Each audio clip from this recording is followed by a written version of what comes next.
Newark, New Jersey is where our next debate conference, DebateCon 5, is happening starting on February 15th with our religion debates, including Dr. Lawrence Krauss against Inspiring Philosophy Mike Jones and Alex O'Connor against David Wood. So click below to get your tickets, as some ticket types are already selling out and you don't want to miss out on this cultural moment. That's Saturday, February 15th and Sunday, February 16th, DebateCon 5 in Newark, New Jersey. You don't want to miss it, as these debates will be live and in person, as well as many other debates. Click now to get your tickets for this in-person event. Newark, New Jersey is where our next debate conference, DebateCon 5, is happening starting on February 15th with our religion debates, including Dr. Lawrence Krauss against Inspiring Philosophy Mike Jones and Alex O'Connor against David Wood. So click below to get your tickets, as some ticket types are already selling out and you don't want to miss out on this cultural moment. That's Saturday, February 15th and Sunday, February 16th, DebateCon 5 in Newark, New Jersey. You don't want to miss it, as these debates will be live and in person, as well as many other debates. Click now to get your tickets for this in-person event. Newark, New Jersey is where our next debate conference, DebateCon 5, is happening starting on February 15th with our religion debates, including Dr. Lawrence Krauss against Inspiring Philosophy Mike Jones and Alex O'Connor against David.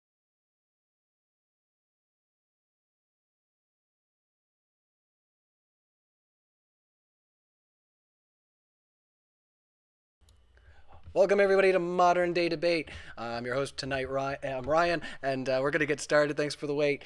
Thanks for waiting for us. My goodness, I'm all out of sorts, guys. All right, we're doing Christianity or secular humanism. Who has the better ethical foundation? So without further ado, we're going to get Craig on the floor to start us out. So Craig, you got 10 minutes to start the show. Well, thank you very much. I appreciate it. Just quickly, before we do start, I want to remind everyone that November the 15th and 16th, Modern Day Debates are holding DebateCon 5 in Newark, New Jersey, where you can go and see me live debate Christianity versus secular humanism with Andrew Wilson and the moon landing against Alex Stein. Tickets are available now. Anyway, so hello everyone, my name is Craig McNeil, and I'm really excited to be doing this debate because I don't normally do this. You probably know me for talking to people that think the earth is flat. So I'm excited to expand my wheelhouse a little, and this is quite an important conversation. For those of you who don't know me, I spend a lot of my time thinking about big questions like this. My background is in physics and nuclear engineering, so I tend to look at the world through the lens of evidence, logic, and how things actually work. Excuse me. These principles have shaped how I approach everything, including morality. I also run a YouTube channel debunking flat earth nonsense, so if you're wondering if I'll be using evidence and reason tonight, the answer is yes. That's pretty much my brand. I'm also a husband, a dad, and a firm believer in the power of humanity to do good. That's why I'm here tonight, not just to argue for secular humanism, but to show why it is the better ethical system for everyone. Ethics should be built on reason, not revelation. The foundations of secular humanism is reason, empathy, and a shared commitment to human well-being. It doesn't rely on any divine commandments or ancient scriptures, but instead uses critical thinking and evidence to determine right from wrong. This matters because morality tied to religion is, by definition, extremely rigid. It's locked to the norms of the time when those religious texts were written. Norms that often included things like slavery, misogyny, tribal warfare, and many worse things. For example, the Bible condones slavery in multiple passages and instructs women to submit to their husbands. These aren't values we hold today and aren't values we should ever hold. Secular humanism, on the other hand, evolves. It adapts as we learn more about each other and the world around us. And that's why secular societies have led the way in advancing human rights, abolishing slavery, expanding women's rights, and legalizing same-sex marriage. These weren't driven by any religious institutions, but human progress. Morality is intrinsic and not dependent on God, because one of the most common claims from the Christian side is that without God, there can be no objective morality. But let me ask you this. Is morality truly objective if it's based on the arbitrary commandments of a deity? If something is good only because God says so, what happens when God says something harmful is good? History shows us that this question isn't just hypothetical. Countless atrocities have been committed in God's name and still continue to be committed in God's name. Secular humanism just avoids this problem entirely. It starts with a simple, universal principle. Morality is about reducing harm and maximizing well-being for everyone. It's not dictated by fear of hell or the promise of reward in heaven. It's simply grounded in empathy and reason. And here's the thing, people don't need religion to behave morally. Secular societies like those in Scandinavia constantly rank highest in measures of happiness, safety, and equality.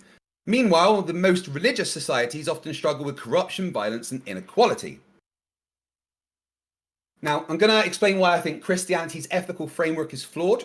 The Bible is often presented as a perfect moral guide, but when you actually read it, it's full of contradictions and outdated moral prescriptions.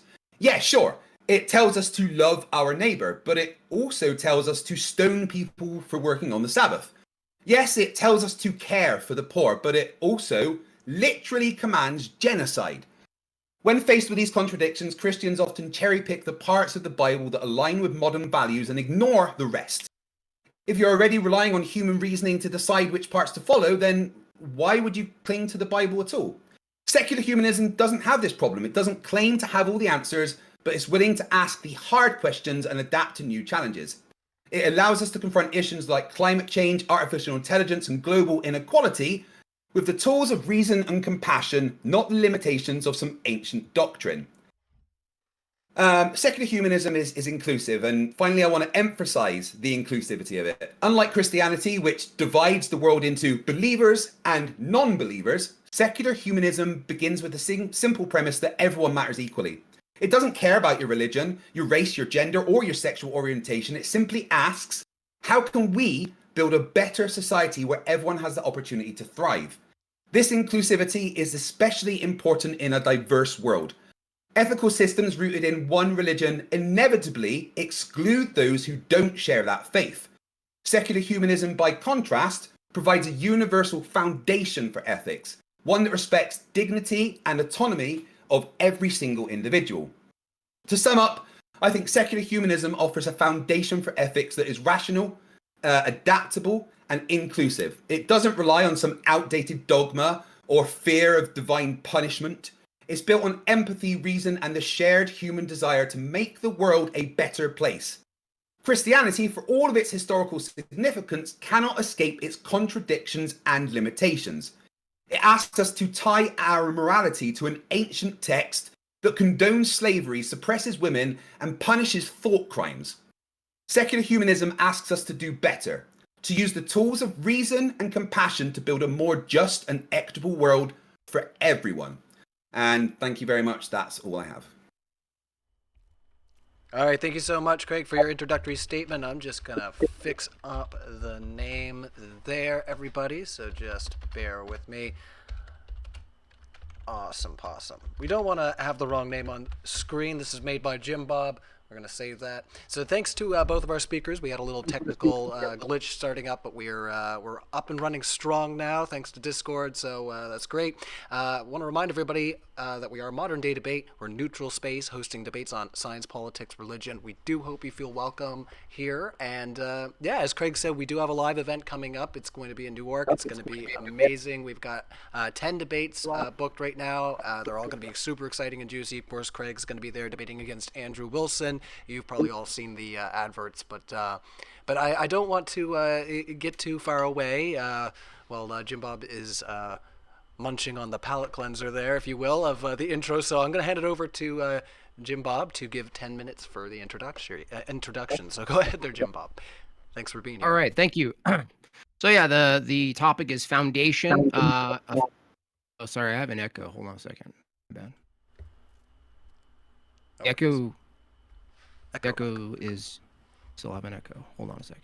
Yeah, take your time. I'll just pause the timer. Still have an echo.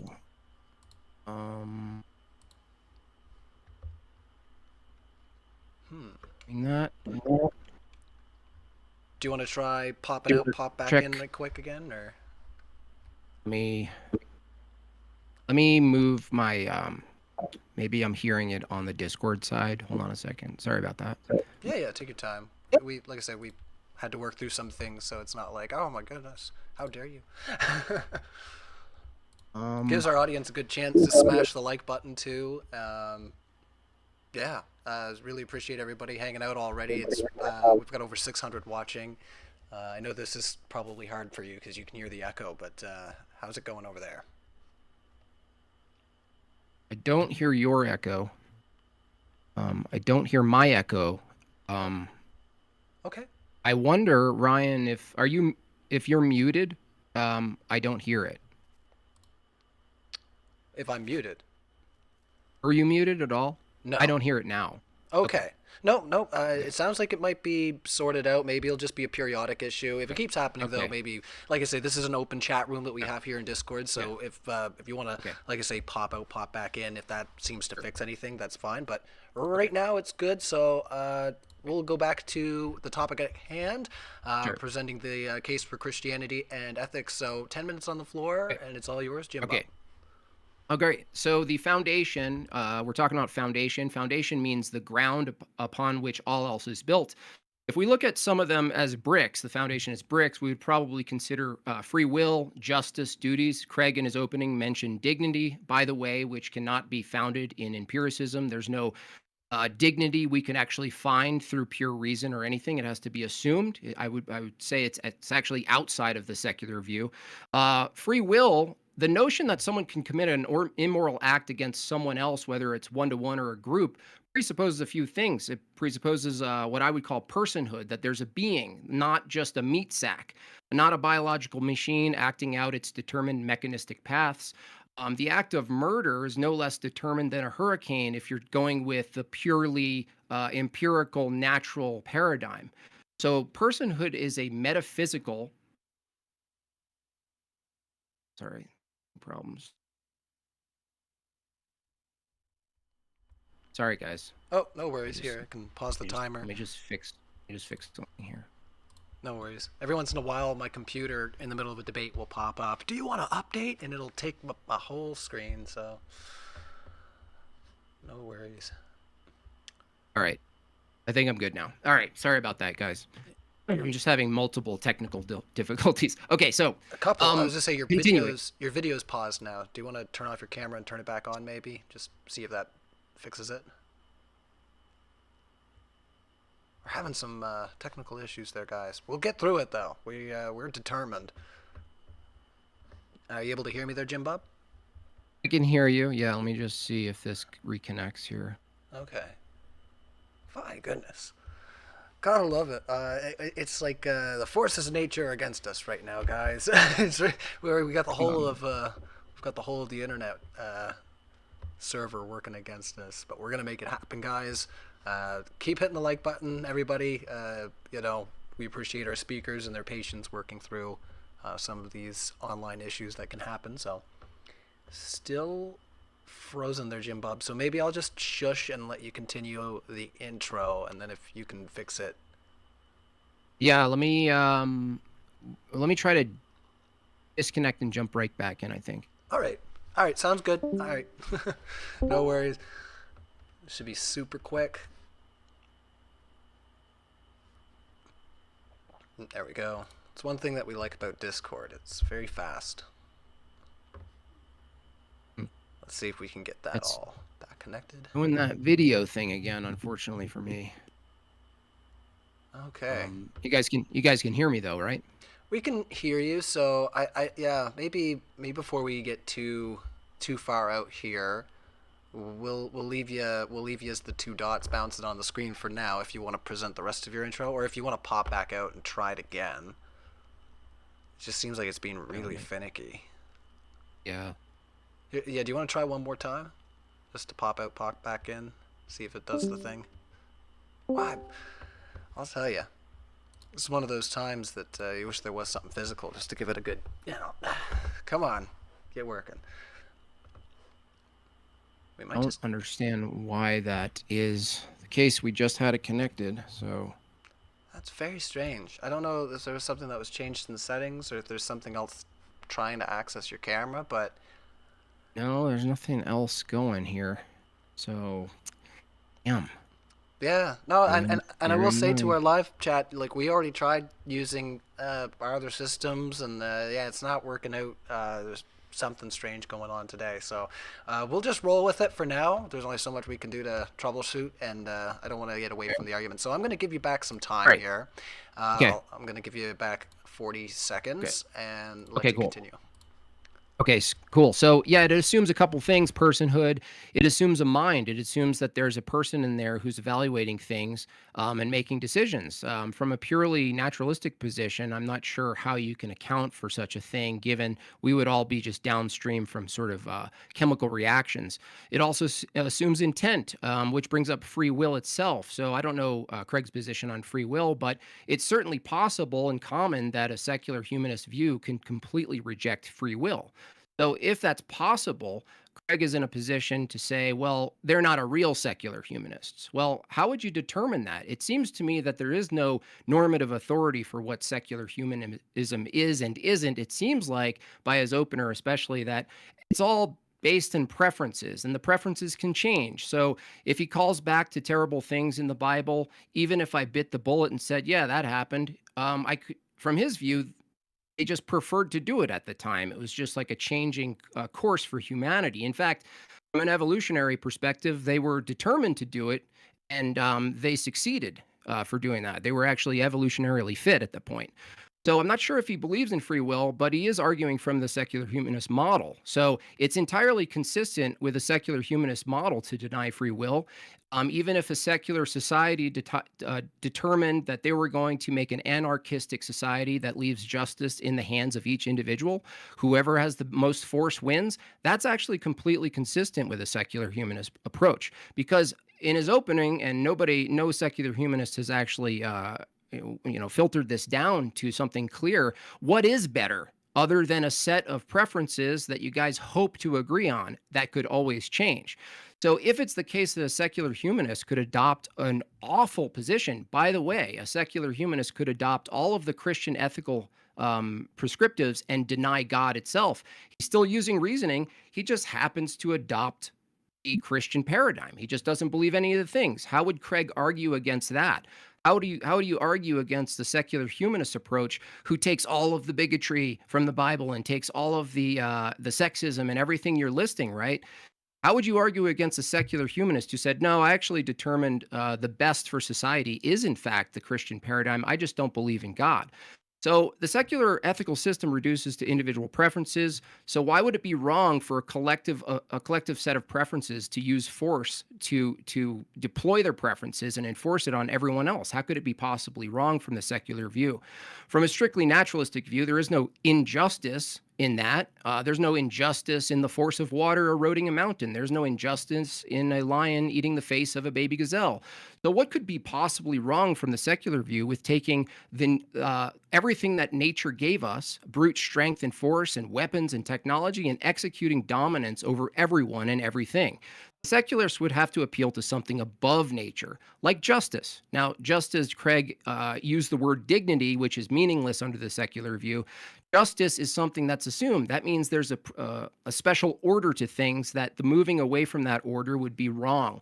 A society is built on the order, and it's buttressed by force. So when we refer to order, we're referring to that is good. So what is the good for secularism? What is justice other than merely preferences actualized in the world? We often hear the secularists talk about social justice and inclusivity and all of these bumper stickers and platitudes, but what would be the highest achievable peak of that social justice? What would it look like? What's the standard?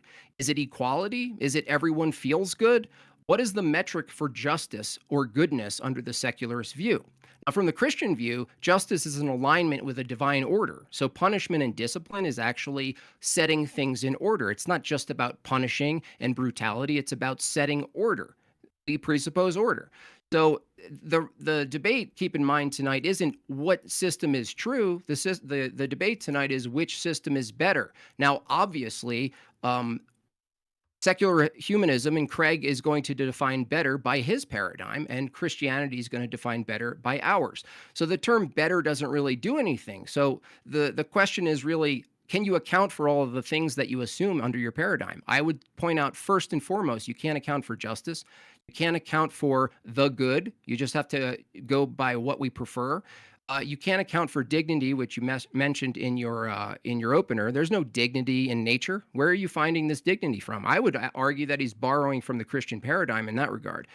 Justice also assumes violence. A moral system without the threat of and the active use of force is a fantasy. The reality is a functioning society relies on the use of force to fight against injustice and disorder, and it assumes disorder is actually a moral wrong. Does the secular system have a normative authority to tell us what's morally good and morally wrong? Let's take Christianity out of the equation for a second. Let's say there's two secular systems that live right side by side. One says force wins. We prefer to dominate. That's what nature says. Craig comes up and says, no, you guys aren't real secular humanists. Well, why not? Who is the objective who is the arbiter? Who is the normative authority to tell one group of secularists? I don't know. We can call them, instead of Israelites, we can call them communists. Who's to say the secular communists were wrong for completely obliterating their opposition to the death? Who's to say from the secular view? No one. A functioning society must be willing to use to physically throw someone in a cage or excommunicate them from a society if it's necessary. If violence is justified to keep the order of the nation, then violence is justified to keep the order of the world. The question becomes, which paradigm can best justify the use of force, maintain order and decency, Christianity or secularism? The other thing is duties. How can you argue something's morally good or wrong and actually police it in a society without a duty and obligation to keep the ordered society? So under a secular system, where do you get your duties from other than preferences? Is there any source for duties? Do they change? If they change, they can change next week, right? So secularism could be on its head tomorrow, completely antithetical to everything Craig says tonight. So getting into duties and obligations, we now can list the Christian duties: service, love your neighbor, procreate, help those in need. But I've never heard a secular duty or obligation. I hear secularism has rights. Those are just entitlements without any duties. So where are these duties coming from? A society that provides a system of duties and obligations is more cohesive and more sustainable than one that has no obligations or duties at all, but instead an ever-changing landscape of material preferences. You see, a society also relies on a maintained population. It's a Christian duty to procreate. It is not a duty for secularists to procreate. In fact, the common secular position today, it's seen as a duty to not procreate, which shows in the disproportionate reproductive rates between the two. In fact, the messaging from the secular society is to not have kids. It's a selfish act. And I would argue it's quite the opposite. It's selfish to not have kids. It's selfish to live your life entirely based on your own desires, leaving nothing but wrappers and Amazon boxes in the wake of your death. Now, I expect my opponent to bring up a set of items under Christianity that he doesn't prefer, maybe even some he's appalled by. However, I'm appalled by pineapple on pizza. From his view, I can call that immoral. Is it actually immoral? The debate topic isn't about who is more disgusted by the other system. The debate is who's got a better system. And from my standard, better has to be judged by how coherent the system is and if it can justify the assumptions in the statement that's immoral.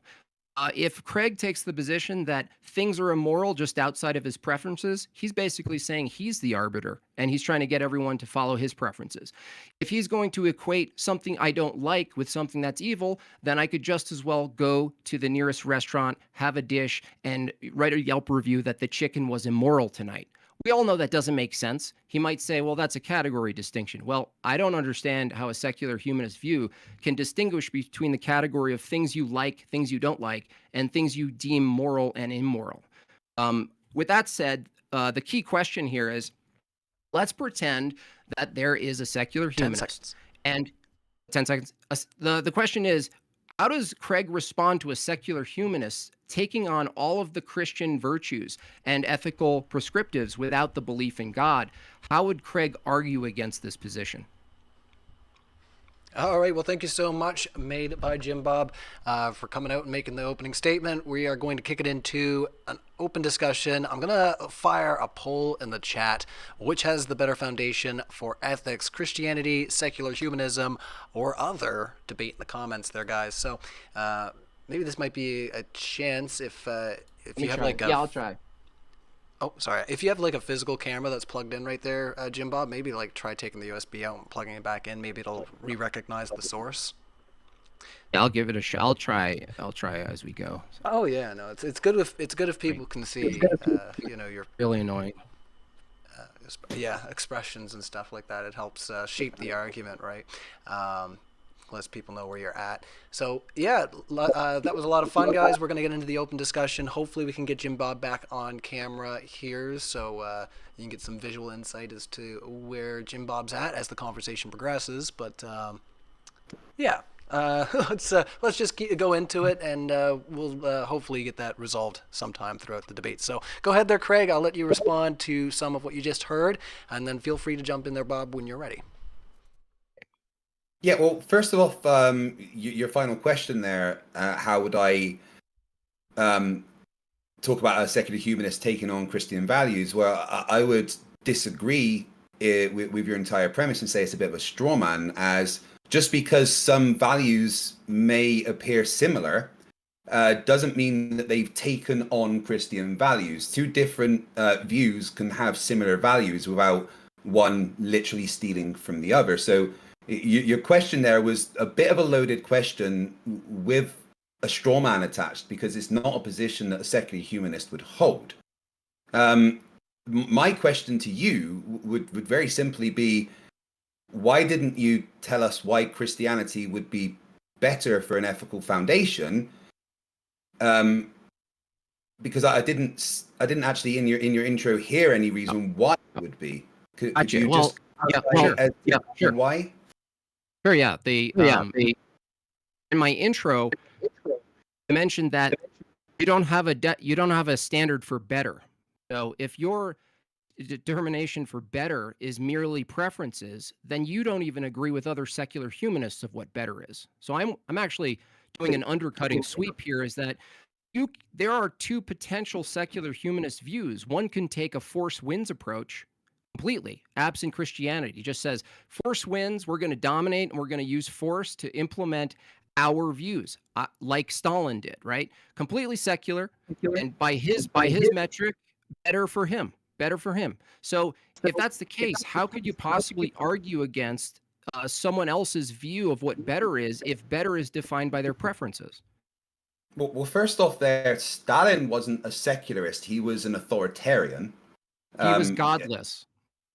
That doesn't mean that he's secular. That doesn't mean that the society he was part of, it was a secular humanist. He was an authoritarian, which is kind of against what secular humanism talks about. Why can't seculars be authoritarian?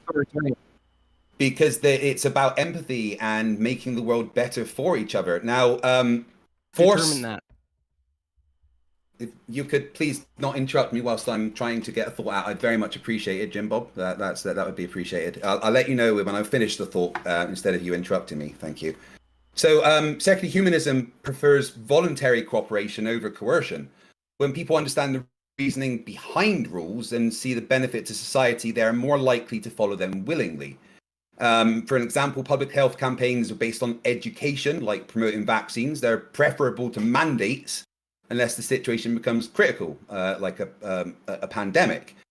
But authoritarian rule isn't secular. Using force to impose ideology or suppress dissident violates the principles of freedom and autonomy, which is kind of what secular humanism is about. So when you bring up people like Stalin, wait, let me finish my thought. When you bring up people like Stalin, that isn't a secular humanist. That is an authoritarian.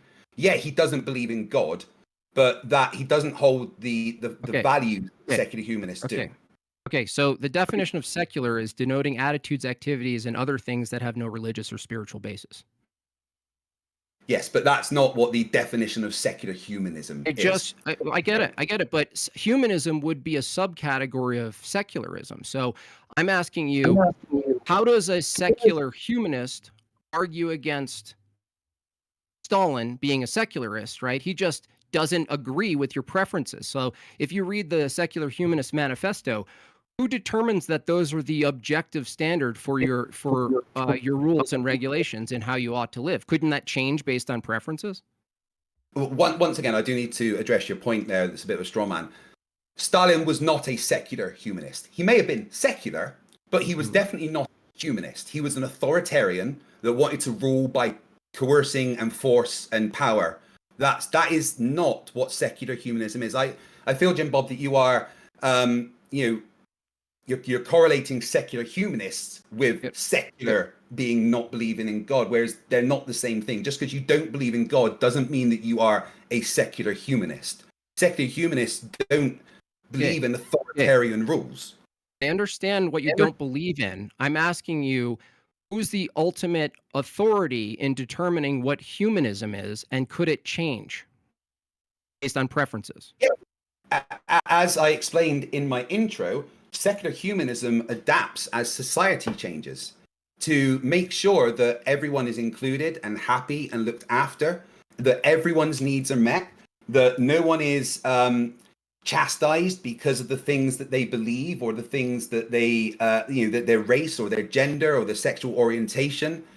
Secular humanism isn't what you seem to think it is. Secular humanism is simply about allowing humans to thrive by letting empathy and reason be the thing that allows that to happen. Craig, I understand. Please don't by saying Craig. So let me finish my point and then you can talk. Thank you. Okay, Craig. So I understand what you're saying secular humanism is. I'm saying, is there any normative authority for keeping those principles, or could they change? I've already answered that. I don't know why you didn't listen. I said, as in my intro, secular humanism adapts to society as society evolves. So, so hold on. If society evolves to reject your platitudes of empathy and inclusivity, and it calls it secular humanism, that's what I'm asking you. You're basically saying secular humanism is this thing until it's not. I'm asking you, from your perspective, what maintains that it stays that thing and doesn't change? You just basically ended your own debate by saying it could change, that secular humanism's platitudes about inclusivity and humaneness could actually change with the times if society suddenly says, no, we don't really do that anymore. No, again, that's a bit of a straw man of what secular humanism is. You can't get away from the fact that secular humanism is based in empathy, reason, and everyone being included. Okay, and why ought we follow that? Jim Bob, please, I would really appreciate it if you didn't keep interrupting. This is a back and forth. I was going to say, just but Jim Bob, there is room for like injection, and I will be fair that Jim Bob is usually just throwing something quick in there, which is generally conductive to the conversation. But I understand that you want to have a second to get a thought out, so let's make a little space. But let's do try to allow for those little interjections, just to allow the context. That's hopefully. But I would rather that I'm allowed to get a thought out before he interjects something. Otherwise, that gets in in the way of my thought. So yeah, I understand interjection, but let me finish a thought before you interject. Of course, I know I'm interjecting now, but go ahead, Craig. Yeah. Right. Sorry. Could you clarify your question again, Jim Bob? Yes. If I grant you what you deem is secular humanism right now, being empathetic, kind, inclusivity, humane, I'm asking you, what is, or what or who is the normative authority that says that ought to maintain, or that can't change? The manifesto of secular humanism, it explains how it can adapt. Just because humanity and society can evolve doesn't mean that we want to get away from the the empathy and the reason and the looking after everyone. What we mean by when society evolves is, for instance, same-sex marriage becoming a thing when it wasn't before, LGBTQIA+, and including them in society when that wasn't such a big thing before. Secular humanism is about, as society advances, allowing that empathy and reason and good for all to advance and adapt. You're never going to get away from empathy and reason and human society thriving being a foundation of what secular humanism is. It can just incorporate new things as it goes. I understand. It sounds like you're saying the manifesto, which was arbitrarily defined at some point, says be good, be empathetic, be humane, right? And I'm asking, what ultimately keeps that in place? And is it possible for a secular humanist to craft a new paradigm that's contradictory to that one? If they didn't include empathy and reason and things like that, then they wouldn't be a secular humanist. They would be something else, like an authoritarian or a dictator. Okay, and you are. Wait, let me finish my point. You are trying to say that, oh, well, secular humanism can just completely and utterly change, whereas that's not the position that I hold. And as I explained in my intro, and as I have said to you, the foundations of secular humanism aren't going to go away.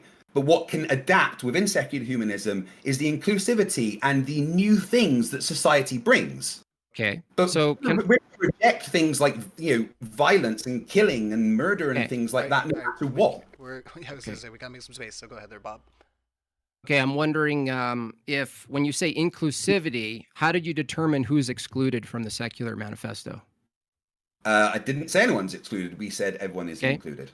Okay, so why doesn't it include people who want to use force to deploy their own system of ethics? Well, they wouldn't be a secular humanist. They would be against what secular humanism is it's not inclusive. Now, here's the thing. You can't... It's inclusive, but it's not inclusive. For tolerance to exist, for the ability to be tolerant, you have to not tolerate the intolerant. Okay? And that's just kind of a basic for life. You know, we allowed Nazism to expand because we tolerated the intolerant. Secular humanism is always going to be for empathy and inclusivism. But if people that are trying to say, well, we don't believe in that, we don't want that, and we're going to force it and be nasty, then they're not a secular humanist. They're going against what secular humanism is. We're not going to include somebody that is trying to destroy everybody else, because that gets rid of tolerance in total. Okay, how do you know you're including them or excluding them then? Well, we would say, no, we don't want you coming here with your violence and authoritarian rules. This is the way that we like to have society, and we reject what you are saying with your authoritarian nonsense.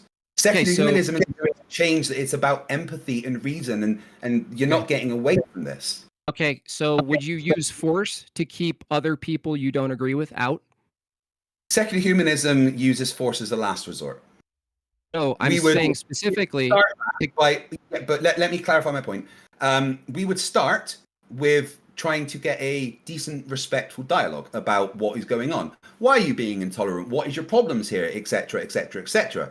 If it came to it, to keep society happy and healthy, yes, force would be used to stop those people that are trying to force their ways onto you. But only to protect everybody else. And it is, again, within secular humanism, always a last resort.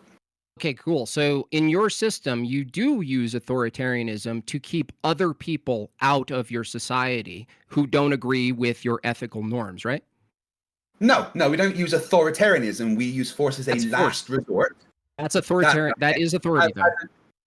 No, force as a last resort. It is authority, though. Force as a last... Force as a last... I don't care if it's the first or the last. The point is you'll use authority. Sentence there, Jim Bob. So force as a last resort, as a protective measure. No, we're not going to allow you to attack us and destroy us and ruin our secular humanism. We will use force to defend that. We're not going to go and attack you. We will defend. Let me ask you, if a Christian nation exists and they want to keep out secularists, you're okay them keeping them out using force, right? Why would Christianity want to keep... I didn't ask why. No, I didn't ask why Christianity would want something. It's not a thing to actually say one or the other, because you kind of big O. Bob, Jim Bob, if massive reversal dunk under the legs dunk. Jim Bob, you want to let me talk and explain why you have just answer the question. Okay, so you Jimbo, you're just going to keep interrupting me. Is that what's going to happen here? All right, let's just answer the question. Because there's a lot of people talking right now. I just want to let Jim Bob clarify the question, and then let's give Craig some space to answer. I'm trying to answer the question. No, let me ask it again. Let me ask it again because the audience may not have heard. There's a lot of over chat. So let's let Jim Bob ask the question. Then I just ask kindly to let Craig answer that question, and then you can clarify any thoughts that pop up halfway through. Especially if you think he's hanging himself. Like I say, it's better to let him talk if that's how you feel he's doing. So go ahead there, Jim Bob. I'll let you clarify. The question is, if there's a nation that's predominantly or wholly Christian, can they use force from your secular paradigm? Can they use force to keep secularists out of their Christian nation? Yes or no? That's up to them. So yes. But that's up to them. That's if Christians want to do that, then that's up to them. If they don't want secular humanists to go there, then that's their right. But you are equating one thing that is not the same as the other, and this is why you've just dug yourself the same exact thing.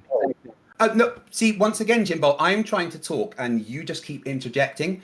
This is a very pathetic and childish way to engage in a debate by just over talking constantly with someone. I've been trying to be nice and respectful with you, so I'm going to ask you politely if you could please take a breath and calm down and stop interrupting me when I'm trying to get a sentence out. Thank you very much. I'm going to now explain why you've dug yourself a massive hole, because you are not equating the right things to each other. Secular humanism wouldn't stop Christianity coming in. We allow you to believe whatever religion you want. We would only use force to defend ourselves against someone trying to destroy us. That is not the same as a Christian nation going, you can't come here and we'll kill you if you try to.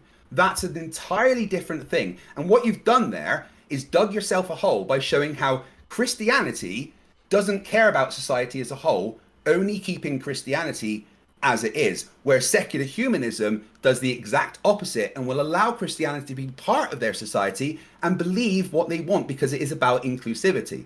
Force will only be used to defend ourselves. Thank you for digging yourself a massive hole there, explaining how Christianity is not good for society. Well, we haven't determined what's good or not. You just don't like Christianity having a stronghold in society. So I'll ask a different way. If a bunch of Christians move into a secular society, and by population, by increased population, by multiplying, and by taking seats in office, do you have any problem with them taking over the government and informing law based on majority? Oh, absolutely. Religion should never be Yeah, I'm about to explain, Jim Bob. Once again, when I'm in the middle of a sentence, I got three words out there. There's a lag, dude. There's an audio lag. There's an echo. Let's just take it easy, little guy. Take it easy. Yeah, but, Jim Bob, you need to be calm. And when you ask me a question, allow me to respond without interjecting. Okay? You ask a question, let the person respond. All right. To be fair, that he wasn't talking. It was just an echo that was repeating what he was saying. So he was giving you the space, to be fair. But like I say, let's try to give each other, like I say, a little bit of space. You mean to ask the question again? Yeah, please do ask the question again, and then make sure you're quiet afterwards. Thank you. So if a bunch of Christians go to a secular society and they make a lot of babies, and in 3 generations, they take up such a large portion of the population that they start taking seats of office, crafting law to reflect their ethical norms, what would be wrong with that? That goes against what secular humanism is. Secular humanism has a complete separation of state and religion. So even if a Christian person came into office, then they don't get to craft laws that are based on their religion, because that's not how secular humanism works. That would be trying to force their way upon another, and secular humanism just wouldn't accept that. Would they use force to stop it then? If you say they wouldn't accept it, they would just reject it. Sorry. But rejecting it. None of those laws we're going to have, because we're a secular humanist society which separates church and state. So any laws that are enforced by religion are just not going to happen.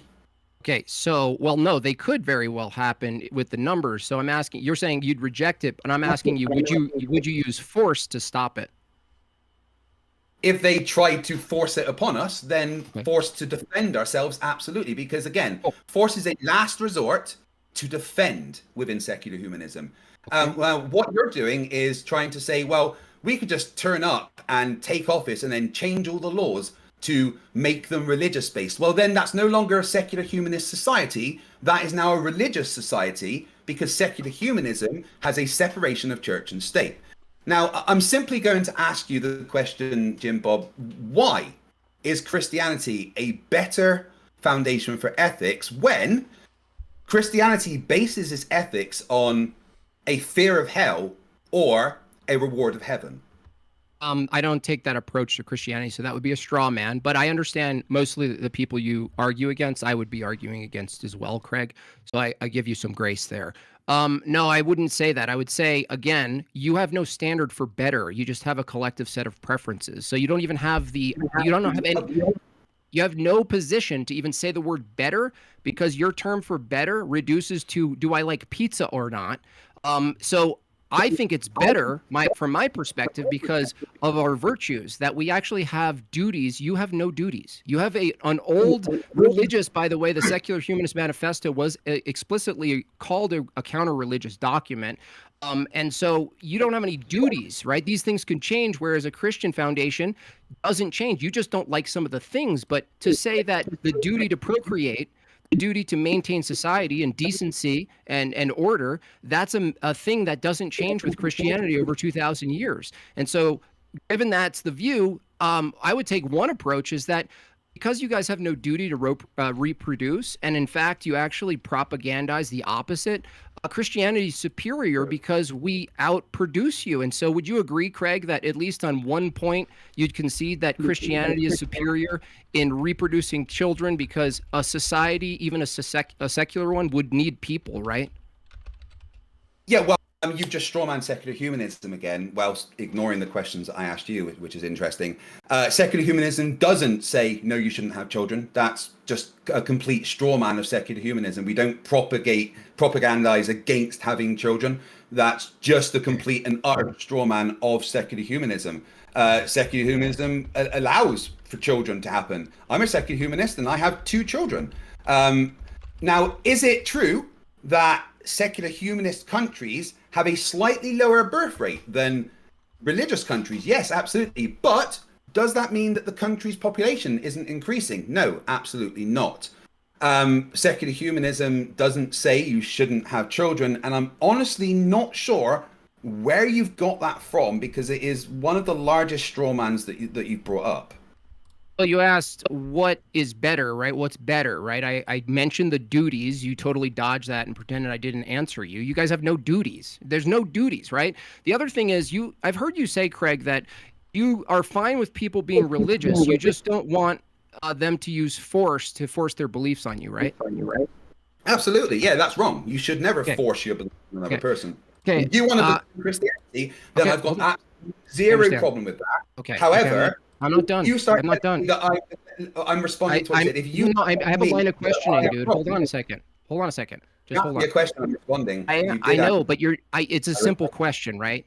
You just say yes, right? So if you believe that, Jim, hold on. I was in the middle of responding to what you're saying. Okay. Yeah. So you don't believe? That's a yes or no question. No, it's not a yes or no. You don't believe? I don't get stuck into yes or no's. That's not how that works. You don't believe that's... I would not answer yes or no and leave out context. All right, I just to be fair, there was reiteration, but I will let Jimbob ask the question again there. Let's try to wheel it in there, if you don't mind. You don't, yes or no, you don't believe that people should use their system and enforce their beliefs onto others, right? Again, I'm not going to answer yes or no because that leaves out context. So okay, answer how you'd like. Yeah, will you let me without interrupting? Will you? I'm just getting your permission to talk without you interrupting, Jimbob. Is that okay? If we need to go into, like I say, time back and forth, so we can, but let's just give you the space to answer the question. That way there's no confusion. Let's try to keep it under 45 seconds if we can. Yeah, like I said several times, if you want to be religious, cool, no worries. If you want to go to church and pray and worship God, no worries. But when you start coming to me, telling me that I'm wrong and I'm going to go to hell because I don't believe the things that you do, that's when I'm going to say, no, go away, stop being stupid. And if you then try and force that on me, then to protect myself, I will use force to go against that. That's what secular humanism would do. We would not allow you to force your beliefs on us because, you know, force include violence. I got you. Well, said nothing about heaven or hell. I'm just wondering if you believe anyone should force anyone's beliefs on each other, and it sounds like it's just a clean no, right? Again, there was a lot of context there you missed out. Okay. But I just want to get the gist of it. Okay, so do you believe in human rights? absolutely, secular humanism is like founded on human rights, whereas Christianity is really not. Christianity is Dude, based holy on. shit. Holy shit. Hold on a second, dude. I'm How, asking can you you let simple. me, Dude, Jimbo? Can chill you out. please I let don't me- need 9 minutes for every question. I'm asking you yes or no because I'm leading you. I'm So not gonna yes, answer yes or no. you Look, believe I'm in gonna yes or respond no. to everything you asked. Right, No, Jimbo. I don't need all the extra story, dude. I'm just asking if you believe in human rights. The answer is yes. Okay, hold on a I do want to second. let him ask his question there, Craig. So let's try to do that. Hold on. I do want to remind the Hold on, audience. Craig. Calm down. Just one Don't second, there, panic. fellas. Don't panic. I did send you an email. I see you're trying to fix the situation. So if you do need to take a second and maybe want to reset, I can pitch the live event and maybe we can get you back on camera. I'm trying all these things, dude. Even while I'm talking, I'm trying everything right now. I know, yeah, I can see that. That's why, yeah, I sent you an email just saying if you want to step out for a second, I could probably pad some of the live event there, and might need to do like a browser reset or even like a computer reset. I'm not sure what happened, but it might be. I was gonna say I think it's on your end, but it's probably my fault just because I pulled you into one space and then into another. So okay, let me give it a shot. Let me see what happens here. all right, let's hope it works there, Close guys. it down and get back. Okay. All right, cool. No you can worries. pitch your thing now. Okay. I'll try to do this quick. We'll be back in just one second there, guys. All right, let me just get the window fixed up here. Hopefully we can get the echo sorted out there, guys. No, it looks like it's still happening a little bit, so that is bizarre. You don't have any speakers on your end, do you, Craig? Nope. Weird. No, I've got my headphones in, and I've not the thing's muted. There's nothing happening here. Yeah. Okay. I'm not hearing any echoes from either of you. Okay.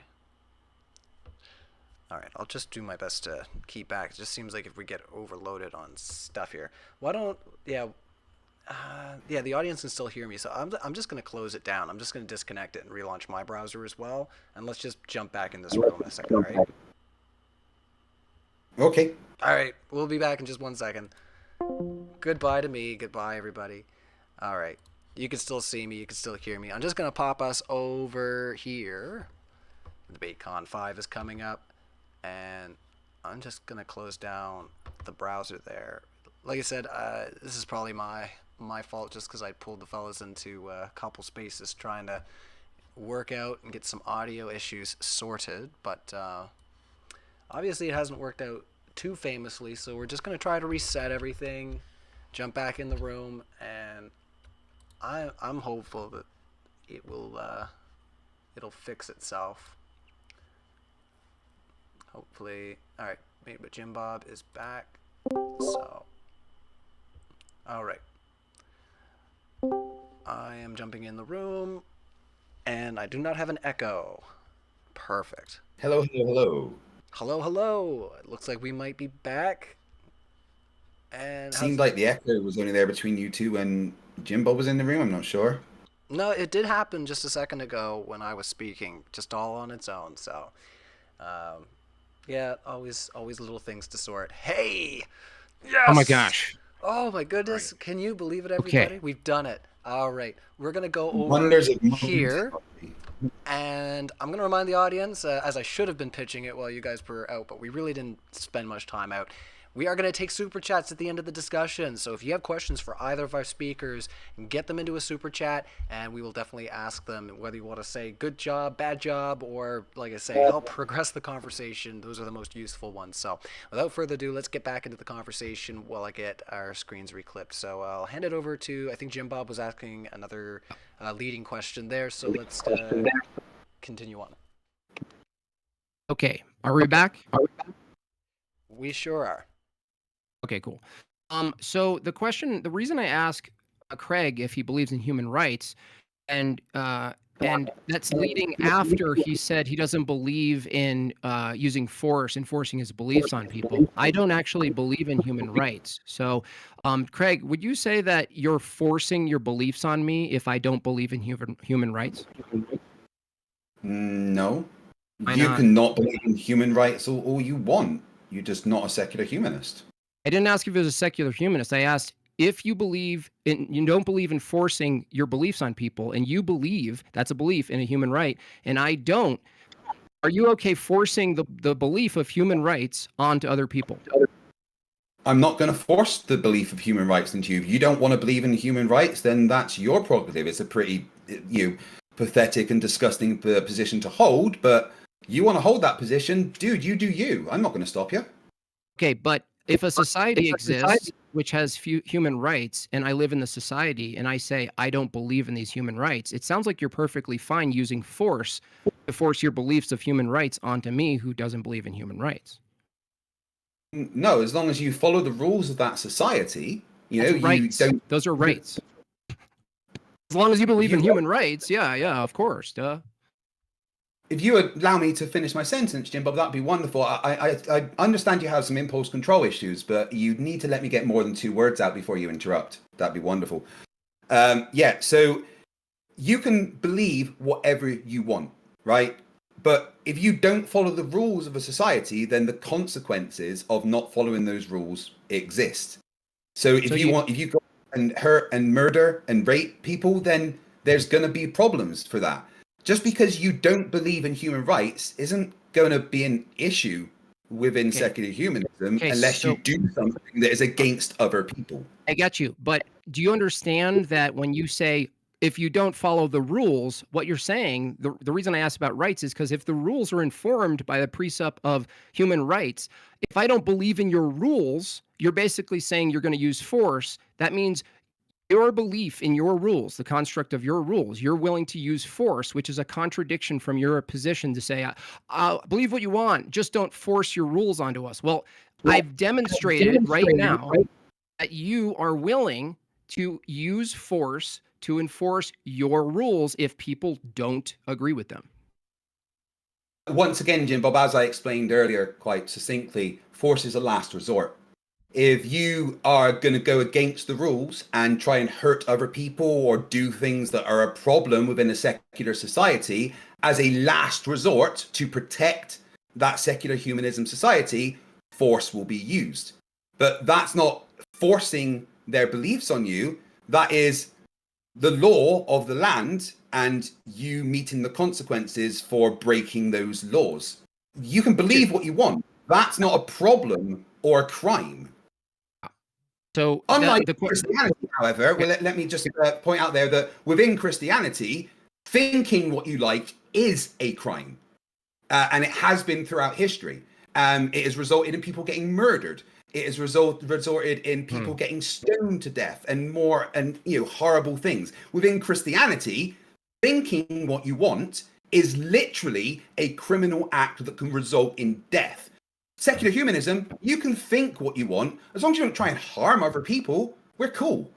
Okay. So the thing is as long as what you're saying is, translation for the audience, as long as you believe my beliefs and believe the beliefs that are enforced by the arm of government that enforces my beliefs, I'm totally fine with you, bro, which is not even different than a Christian view or even an Islam view or anything else, because Craig here is pretending that he has some sort of neutral ground to say, I just don't force my beliefs. Well, I've demonstrated pretty explicitly here, he does in fact enforce his beliefs. If I don't believe in the rules he believes in, he's willing to use force. If I don't believe in human rights, he's going to use force, right? That's pretty much it. I don't know any other way to produce the contradiction here.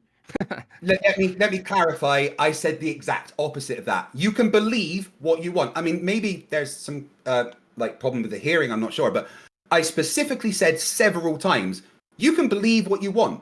You can not believe in human rights. You can literally believe what you want. And secular humanism isn't going to have a problem with that. A secular humanist society isn't going to have a problem with that. Just However, acting out my beliefs. Just acting out my beliefs. Right. However, if you start to do things that are harming other people, if your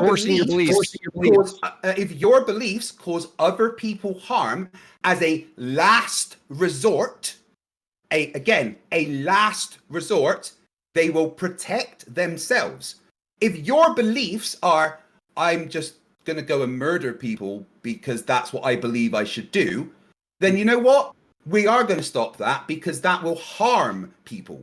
And as a last resort, the last resort, we will use force to protect. Okay, cool. Thanks for that. So if you're going with harm reduction, if you let's say hypothetically people got a little wild with their sexual fetishes, which isn't foreign to secular systems. Let's use coded language if that's where we're going. Sorry. Okay, I don't know how to code it. Okay, so let's say someone, Grandma Mildred, with her consent, before death, signs a waiver saying anybody who's interested can toy around with my posthumous body for rent. The money will go to the family. The family agrees to it. From your secular position, because there's no harm, you couldn't stop a company from renting out a cadaver because no one's harmed and it's fully consent, right? I don't think anyone would rent. I don't think any company. I didn't ask if someone would do that. I said from your secular moral foundation. Once again, Jim Bob, you allowed me to get 3 words out before I'm still talking. Once again, you allowed me to get 3 words out before assuming what I was going to say and opening your mouth because you have impulse control issues.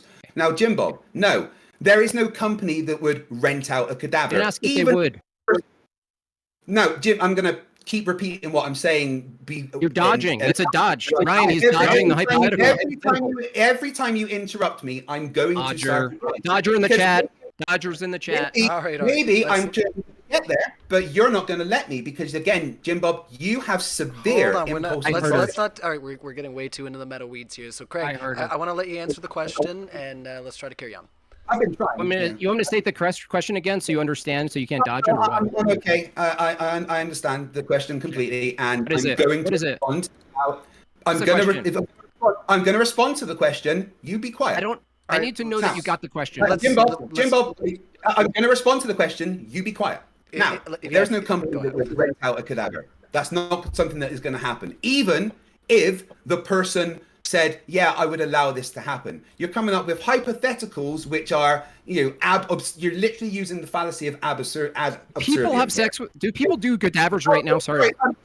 Did I finish what I was saying, Jim Bob? Did I finish my sentence? Or did you want to have some impulse control issues? Is people wouldn't? All right, let's see.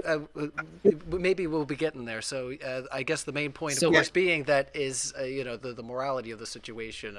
No, I didn't say people wouldn't. I said no company would. Yeah. Again, Jim Bob, you seem to have severe comprehension issues. It's like you want. That's ad hoc. Let's get to the argument, right? That's the thing you're dodging. And that's an observation. No, you're using an attack of my character and my mental state to avoid the question. It's obfuscation. I'm trying to answer the question, but you're not answering the question. Okay, all right. So, so the question would be, how is? Hold on, Craig. So the question being, how can you explain that this is immoral from your secular worldview? Which is harm reduction, which means no one's being harmed. Hold on. Just to clarify.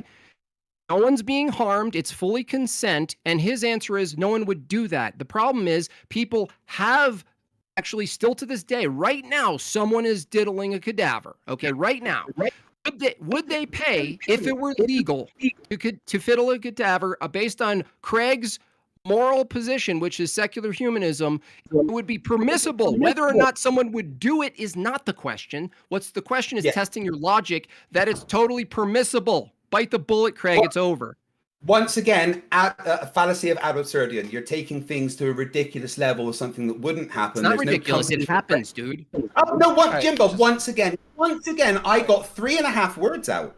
All right, I don't want to have to. You're lying. All right, hold on. I don't want to. All right, I do want to give chance for people to respond. I don't want to do muted rounds. You know that. But if it is a case like you said that you hold on. Like you say, you're now talking over me. But if it is the case that he's lying, like I say, just you know, make a mental list or even a physical list, and we'll try to give a little space to, like I say, let either Craig raise his sword on his own or fall on it by himself. That's kind of how we want to do things. So go ahead there, Craig, if you would.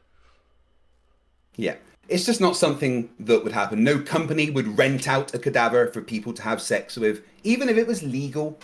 It's just a disgusting thing that you have made up in your head, saying, well, secular humanism would allow this.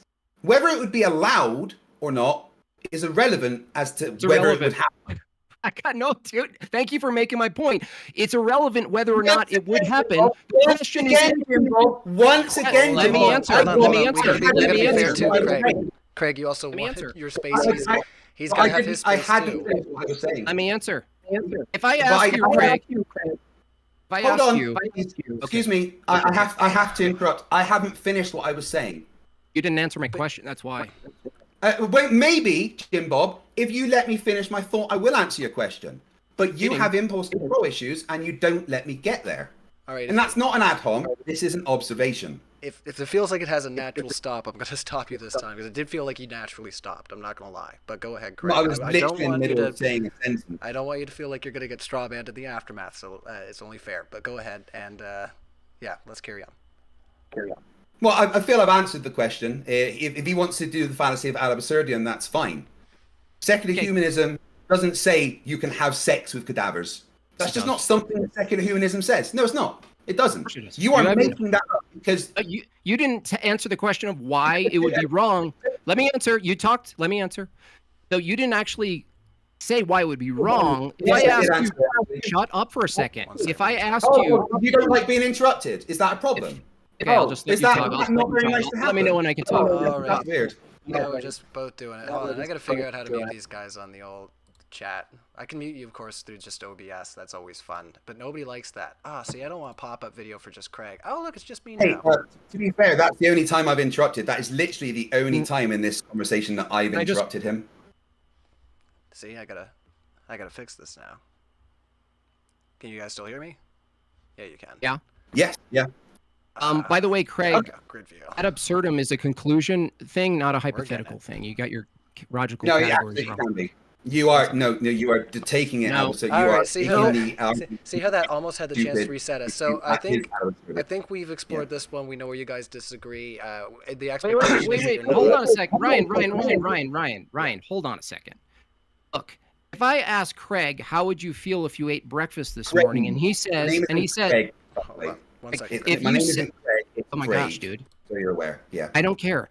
So if I asked him, I don't care. There, I just turned off his audio. Sorry, Craig. I'm talking, Craig. So if I asked him, oh my God, if I asked him, well, how would you feel if you ate breakfast this morning? And he says, well, I did eat breakfast this morning. That's how he answered my hypothetical. The reason he won't answer this is because he knows it's consistent with his harm reduction principle that he's arguing for as a moral standard tonight for his foundation for ethics. He has to say, yes, if there's no harm in someone renting a cadaver out, he says, it would never happen. I didn't ask if he thinks it would ever happen. I asked if it happened. By the way, people diddle corpses right now. If there was an option for a company to rent it out, shut up. If there was a company who rented it out and made it possible to do that and it was legal, secular humanism, according to your model, would have no way to argue against it. All right. Toast. I'm going to take Craig off mute here. Your audio's back up. And I just ask kindly not to interrupt there, Jim Bob, or else I will do the same on the other end. So over to you, Craig. Well, I think I've already covered this. It's just not something that secular humanism would do. Jim Bob seems to think that people want to, for some reason, screw corpses, but that's a thing that seems to be in his head and isn't secular humanism. The claim that it would have no harm, I would disagree with. That's a mentally scarring thing, and there's no way that everybody in a family would agree with that, and that would be mentally harming for people. So you are just making something up in your head, and worryingly, it's about having sex with cadavers, Jim Bob, which is... That doesn't happen, Greg? No, it's not something normal people think about, Jim Bob, to be honest. Does it happen, Why do you think... Let me ask you a question. Why are you thinking about having sex with cadavers, Jimbo? All right. Test your shitty logic. Nice try. All right, we are so far away from Christianity or secularism, which has the better ethical foundation. We can. I don't want to jump into super chats too early. We do have a lot of them coming in, and they might be able to help push you guys along in the debate. But I do want to give a chance, if we haven't gone to unpack maybe something that's beyond this, because it does seem like we're hitting a wall and we're repeating ourselves at this point. So, make it that what you will. It'll have to be up to the public opinion as to how that has gone down. So, would either of you like to present an argument or maybe something that we may have not gotten to unpack that, like I said, is an ethical impact that... Yeah, totally. Let's do this. Do you want to have final thoughts on this bit first? Because I think we hit final thoughts. Everybody knows where we think. So let's I have something we can explore in the ethical paradigm. Right now, okay. Oh, he's going to interrupt me now. Hold on, gotcha. Craig, hold on, please. If we can move on, I'd really like to. But he started the last conversation, so now I would like to start the conversation. That is a fair criticism, I suppose. All right. Yeah. Rather than it just being Jimbob running this conversation, I would like my port to be held now. So, Jimbob, do me a favor. Can you define Christianity? Because you said you don't believe in heaven and hell and stuff. So, can you define Christianity? What did you say? Could you define Christianity and your position on heaven and hell, please? Just to clarify, Craig used the straw man before against fire and brimstone Christianity. He said, "I don't want you telling me I'm going to hell." Actually, my Christian ethical paradigm doesn't actually know or claim to know judgment of the afterlife or what people where they will be. That's what makes my particular church unique, among many other things. So when you say, what is Christianity? Christianity would be, in practice, the participation in the energies of Christ through the church. But why is your Christianity better than another Christianity? Because there's more than one Christianity, right? No, there's not more than one Christianity. There are many heterodox claims of Christianity that splinter out from heresy, that are ancient heresies. That still, you're gonna let me answer, or what? You're gonna let me answer or not? Okay, cool. Yeah. Okay, cool. So no, I would argue many Christianities. Hold on. Words you said. Let me know when you shut your blabbering mouth. Nobody can hear. So yeah, Jimbob was right in the middle of what he was saying. So continue there, Jimbob, if you can. So Christianity, pre-canon, a church existed, and pre-canon, the church gave us canon, right? Through practice, through tradition. That tradition today maintains, even though there are all these other heterodox positions that splinter off and try to interpret the Bible themselves and try to come up with sort of progressive Christianity, try to reinterpret. They try to assume some sort of authority, but the problem is I could just as well swap you out right now with a Protestant or a progressive Christian and argue against their position. Why? The same problem they have is the problem you have, Craig. You have no normative authority. Practice for duties for any participation in society. You have your own preferences, which can change by the week. We could change by the month. Next year, basically everyone could be selling little kid dolls that you can buy. No harm, no grandma, no harm. Totally fine on your paradigm. Whereas the church is 2,000 years plus in its tradition alone, still maintaining today our participation. And we look at justice as an order to the system, and you have no order. You don't even tell me. You can't even tell me when a system was in order or not. All right. I do want to give Craig at least a minute to respond to that. So go ahead, Craig. Yeah, you never answered my question as to which Christianity. Let's try to give him a minute. I don't. You never answered. Yeah. Yeah, you noticed, everybody, there that I got 3.5 words out, and Jimbob opened his mouth because of the impulse control issues. All right, let's stop the meta. I'll just, like I say, I'll place Jimbob on a mute like I did for Jimbob as well earlier. But let's just try to stick to the subject, okay? Yeah. I find it interesting, first of all, that he would talk about church and kids when, the amount of priests that diddle kids is insane. But he didn't answer my question as to which Christianity is right. Yes, there's splinter groups, and each of those splinter groups says that their Christianity is correct.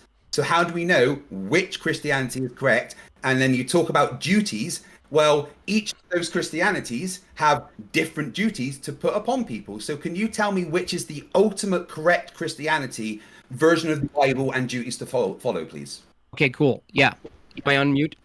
Yeah, you are. The true church is the Orthodox Church. That is the true church. All other churches after that are heretical. We can actually debate that they're heretical. We can actually debate them, and we always do, that their system, their Christology, their soteriology, their eschatology, their ecclesiology is all incoherent when put under the knife. And they have no normative authority, like I said before. So when I ask another Christian who says they're a real Christian and yet they're like a Mormon or a Protestant, and I ask them, well, what's the ultimate authority? And they say something like Bible alone. I simply ask them, what's the ultimate? Who interprets the Bible? They say it's self-interpreted. You and I, Craig, could team up against some of these Christians and completely wreck them from this same question. And you would agree with me that, okay, well, how do you know your interpretation is correct? And we would say, well, we have to go back in time. So I would argue, Craig, church history, apostolic succession, and the continuation and the unchanged practice of the faith through tradition, liturgical practices. We don't have a church that goes home and reads the Bible, meets up at Starbucks, and reads it like it's some sort of book club. What did you get? What do you think of this? We reject all of that. So you've never really been up against. As far as your little snide comment about the attacks of children, well, that's Catholicism. So I'm against that, but I'm not Catholic. Further. The amount of abuse, by the way, Craig. Hold on. The amount of abuse. Oh, great. Yeah, All the audience should hear it anyway. The amount of abuse. Yeah, the amount of abuse that exists in secular programs, that is schools, right? They're secular run. You know, Craig, whoopee, we have secular schools. The amount of child abuse that occurs in the schools, in the secular programs that are predominantly secular, 100 times the abuse of any church you can list. Get the hell out of here. Yes, he literally drops. Oh, that's so funny how that actually all worked out. I think Craig's going to come back. It seems like he had some sort of crash on his end. We are just loving it tonight as far as the tech issues, but that was too perfectly planned, Jim. Do I call you just Jim, or should I call you Bob, or just Jim Bob? Jim Bob. Jim Bob's good. All right. I'll try to remember that. But yeah, no, Craig dropped out just to get the hell out of here. That was too kind of yeah. I mean, you can't deny that was kind of funny, guys. Craig will be back though. He's probably just resetting. He also may have had a crash. They've had some weather events there on their end of the world, so we'll just hang out here for a second. Yeah, FTFE is offline on Discord right now, and he is messaged on the Facebooks saying Starlink is updating. Oh, how long will that take?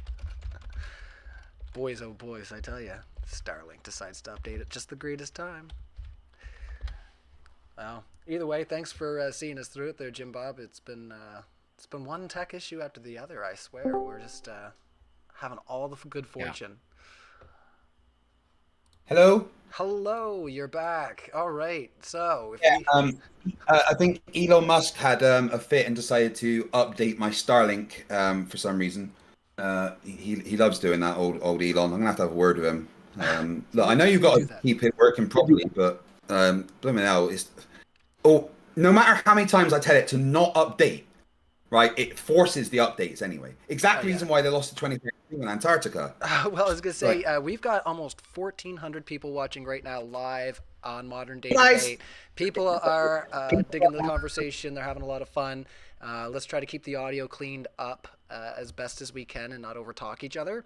And yeah, we should be able to carry on nice and smooth. Maybe we'll get another, maybe 40 minutes, maybe longer of discussion, and then jump into that Q&A. So if you are hanging out in the audience, it only takes a second to hit the like button, help boost us up in the algorithm. Let's see if we can get past 1,500 watching live tonight. That would be great if you guys can help us out. It's up to you. So smack the like button.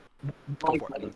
Well, says 1,400 watching. Do you think it's a good idea to mention that on the 15th and 16th of February, there's going to be a live DEBATECON in Newark, New Jersey? Oh, I can mention that, I suppose. Well, we're at the peak. I will mention, yes, of course, on February 15th, 16th, we're going to be doing live DebateCon 5. So if you haven't seen the notifications for that, they're all up in our Modern Day Debate YouTube page. So you just click on our icon there, check out the live. Of course, Craig's super excited. I'm super excited. We're all going to be there hanging out in New Jersey. Where it's legal. Anyways, just kidding. I'm a Canadian. First place we're going. We're total wrecks. No idea. Into the hotel, and I'm going straight to Rise Dispensary. There you go. So yeah, on top of that, we do have an Indiegogo link in the description. So that's what the thermometer is on the side of my screen. So if you can help make the event happen, we do appreciate all the support. But yeah, even better if you're participating in the conversation, you put in a super chat. We're gonna ask those anywhere between 40, maybe an hour. Just depends on how much longer these guys want to unpack. So let's get back to it, there, fellas. Jimbob actually... Yeah, apologies for dropping out there, Jimbob. You were... yeah, I want to give it back to Jimbob. You were explaining... You got to the Orthodox part. Yeah. Yeah, he told you to get the hell out of here, and then you dropped. It was so funny. I'm sorry, but yeah. It was. Jimbob, I cut out literally as you were saying about why the Orthodox Church is the true Christianity. Could you just continue from that for me, please? Yeah, let me... get my camera in a second and see if it uploads again. Sorry. Again, apologies for dropping out there, Jimbob. I know that no problem. Yeah, no problem. So yeah, I would say when you trace Christianity back, right? So before canon, there was a church, and church existed in its practice and traditions before canon. And so the Orthodox Church, the tradition of the Orthodox Church, determined canon through its practice, through its traditions. And when you argue against someone else today, like Craig, that you probably argue against these people all the time. They're Mormons, or they're Calvinists, or Protestants. All these people who use the fire and brimstone theology, by the way, they actually ran with their own heterodox positions, and they don't actually have a normative authority. So when I ask them, "What's your normative authority?" they usually say like the Bible. And if you're interested, Craig, you and me would actually team up and obliterate one of these people who just say, well, the Bible. Well, the Orthodox position, we don't just say the Bible. That the Bible is actually a liturgical tool for praxis. The people today who were born into the Western culture after the Enlightenment, after Protestantism, they think that the Bible is something you just pick up and then you read it yourself and figure it out like a decoding book. We work against that. We say, no, you don't even have the church history behind you. You don't have the practice. You don't even know what you're doing with this thing. You think it's like some sort of self-help book. Hence Jordan Peterson and all these people. So the answer in short, Craig, is if you trace apostolic succession all the way back, look at which church was there before canon, which church was there throughout the councils, which church today, everywhere you go in the West, are practicing the same exact liturgy at the same exact time on every single Sunday. It's the Orthodox Church. No stand-up comedy there, no smoke machines, no bass solos. I like those kind of churches. They're more fun. Yeah, me too. So those, yeah, no, not those. I mean, I'm kind of interested in the position. I'll be honest. I'm not, totally. I don't know everything about the Orthodox Church, and it's interesting for you to tell me about a bit of the history there. My question would be, out of all the Christians in the world today, whatever sect they may be, what percentage would you say are Orthodox like yourself? It's generally smaller because of the traditional aspect. It doesn't really conform to modernity or do Starbucks in your seat and all this stuff. So it's not as good as advertising because that would be sort of counterintuitive. But it is the fastest growing in the West right now, I think mostly because people are rejecting pure materialism and consumerism, and they're looking for something that's strong and maintains the test of time and something they can teach their kids through generations. And so people are flocking back to traditionalism. And that's true even for Protestants, that they're leaving those churches. Calvinists are leaving their churches and they're moving closer to orthodoxy. So you'll see a giant spike in orthodoxy in the next couple of years. We already have. No, obviously I don't want to straw man you, Jimbob. So could you please clarify your position on heaven and hell for me? Heaven and hell from my sorry, I got to echo. From my position, heaven and hell is not like this place. the Orthodox position, just generally speaking, is that everybody who dies experiences the same God, the same fire, and people who are close to God, who participate in His energies, who what's called practice theosis, who are not in sin, who repent, they experience God's fire as love, as beauty, as all of those things, and the people who are separate from Him on earth are exposed to the same exact fire. They just feel it differently.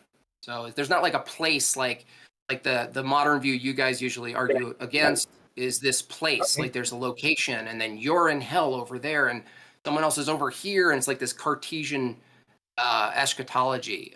We just reject that wholly. Okay, I appreciate the explanation, Jim Bob. Thank you very much for that. So my question would be along the same lines then, where obviously, correct me if I'm wrong, so you hold the position that if you follow the teachings of the church and you follow the duties and the normative authority of the Orthodox position that you hold, then you get to experience God's light as a good thing. However, if you don't, you experience it as a bad thing. Is that a fair assessment? It's a choice that you have the choice to experience it how you want to experience it. So, but I have to wonder. Hold on a second. This is not a class on orthodoxy. So can you figure out how to tail it into a moral foundation, please? That's where I'm going with this. I didn't want to straw man you, so I wanted to make sure I understood your position first before I went there. And for me, it still goes along the same lines of, if you don't do this thing, you are punished by, in this case, experiencing God's fire as a bad thing. So it still goes along the lines of, well, it's a fear of punishment and a promise of reward. No. Right? That's not how. We wouldn't, especially we're talking about moral foundations. Arguing for an ethical position that's derivative of orthodoxy in this position would not be leading with you're going to go to hell, especially for people like you who just don't believe in it. That's just ineffective. Like, so all those fire brimstone Christians are, you're going to go to hell, Craig.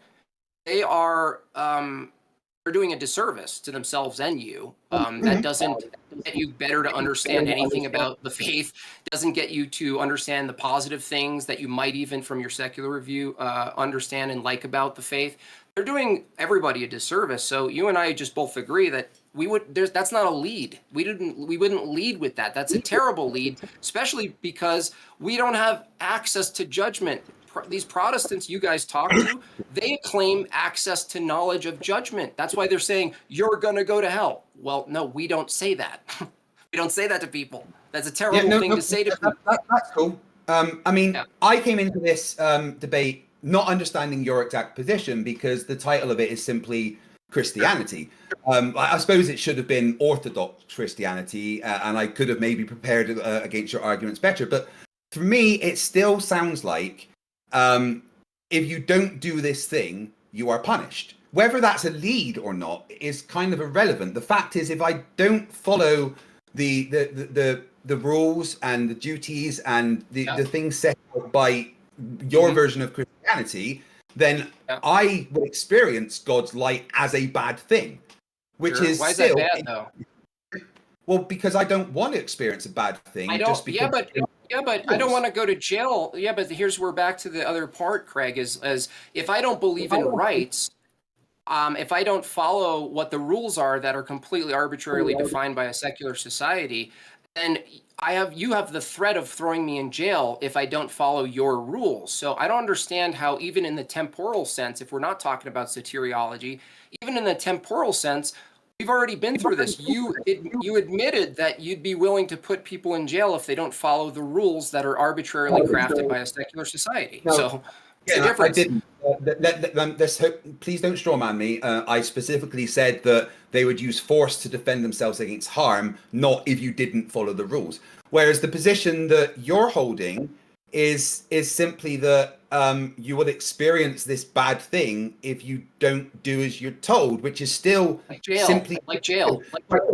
So no, but again, jail is only jail is only reserved for those who, do harm and stuff. In this case, we're talking about, whether you want to harm. Right. So let's look at it this way. For you, you would not rape and murder, because if you do, then you will experience God's light as a bad thing. Whereas me, no, that's not true. No. So are you saying that if you hold on? No, Wait, no, so but listen, right, let me so answer. Let me answer. I'll answer. Saying you're straw manning, so let's let So Jimbob explain. No, our Christian virtues isn't a consequentialist view because, as I said, I don't know judgment. I can't assume judgment. That would be blasphemous. So, virtues, so actions in alignment with God is faith based. It's not consequential based. For instance, would it still be bad to do something you believed was immoral if suddenly you realized nobody really knew? Like you steal from a large company, me and Craig, we get together and we're like, dude, Google is so rich, they don't even notice $1 million's gone. And you and I go, oh, what if we take it? And you go, well, what if it harms someone? If we determine it didn't harm someone, that wouldn't really change the fact that it would be immoral, right? From our position, just because you couldn't track it harming. What's that? I wouldn't do that. But not because of the harm, right? That's my point. I want to clarify. I want to clarify something because again, I don't want to strawman you. So, if you within your religion murder and rape, how will you experience God's light?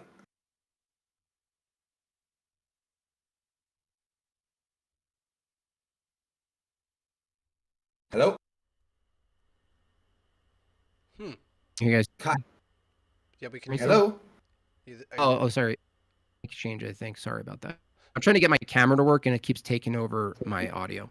Oh, that's a shame. No, again, that's an assumption of judgment. Again, we don't take a position. We do a moral position because God, it's aligned with God's will, not because we know or we're betting about our experience in the eschaton. We are aligning with goodness. We're participating in goodness faithfully without any knowledge of where we're going to be. So we don't hedge bets, What? Yeah, but why are you being good? Because we're following God. I mean, what do you mean, why? And what if you don't follow God? What happens? We don't know exactly. We could assume from Revelation and the rest that we're gearing on separation and spiritual death. So there's definitely a promise of death.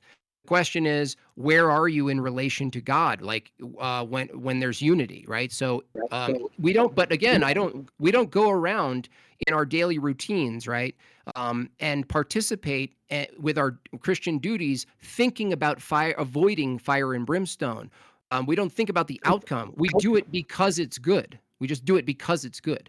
But no, you do it because God told you it's good, right? Yes, because it's good. But that would be the same as it being good from our paradigm, not because we are avoiding something. But no, again, it's not because it's good. It's because God told you it's good. Yeah, sure. That doesn't mean that it is good. That means that God told you that it is good. Yeah, so I just told you it's faith. I just told you it's fully faith. I mean, what do you want? What do you want? You did say to me earlier that when you don't follow God's will and you don't do those things, that's how you then experience God's light. You said the ones that are further away from God are the ones that would experience God's light as a bad thing, right? That's right, like you. So basically, then it still comes down to, if you don't follow God's will, you're going to experience God's light as a bad thing. It's a punishment. It's fear. I understand, but that doesn't follow, dude. If you describe, look. If you, do you think that under your paradigm, you don't steal because you're afraid to go to jail, or you don't steal because you find it wrong? I don't steal because it's the wrong thing to do. Here's the thing about me. That's the end of their point then. No, I mean, that's exactly the point. I was in the middle of saying something there. Let me finish, please. You're not conceding the point, though. No, if you let me finish I'm not going to concede the point because I'm trying to explain why I don't agree with you. All right, go ahead and explain. Please stop Yeah, thank you. So here's the thing about me, Jimbob, right? I have a tendency to rape and murder as much as I want. Literally, whenever I get the urge, I just go raping and murdering, right? But that's exactly none. Not because God willed that is not the right thing to do, because I just know it's not the right thing to do. How do you because it will know? harm I was in the middle of explaining. Okay. Please, impulse control. Because it will harm people. It will hurt people. It will harm society. It is not a good thing for the future of society. That's why I don't do it, because it's just the wrong thing to do. I know it's the wrong thing to do because I wouldn't want it done to me. Not because if I don't do it, then I'm further away from God. Therefore, I would experience God's light as a bad thing. That is still, at the base of it, a reward punishment system for doing the right thing. Egg, are there people who like other people harming them? They get off on it? Yeah, they're not secular humanists, though. Well, forget. No, some of them, you don't know that. The question is, from your paradigm, if your harm principle is consistent, then as long as someone likes to be harmed by other people, by your own logic, they can then harm other people, because then again, they like to be harmed, right? No, that's a straw man, because why would you be wrong then? I was in the middle of explaining, Jimbob. You know, I was in the sentence. Listen, bitch tits. It was. There's a lag. Do you want to? Sorry, what did you just call me? There's a lag. Yeah, no, sorry. Could you just repeat what you called me, please? All right. If we you're all doing heard. We all heard. Don't Don't take the bait. I didn't hear. What did you call me, Jimbo? Could you just repeat it, please, for everybody? Said you're acting like a female right now. Please. No, you answer the didn't say that. question. Do me a favor. Repeat the words that you said to me, please. I said bitch tits. And why did you say that? Because you're acting like a female right now, and I'm trying to talk to a man about morality. Female act. You're still doing it. All right. Before this becomes a little like this. less tasteful. Like what? Please define how a female acts, Jimbob. It's feminine.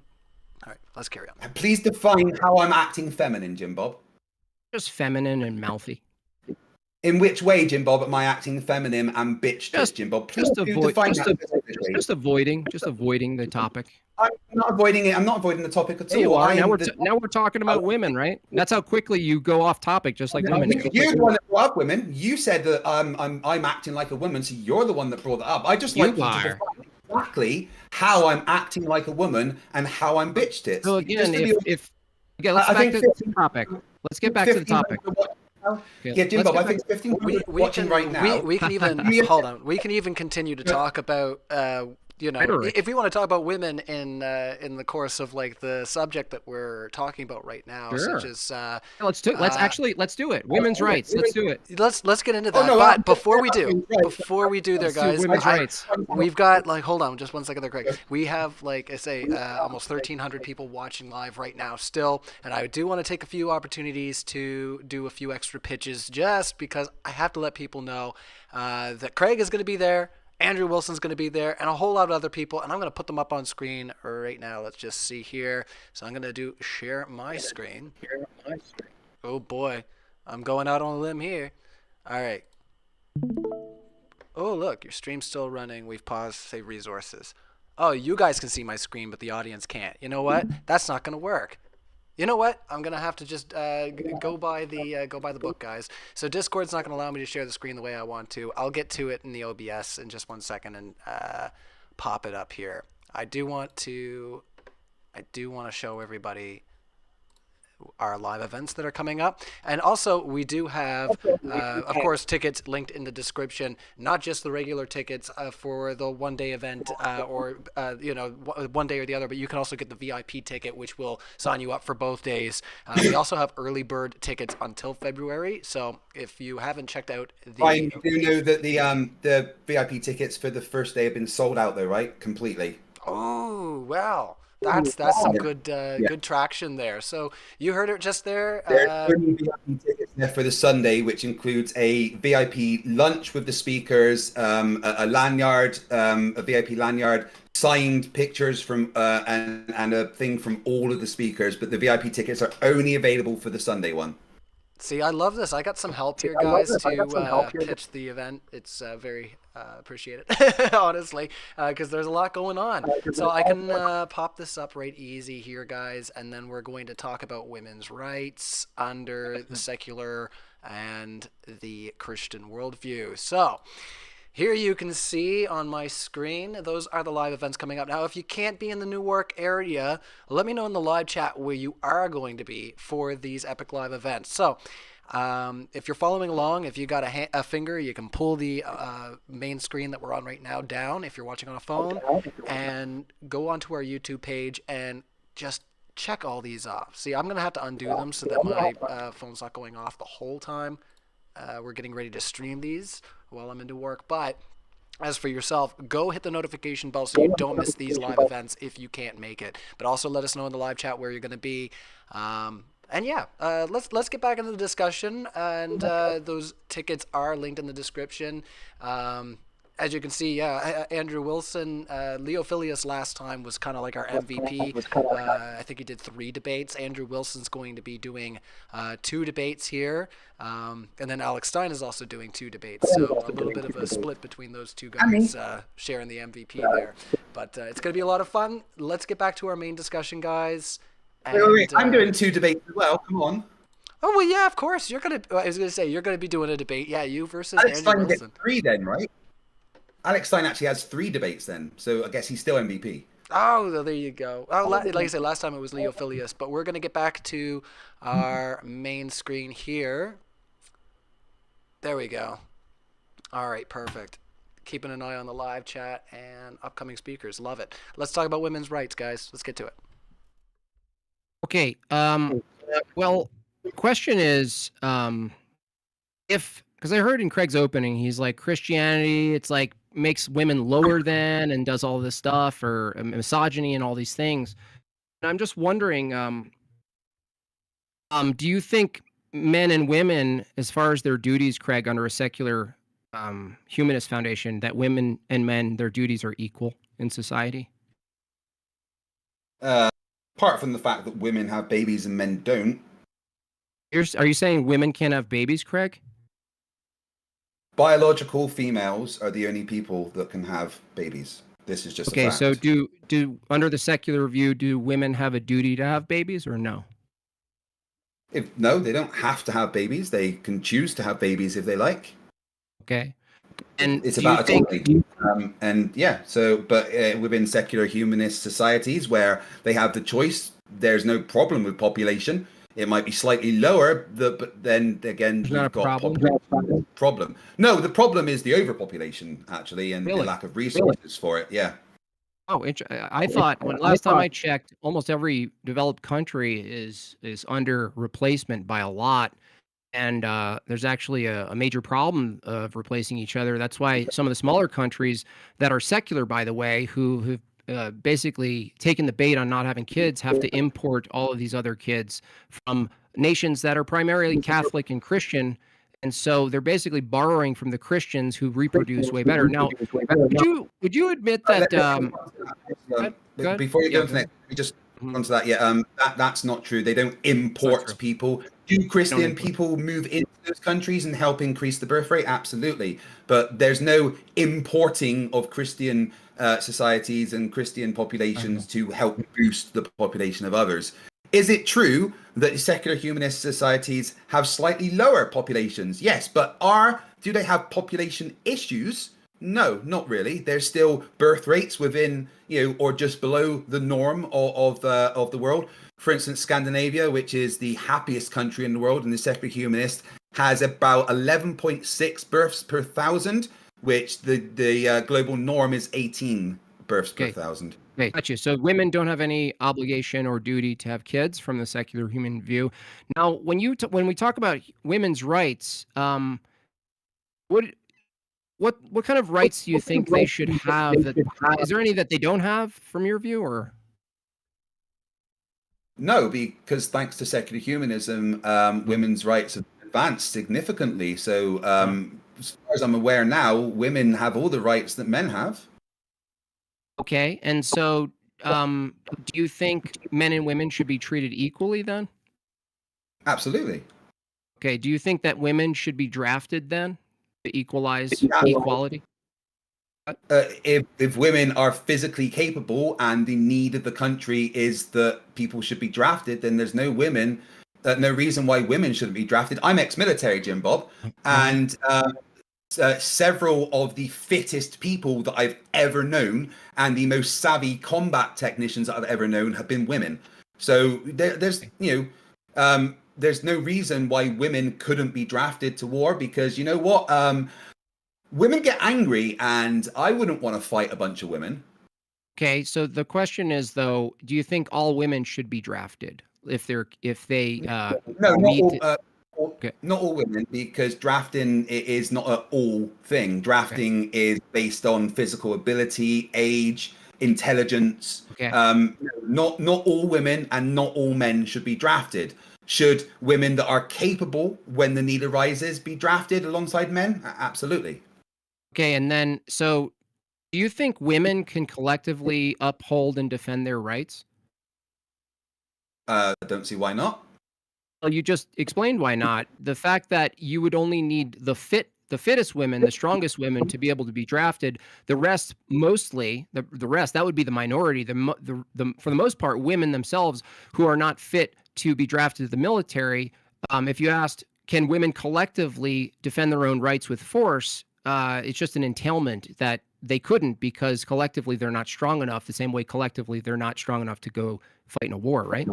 But Jim, what you've missed is that I set the same standards for men. Not all men should be drafted. The disabled men, the men that aren't able to do the things that are required when you are drafted, they, the same as women, shouldn't be drafted. That it's not a different thing for women as it is to men. And there is strong people in society and there is less strong people in society. That's just how it is. Okay, but if women collectively can't wholly defend their rights and rely wholly on men when it comes down to it, for instance, women could never collectively take over men, right? The force of men. They couldn't, let's say a bunch of women said, we're no longer following the Bill of Rights. We're doing away with it. Collectively, women couldn't actually make that happen against men, right? Would you get back to the topic of women's rights, please? That's a relevant question. Because rights assume some type of equality. What I'm getting to, Craig, here is that if you defend human rights or rights in general, you have to kind of be sexist, because you wholly depend on men collectively to uphold and enforce rights, correct? Incorrect. Women and men are equal in society. I'm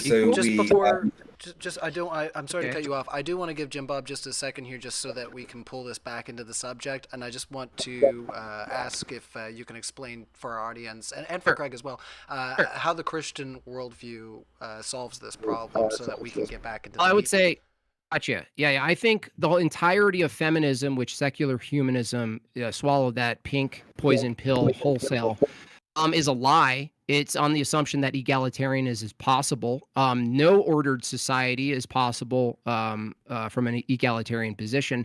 I'm saying that women voting potentially indirectly for wars that men predominantly have to fight and die for, the fact that most of them can't actually do it, it would be a complete anomaly for someone to be a woman and to be able to make it. That, by the way, no women has really gotten into the Marines or I don't know if it's a Marine or Special Forces.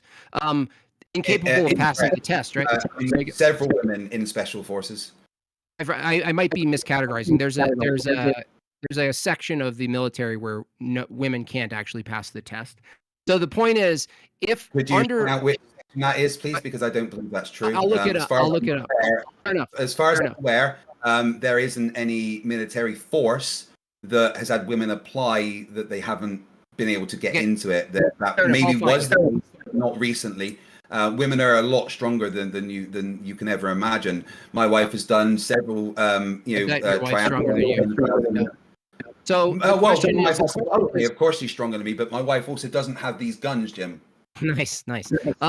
So the question is, in regards to what rights, this is kind of my argument, is like, I don't think women should have the right to vote, but I also don't think all men should have the right to vote. Just in case, I said, I don't think women should have the right to vote, but I also don't think all men should have the right to vote. And So the reason is, I'm not sure if I heard that right. I just want you once more to tell me exactly what you said. I wasn't. I don't think I heard you right, because I don't think any sane person could say. Yeah, Could you just repeat that once more? To calling me insane is not a counter argument. So here's my argument.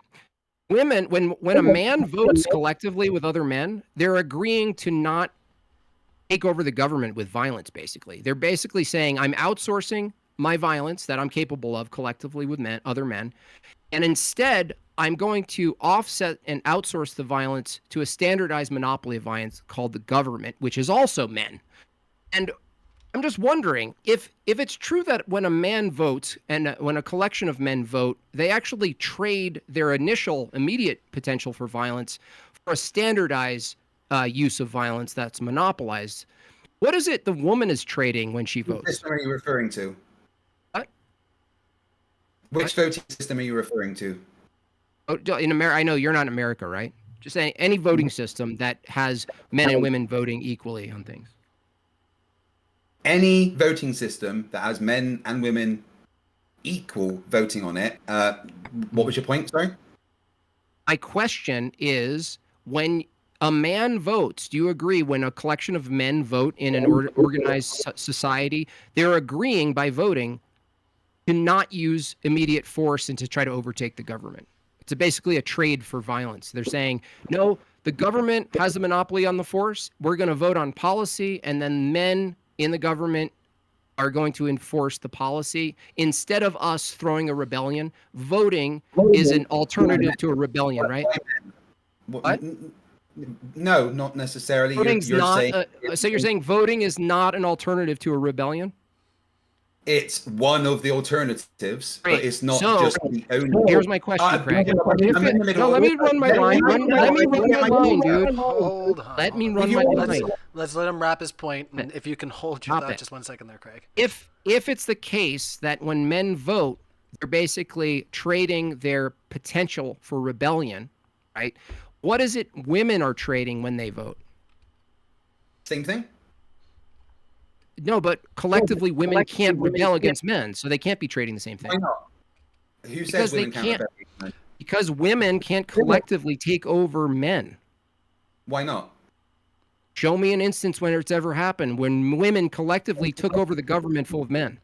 Well, I was just going to say, just before you respond, rather than talk about more of like an overall broad analysis, I would like to bring it into how Christianity would account or solve that specific thing, just so that we can get back to Christianity versus secular humanism. Yeah, that's fine. This is the thing. I think that the man being an extension of the church is the leader of the house, and the women being the neck of the head, the man being the head, the woman being the neck. The best possible place in any given society for a woman is to be focusing on having children, raising good people for the next the next generation of society. That would be the Christian position. That's the ultimate. Like, women following their nature and what they're good at is actually has them at home raising good people, keeping the homes and families flourishing, keeping communities flourishing. And the opposition to that is this egalitarian fantasy that Craig likes to push, which is everybody's equal, everyone's interchangeable, send the women into society, put them in debt, make believe that they're going to be the Eat, Pray, Love character, on HBO. And what do they end up with? They're alone with cats, 49 years old with no kids, nothing to show but debt. And the only thing they have is a lanyard because they worked at Nike, right? And so the secular view has nothing to offer, right? They have nothing to offer women except debt and consumption. Okay, can I talk now? You've literally spoke for about 3 years. Ryan, is it okay if I get like a minute and a half to respond? Well, all right, but to be fair, I wasn't keeping track before, so if you're gonna ask me to keep track now, I gotta give him a full minute and a half after. So I'll give you a minute and a half. Well, I mean, I was keeping track, and he literally spoke for about 2 minutes. You need a tissue box. No worries, no worries. All right, no, I'm just giving you the parameters. I'm giving you the parameters. That's how it's going to go down. So a minute and a half, and then I'll give a minute and a half to Jim Bob. Well, okay. Well, rather than doing that, Jim Bob, do you think you can give me a minute and a half without interrupting? Is that possible? Absolutely. Yes, Craig. Right, okay, right. We don't need you to time it then, Ryan, if that's okay. If Jim Bob is willing to let me speak for a while without interrupting, that's wonderful. I will anyway. So Jim Bob...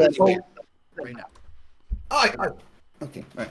So Jim Bob holds the position that women just stay in the house and have babies because that needs to advance society. Well, I'm just going to quickly go over a list of groundbreaking discoveries and achievements by women across various fields, highlighting their invaluable contributions to science, technology, medicine, and society. Rosalind Franklin discovered a double helix structure of DNA through X-ray crystallography, which was crucial to Watson and Crick's work. Marie Curie discovered polonium and radium, leading to the development of radiation therapy for cancer. Barbara McClintock discovered jumping genes, transposable elements in genetics, earning her the Nobel Prize. Henrietta Lacks, her cells, taken without her knowledge, became the first immortal cell line, revolutionizing medical research. Gertrude B. Alien developed life-saving drugs for leukemia, organ transplants, and autoimmune diseases, earning a Nobel Prize in Medicine. Florence Nightingale revolutionized modern nursing and hospital sanitation methods. Virginia Appiger created the Appiger score, a method to assess the health of newborns immediately after birth. Dorothy Crowfoot Hodgkin discovered the structures of important biochemical substances like penicillin, vitamin B12, and insulin. Got Alice Bell, got Rachel Carson, astronomy and space, Annie Jump Carson, Celine Payne Gapashkin, Vera Rubin, Katherine Johnson, Jocelyn Bell, physics and chemistry, Lisa Menson. Like basically, all of these amazing women and discoveries and advancements that they have created in society would never exist under Jim Bob's position, that the women should stay in the house and have babies.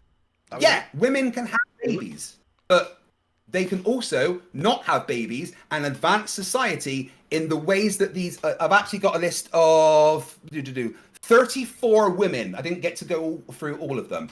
So Jim Bob, your position would have meant none of this would have happened. Your position would have meant we don't have penicillin. How do you feel about that? That was 2 minutes. So 2 minutes for you, Jim Bob, and you can cut off whenever you're ready. Yeah, he mentioned a bunch of exceptions to the rule, which, Craig, we don't structure society based on exceptions, dummy. We base society on the norm, and the norm is that women, for the most part, are geared toward and even want to have kids, absent the massive propaganda machine telling them that they can do otherwise and they're going to be happy is actually a failed system. So you listing a bunch of things that women who are the exception accomplishing things says nothing about the overall structure and infrastructure of society, what makes it thrive. Okay, pointing to these little feats that women have done over time, that they're peculiar, and the fact that you list them as peculiarities proves my point. We don't base our structure society based on exceptions. That's basically your argument. Look at these exceptions. Look at these exceptions. We're not talking about the exceptions. Plus, you have no basis to say massive feats based on peculiar women who have peculiar interests wouldn't happen under the view that predominantly holds that women should be at home as mothers raising the best of the best in society. You just made it up out of your head. You just said, if Christianity was true, if we had a Christian view and everyone was at home, there would be no women doing anything. That's actually not true. Women at home have developed all sorts of ways of making clothing. They've figured out all sorts of machinery. They've figured out how to actually maximize utility in the house in regards to all sorts of operations. They're extremely innovative. The point isn't whether or not women are innovative. The point is, if they're more innovative in the home and they're raising the next generation of kids, is that better than a bunch of Amelia Earharts, right, running around, right, and accomplishing the world, and yet there's no kids? Like, what is the point of having women being pushed into society and trying to be equal with men in their regards to their achievements if there's no freaking kids? There's no society, dude. All right, let's bounce another 2 minutes. Up 2, let's go. Yeah. I mean, really don't need... Okay, that's fine. Massive straw man. I never said women can't have kids or shouldn't have kids. Women, they're absolutely are geared towards having children. Does that mean they have to? No. Just because some women don't stay at home doesn't mean society's going to fall apart. Yes, do some women want to be homemakers and have babies and, make a home and be stay-at-home mothers? Absolutely. Do some women want to go and have a career and advance themselves? Absolutely. Your position, which you have now moved the goalpost on, was that the duty of women is to be in the home and have babies. If that duty for all women, as you prescribed, is the case, then all of the things that I listed, which isn't just the exception, by the way, it's just the tip of the iceberg of the amazing advancements and discoveries by women, those, under your paradigm, would not have existed because women have to go and have babies. You're saying it is their duty. Therefore, they're not going to get the time to go to college, to university, to learn all this stuff, to spend the years working on their research to get these discoveries.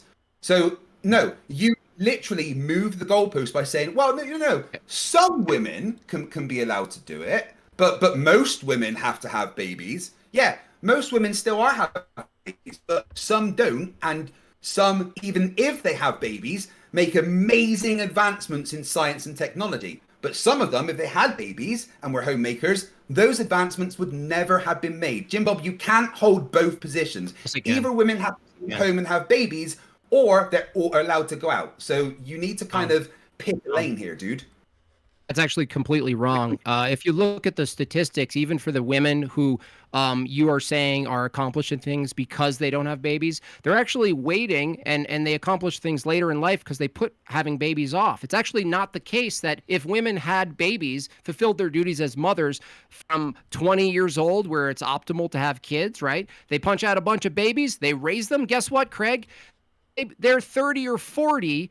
That's the time when all of these women are starting to figure out their new careers. It's because they've totally forfeited having kids. So it's actually more true that from a Christian lens, that if women were pushed to have babies and they were the same amount of propaganda for having kids was equal to that of not having kids in our Western society, women could have kids at a young age, like they should, and at 30, 40, they can leave and actually do all of the things you just mentioned. Why would that be impossible from a Christian paradigm, Craig? I never said it would be impossible. You just said under a Christian view, it's not possible. I just demonstrated that if kids had, women had kids earlier, fulfilled their duties, creating humans in the great human beings, good human beings for society. They fulfill their duty in producing those. At age 35 or 40, they're all out. They're at school, right? They're doing their thing. The woman could then pursue exactly what you just said they should be able to. Both are possible. My Christian paradigm, what I'm prescribing, actually has both. Yours doesn't have both. No, mine absolutely does have both. You're totally strawmanning me. You said that the women have to be at home and have babies, all right? Now, I'm just going to go through a list of 5 people, women that did not have children. Liz Maitiner, I'm probably pronounced that wrong, never married or had children, dedicated her entire life to science and nuclear fission research. Vera Rubin had 4 children, all of whom pursued scientific careers, demonstrating her ability to balance family and work. There's many who didn't have children. Emmy Noether did not marry or have children, fully dedicating herself to mathematics and teaching. And maybe having children would have got in the way of that. Now, you're saying that these women could have had that early in their career, but then have babies later. What if they didn't want to have babies, right? Now, I didn't say that. I said the opposite. I've got a very important question for you, right? What if we can just clone people and we don't need to have babies? Does that work for you? No. Why not? Didn't you say it's about like having humanity continue? What if we can just clone people? No. We don't need to have sex. That's anti-human. No, it's not. Cloned humans are still human. It's still human DNA. No, I mean, from my perspective, you don't really have a definition for humanity. You really don't even know the difference between a human and another beast other than capability. From my perspective, a Christian perspective, please don't straw man. You don't. You can. I could ask you right now, and you wouldn't be able to do it. You just have to use taxonomy, and that's it. There's no. You don't have a basis for like human dignity, human value. A basis nothing like that. Yeah, one of the foundations of secular humanity. No, you don't have any dignity. Dignity is a metaphysical term, Craig. Where's dignity? Where do you find human dignity from the empirical tradition? Please tell me. Right. Let me go through my notes here. 1 second. Where do you find human dignity from an empirical position? Go to my notes. Bear with me 1 second. In your notes? Yes, because I write notes as I go along. This is a relatively new debate to me, so I am making sure that I get my thoughts proper. And I made a lot of notes specifically about dignity, and I'm just trying to find that, if you bear with me. Where does it say humans have dignity in my notes? Okay. I'm sorry if you didn't make notes, but I'd like to prepare for things. So I didn't need notes, obviously. Sorry? I said I didn't need notes, obviously. Cool story, bro. You've probably done this debate a lot of times. Waiting for dignity. Waiting for dignity. Oh, yeah, cool. I mean, I tried to start talking. ChatGPT? ChatGPT? You opened your mouth. You opened your... All right, ChatGPT? I can still hear you guys. I can turn my speakers up. So hold on a second there, Jimbob. Let's let him bring up what he's got there. You guys are having no trouble trying to go to each other. Actually, before you bring it up, Craig, if you don't mind, I can do one last little pitch for our upcoming event. I know everybody loves the little sidetrack, but I want to give Jimbob a chance to maybe drop out of the call, close the browser and come back, because it seems like he's really trying to get back on the camera, which we do want to see you. Damn. It's just really giving you trouble there. So you pop out for a second there, Jimbob, if you don't mind. That's all you need. Look at this. This is all you need on camera. Oh, get out of here, Craig. You're gonna have to take you on. I don't think you want to compare our looks, Craig. Yeah, you're right. I would win quite clearly. Oh, get out of here, guys. All right, no, I'm picking. All right. So if you want to drop out for a second there, Jimbob,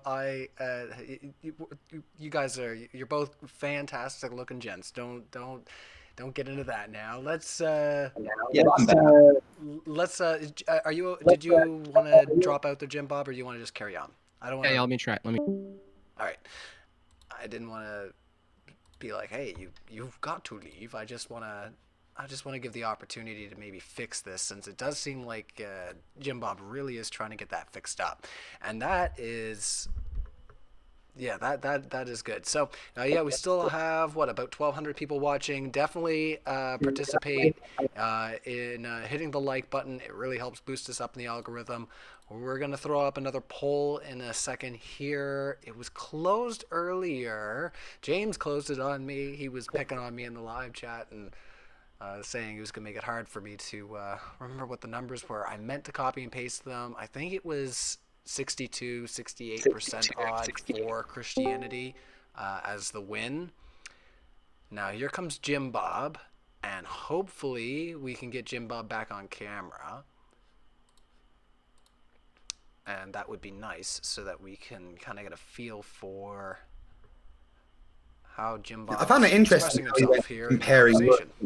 Me on camera. I didn't mention about comparing looks. I don't know why you went there. Oh, I thought having fun. I thought you said it's better to look at the dots than me.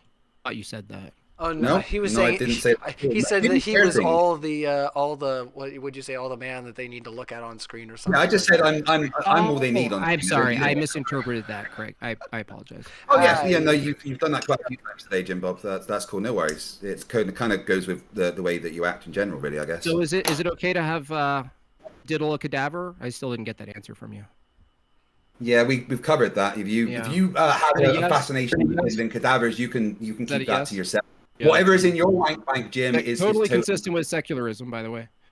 Totally not, by the way, and I explain why. Yeah. Why is it not? Somebody in the live chat. I mean, I don't need to recash the argument that I've already destroyed you on, Jim. That's fine. Just 1 second, I was going to explain why. So you're going to explain something. That's great. I'm going to pop out right quick myself, because somebody did say that when I popped out earlier, it seemed to work again. So I'm going to pop out and then pop back in and see if it helps. Okay? If that's all right by you guys. Sorry to the audience. I'm just going to join back in. Interrupted. I'm sorry, Craig. I just had to pop out, and I was going to say the actual audio echo is coming from your end. It's your screen that's lighting up. That's saying that we have that feedback. Me? Yeah, you're where the echo's happening. I see it now. Why? I mean, I'm just got a mic and there's nothing feeding back. I don't know why it would do that. Your guess is as good as mine. Like I said, it's probably just because we went through so many mediums to try to get here, and then you follow because of the internet update, and now Jim Bob's doing an update. Well, he just, yeah, he's probably going to return in a second. Let me just make sure our screen looks normal to the audience. Yes, okay. All right. We're working through it, guys. It's yeah, we've got some tech issues. It's like I say, something we do want to make sure you're getting the arguments coming across compelling, and also Jim Bob does want you to be able to see himself as well, because it, like I say, helps convey where he's at in the conversation. So Craig's talking to his audience right now, so it's a good opportunity for me to talk to you guys and remind you about the early bird tickets. So as Craig said earlier, I've got to reconfirm that the first day, Saturday, is sold out, but Craig's saying we're all sold out, so I'm gonna go look that up. That's what James said, yeah. James said that in the stream with AP and Central Dower. Okay, yeah, awesome. So, yeah, definitely, if you haven't checked out the link in the description, the tickets are linked there.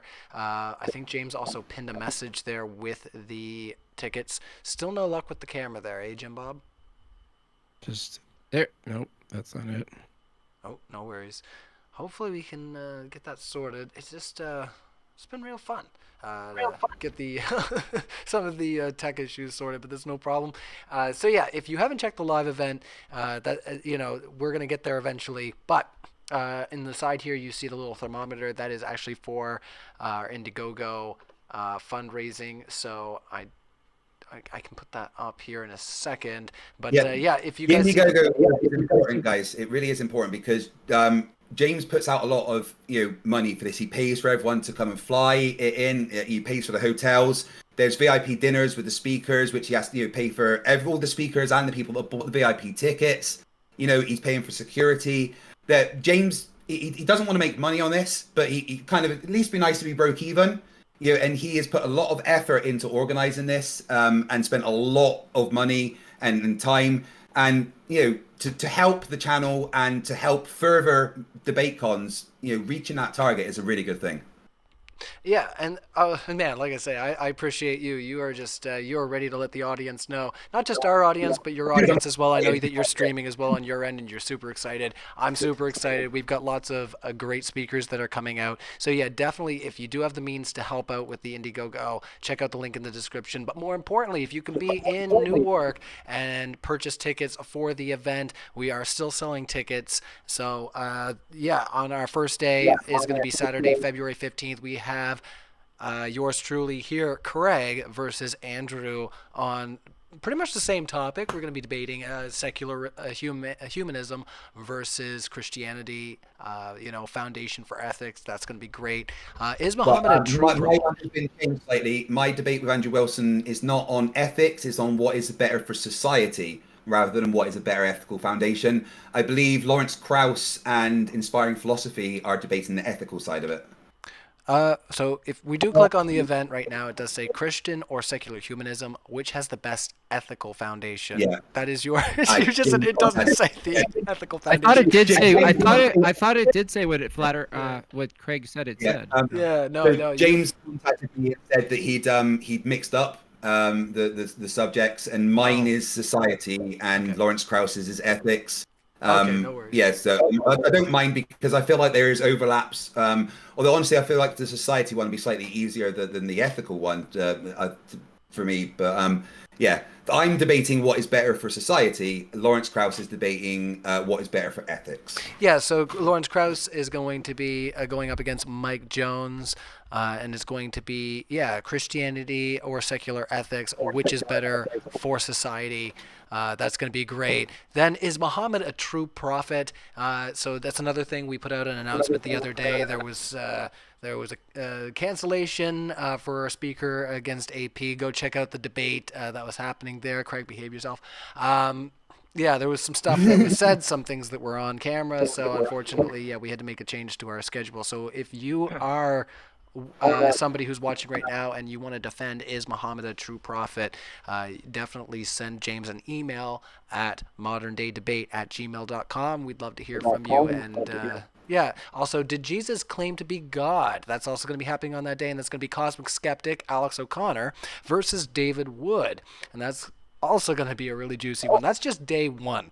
But before we talk about day two, let's get back into the debate. We've done everything that we can to try to solve the issues, guys. I dropped out. Jim Bob dropped out. I really apologize. It's obviously on my side, so It's just not.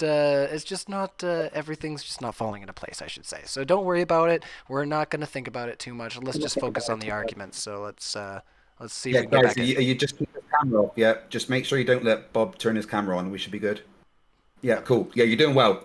Am I? No, I didn't. Wait, is that the Muslim? Are you talking to the Muslim guy who got cut from the debate? No, I was joking. Right, yes. Where were we?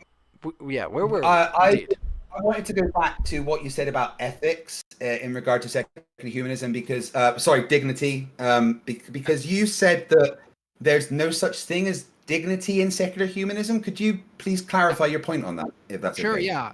Yeah, I would say that secularism relies on reason and empiricism in its tradition. And from that view, things that are transcendental that are not found in nature, like dignity, goodness, virtue, these are not actually grounded in empirical knowledge. There's nowhere in nature you find these things. So they're metaphysical assumptions.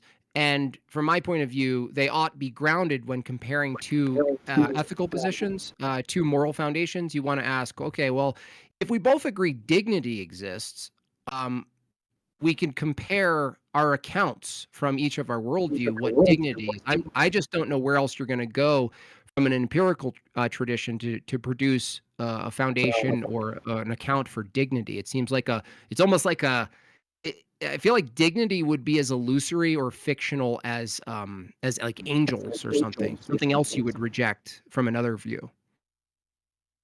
Okay, well, I spoke to a secular humanist society in North Queensferry, near where I live, and the pamphlet they sent me basically said this. Dignity in secular humanism says that dignity is derived from shared humanity.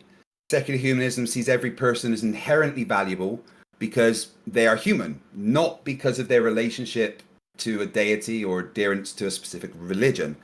This perspective avoids the conditional worth and instead affirms unconditional worth.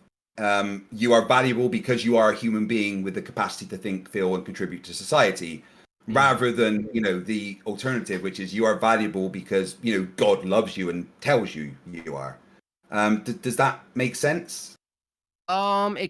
Yeah, I heard what you said. It almost seems like it pushes over the value to humanity itself, but it doesn't tell me why humanity itself is dignified, has any higher value than other thinking creatures. Like, for instance, Craig, from your view, do you debate like vegans or at all? No, if vegans want to be vegans, then You're not a vegan though, right? No, I eat mostly meat and protein. Yeah. So they would go after you and they would say, Craig, well, why are humans so special? And they try to do this thing. And I would be interested, because this is a good, kind of a decent way to figure it out. Like, what do you say to the vegan, not the Christian, the vegan who says, Craig, these other creatures, some of them think, look at the pig, some of them cry, some of them do this. And yet you and me are, cheersing a beer and eating some wings. What do you say to them as far as what makes humanity, humans, individual and collective, unique, peculiar in their value, being dignified, where the other animals, some of them are smart, right? Some of them do things, right? But we don't assign the same value to them. Is it, from your view, what do you say? Do you just take I like humans because I'm human? Do you, what would you say? Well, first off, Jim, I would have to say that it goes outside the confines of this debate, because this is about secular humanism, not about other animals. But if I could briefly just answer your question, for me, it's a personal thing. And, I don't think secular humanism has something to say about what you want to eat. They're not going to tell you this is right and this is wrong. For me, I will eat an animal. And I will thank the animal for the nourishment that it's given me. I will appreciate the life that it has lived, and the gift of nourishment and continued life that it has given me. Whilst that animal is alive, I would treat it with dignity and respect, but I also understand the imperative need for me to survive by eating that animal. I'm human. The animal isn't human. That's how, I mean, I don't know if that goes within the secular humanism argument, but I just, as the way that I feel towards animals, that, you know, yes, I'm going to eat it, and that means the animal dies, but whilst the animal's alive, I treat it with the love and respect so that if it is intelligent enough to understand, it thinks that it's had a good life. I'm also going to eat it because I want to continue to live. Right. So that means that we value ourselves really, you know, straight up. We value ourselves over them. I'm asking, what is it about humans? It sounds like, well, you're a human. You just prefer to live. And these animals, you know, if I need to kill one and eat one, I'll eat it. It's not a big deal. It is, and it is tied in, Craig, because in my opener, I brought up three pillars of free will, basically. Do you believe in free will? I forgot to ask you.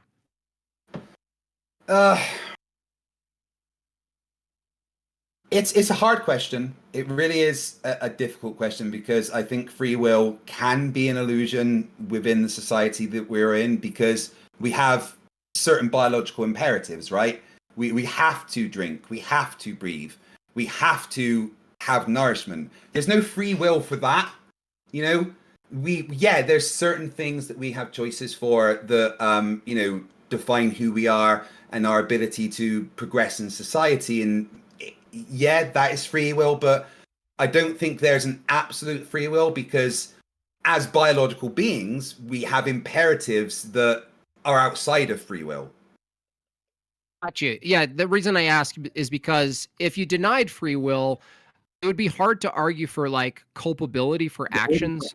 I didn't get to share this now that you don't have a I don't have a camera, but I can at least share this, and I wanted to get your take on this because if someone says they deny free will, which honestly you wouldn't say is it inconsistent for a fellow secular humanist if they said, Greg, you know, I deny free will. Would you debate them on that? And because here's why I'm going to share something here. As regards to justice and morality, we're talking about systems in which we use force to put people in jail for doing what we call bad things, right? And the reason I ask is if you look at this meme that I made here, is it coming up on the screen? Oh, yes. Can you share it? Don't see anything. Don't even have a share ability.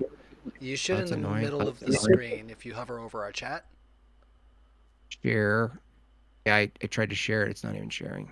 Well, that sucks. Anyway, I'll describe what the image is. It's a man in a jumpsuit for waiting to be sentenced, and his lawyer is saying to the judge, "There's no free will, Your Honor," and which brings up a big point because if you, Craig, have a bunch of people in the secular humanist view, which they do exist. I'm sure you talk to them. They deny free will. They think that all of our actions and thoughts are completely mechanistically determined. I'm wondering, like, how could we possibly say, well, you deserve to go to jail if your very nature mechanically had you completely determined to do the horrible thing? And how could someone be culpable?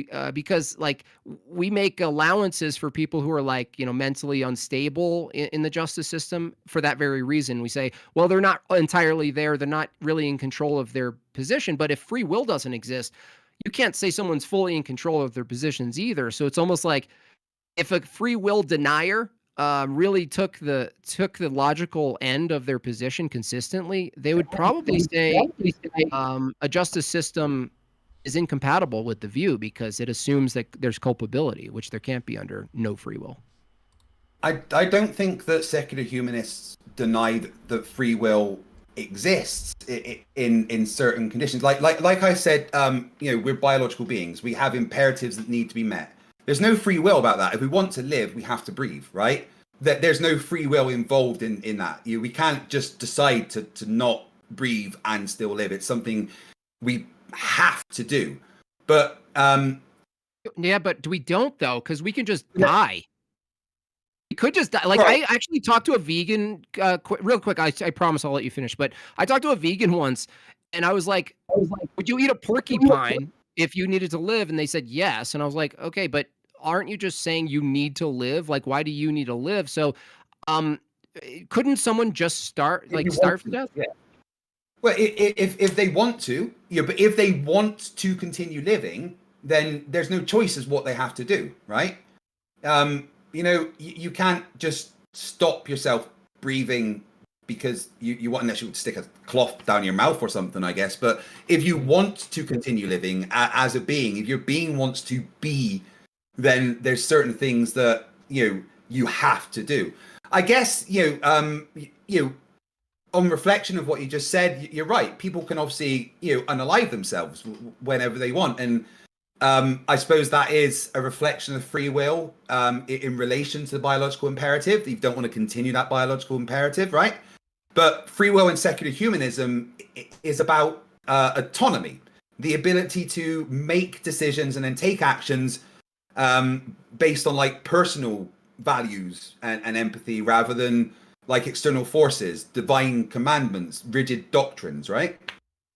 Yeah, I go to the empathy thing. I'm wondering why people keep bringing this up, because in my experience and even some of the scientific literature, empathy for the most part is like an involuntary response to some external thing happening that has us recall background knowledge that's similar. So that kind of makes sense. Like if Craig's crying and it feels like the last time I was sad or something, I might like go, "Oh, you're crying." And it could be the case that you're actually happy and it's like not clear.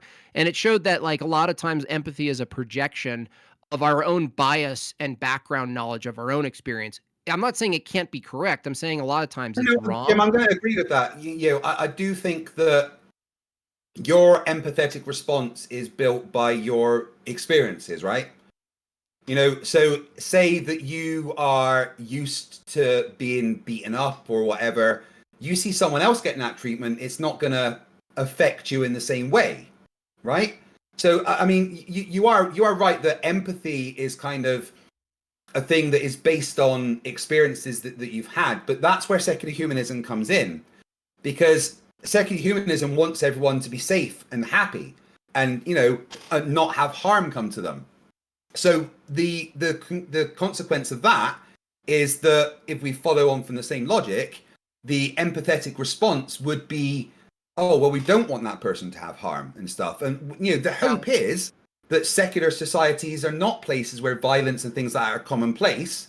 So maybe the empathetic response would be, a better thing than do you see what I'm getting at? I understand, but there needs to be some threshold, because you said you're a father. Like we have to bring our like kids to like the doctor and dentistry, and there's all this like horrible experience, and we even look at their experience and we're like, oh, I hate that I have to watch this happen, and yet we don't respond based on their empathy, the empathy of feeling their pain, to determine to suddenly take them out of the dentist chair. We just go through with it, even in the instance of them suffering and us feeling their pain. And so if that's the possibility that empathy doesn't actually tell us what we should do, it tells us what people might be feeling, but it's not ever consistent. Like, like that example, like if you watch your kids grow up and make mistakes, we empathize with their mistakes, we remember our own mistakes, but we don't stop them from making the mistakes. But if empathy was ultimately, I'm not saying you're arguing this, but a lot of times it comes up, they go, well, no, morality is based in empathy.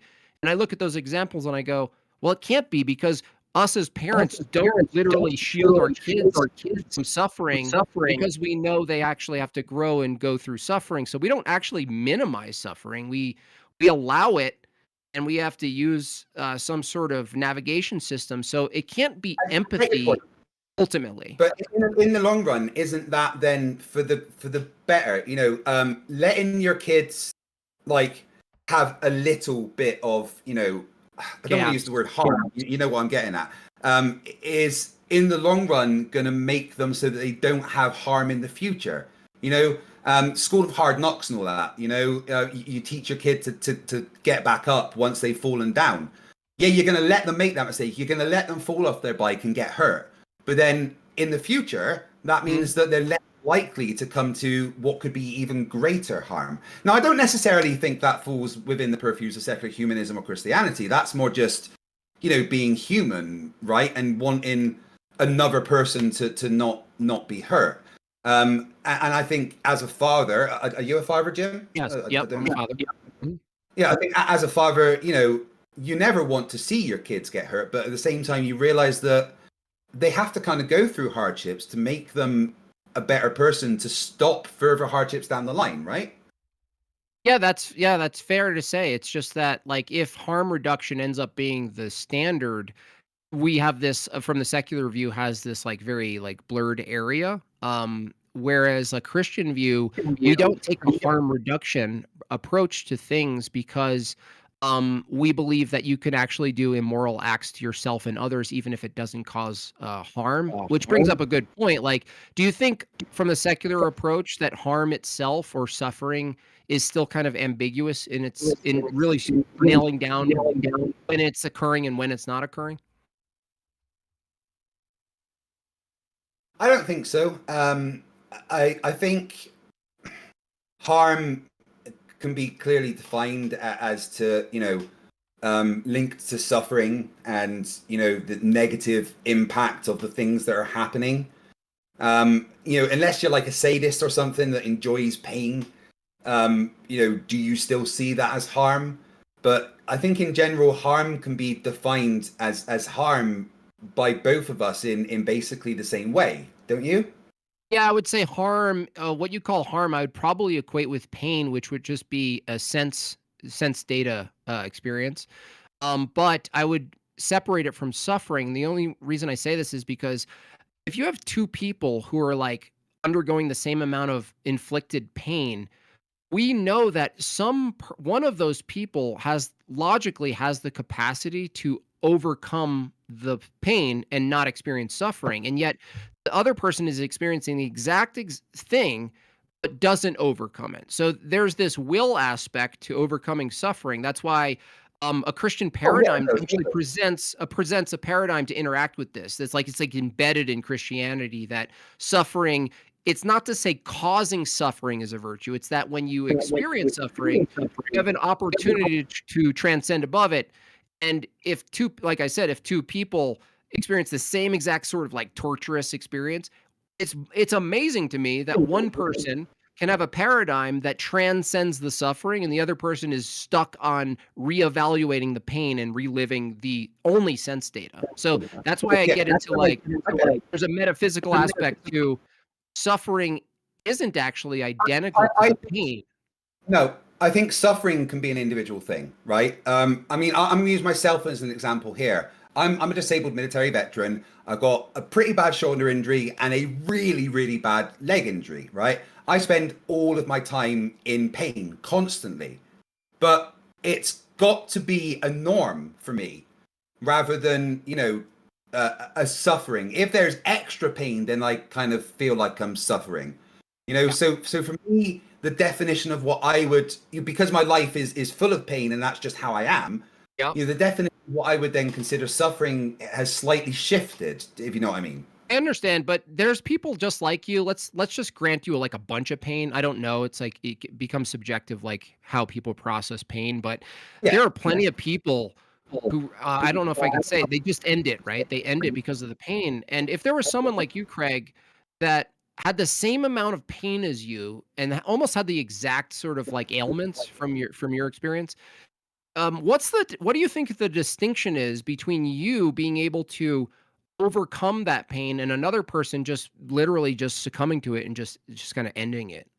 Like, what's the difference? For me, it's been right. For me, I feel like the support structure that I have in my life has allowed me to not overcome, because I still struggle.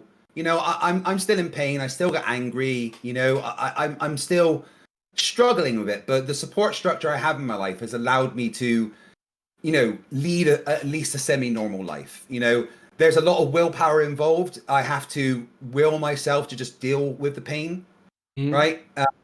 But I've been dealing with it for a long time. Whereas maybe if someone just got injured today, like I have, they would see it as a completely different thing, a life-ending, devastating thing. You know, because to have that pain start when you're not used to it is a very different experience than for me. I've been living with pain for nearly 12 years, right? Yep. Yeah, and I'll ask you this. Do you think someone in your position with pain next to someone else in the same exact position, but you have children, is there anything about being a father that calls you, your will to overcome your pain because the sacrifice is there to be there for your kids against your own preferences? No. Yeah. So for me, I want to overcome what I go through. You know, my anger issues, my you know, the constant buzzing in my head from the pain that I'm in. I want to overcome that so that I can give my children a better life and a better experience, right? But for me, that really aligns with secular humanism views, because it's about, you know, just making sure that everyone else is happy and well looked after. You know, and it's how I deal with it. It is hard. But because of the society that I feel like I'm part of and there's a support structure, you know, I've been able to deal with it. And I feel like a secular humanist society will be that support structure because they want everyone to be happy, you know? Where yeah. The thing is, feel like the same is always for religion, you know, people can be chastised and shunned because of certain things they've done or ailments they might have, or, you know, historically. No, maybe not nowadays. Greg, this is why I bring up duties so much, because I think it's so important beyond rights. I think duties are more important than the concept of like entitlements.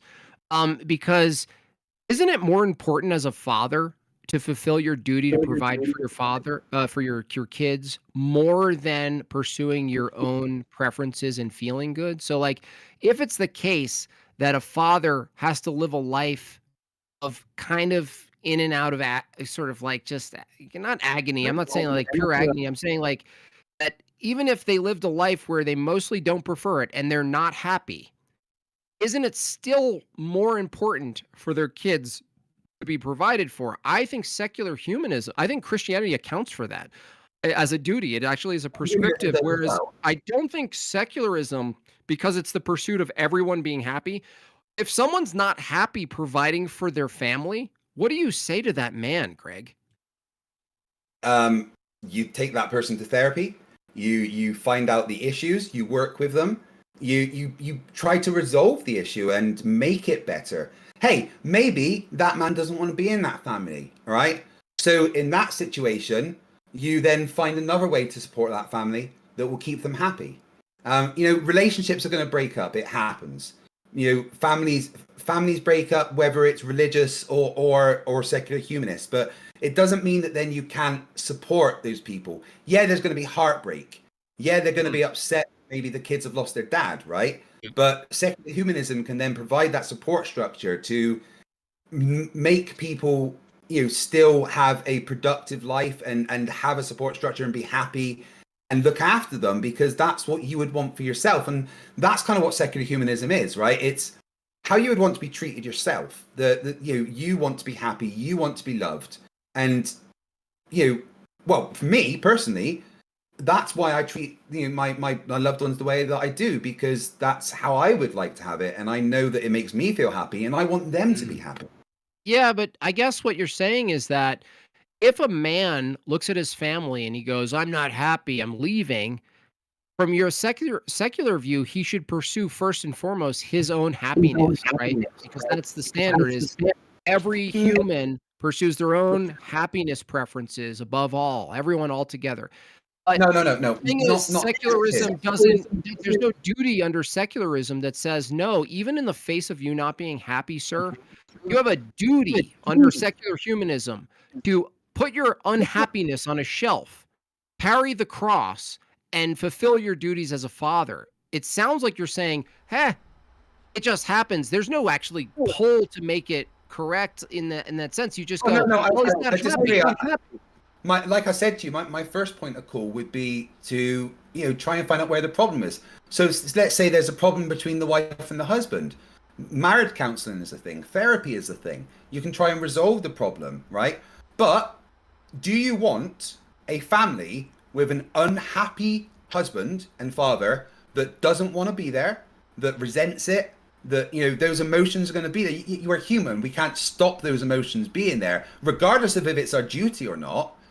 A house with an unhappy person in that doesn't want to be in that relationship is not going to make a good impression and continue society, right? Well, I understand your position that, like, if you just get a grumpy dad and maybe your kid's experience of the dad is just so foul that you're saying it might be better that the dad's just not there. I think even if you imagine that as I just because we have been talking for a little bit, I do want to check with you guys to see, you know, how much longer you want to keep going, and I do also want to, you know, I'm a father, so I do also want to maybe talk about not the regardless of, but what would be the opinion of what is the duty of a father. You know, we can maybe try to hone in on that, you know, and focus on it. That's great. Enjoy that. But I did put in our Discord right now, not right now, sorry, a little bit ago, the Indiegogo promo link. So I don't know if you've shared that with your live audience yet there, Craig. But if you would, that would really be a Would one of my mods please take that link and spam it in my chat? I'd very much appreciate it, and put it all over my Discord. I know you guys are on that, so thank you very much. Awesome. Jimbob, I'm quite enjoying this conversation. Are you happy to maybe go for another 10 minutes of back and forth and then go to Q&A? Yeah, definitely. Yeah. Okay. So before we go there, I do want to remind our audience as well that, yes, if you can help us out with the live event coming up, our Indiegogo link is in our description. And yes, I put it in our Discord chat here, Craig. So if you can pull that from our chat there too. But yeah, if you're watching on Craig's side too, and if you can help us out, you know, we are flying Craig out for the event as well. You lucky bugger, and me as well, you know, and a bunch of other people, you know. That's it's going to be a wild time. It's going to be an amazing time. There's going to be amazing debates going on, and honestly, it's going to be better than what money could pay for at the end of the day. So if you can help us out and put in the Indiegogo, we do appreciate it. But let's try to hone back into the subject that we were talking about. So we did talk about women's rights earlier. Now we're talking about the duties of a father. You know, so yeah, let's try to let's get back to it. Go ahead, Jimbob. Well, generally speaking, I think that a society, which is really easy to exact today because of all the consumerism, it's really easy. I think Craig would agree that it's really easy to give people what they want to sort of make them, quote, happy in the short term very easily now, right? Amazon on demand, all of their fantasies fulfilled. It's really, we're pretty much on a conveyor belt society now with consumerism and getting the things we like. And it brings up a good question, is that, like, what ultimately are we supposed to be doing if the secular view is to say, well, what you're supposed to be doing is making yourself happy? That leads itself to pure materialism. I'm not sure what else on top of managing your own wants and fleshly desires there actually is to offer from a secular view. Is there anything that's a higher order? Is there anything higher than material? Well, just to clarify, it's not making yourself happy, it's making society happy. You know, the ones you love, the people around you. You guys don't, you secularists don't make me happy, though. Well, that's because you're religious and you don't think that my point of view is correct, but everyone that I know that holds the positions that I do is happy, and we support each other and we love each other, and we don't need a divine doctrine to say that. Well, I disagree. I think love itself, from your view, is a pure chemical reaction, isn't it? I mean, that's what love is. Love is a biological, a chemical, and electrical reaction. That is what love is. Okay, Craig, listen, dude, listen. Hold on a second, dude. You're in trouble here. You're in trouble here. You need to let me finish. I need to clarify. Fair enough. Right. Yes, biologically, that's what love is. But you know, how could I define my love for my wife? I don't think I could. I adore my wife. We've been married for 18 years and I still get butterflies in my stomach when I see her in the morning. My dreams are about her. I obsess over her.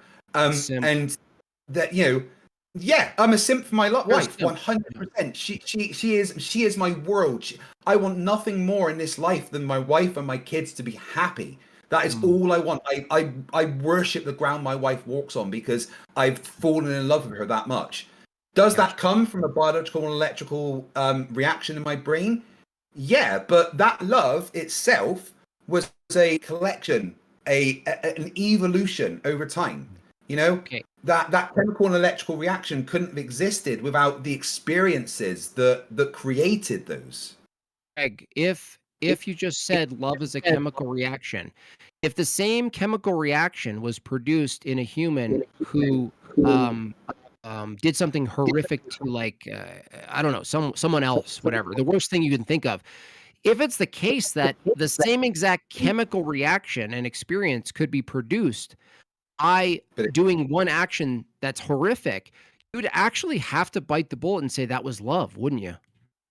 Those chemical reactions aren't the same, though. You're just making hypothetical that doesn't exist. The chemical reactions that the chemicals released for love are very specific. They're not the same chemicals that are released for doing horrific things. They couldn't be hypothetically reprogrammed to feel like, we already know from neurology that you can say anything. No, I'm saying you can actually. You can actually. I'm saying you.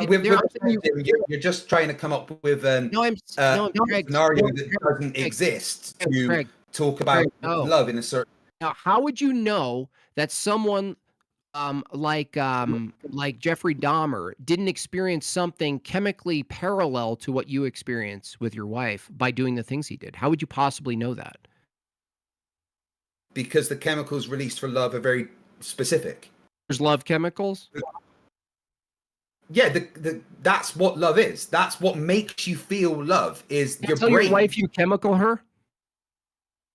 My wife understands that my love for her is a chemical and electrical reaction. That doesn't make it any less real.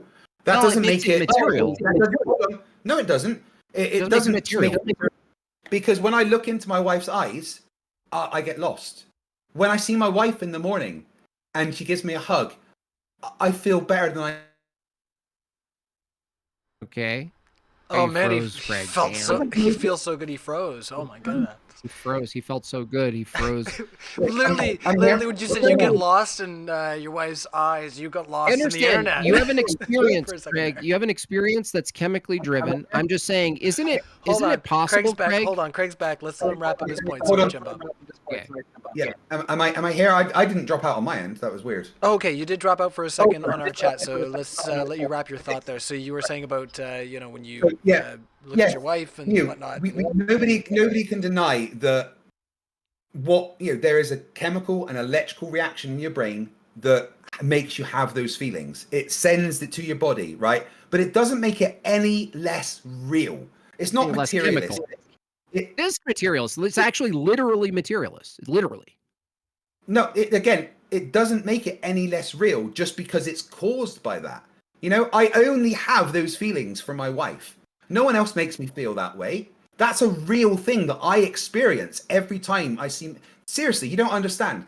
The thought of climbing into bed next to my wife makes me happier than I could ever explain to you. Yes, that is a chemical and electrical reaction in my brain, but it's no less real than if it wasn't a chemical and electrical reaction. I know, but things that make other people happy, right? In doing, like, there are these people who are so, like, they experience a massive amount of euphoria from doing really horrific things to people, to animals, to all sorts of things. Like, how could you possibly argue from a strictly materialist position that their experience, even if you didn't call it love, was an overwhelming sense of chemical euphoria, and you're calling that love? Why couldn't you just call the same exact thing, someone who does that to animals or whatever, is experience absolute euphoria? How could you possibly take that away from them, Craig, from a secular humanist position? Because we don't want harm. No, but it doesn't harm the animal. It does harm the animal. No, if you demonstrated that you don't have to harm an animal. For instance, it doesn't actually harm an animal to artificially inseminate an animal, so why would it harm an animal if you just put another object inside the animal? Bob, why would you bring up animals when the conversation is about chemicals. secular It's about because it's about chemicals that are produced, Craig. But we're talking about, but again, this is about secular humanism, not about about animals. chemicals. Yeah, about chemicals. No, secular humanism. This Which isn't about reduces which reduces humans to chemicals. No. Secular humanism reduces humans to material meat sacks, dude. No. Just because there's a mechanism behind things doesn't reduce it to that. What more is a human than a meat sack under secularism? What more? No. What? No. Hold on. You talk a lot. You talk a lot. What more is a human other than a meat sack? I do notice that you've asked me a question, but you won't let me respond.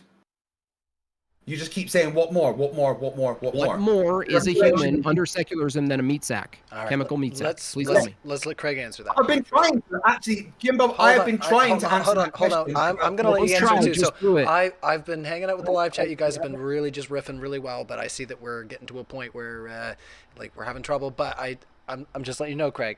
I want you to answer the question, and if he interrupts you, then I'll put him on the mutes. That's how she goes. So go ahead there, Craig. Thank you very much. Yeah. So we are not just a meat bag. We are a collection of shared experiences. Yes, there's a mechanism behind it.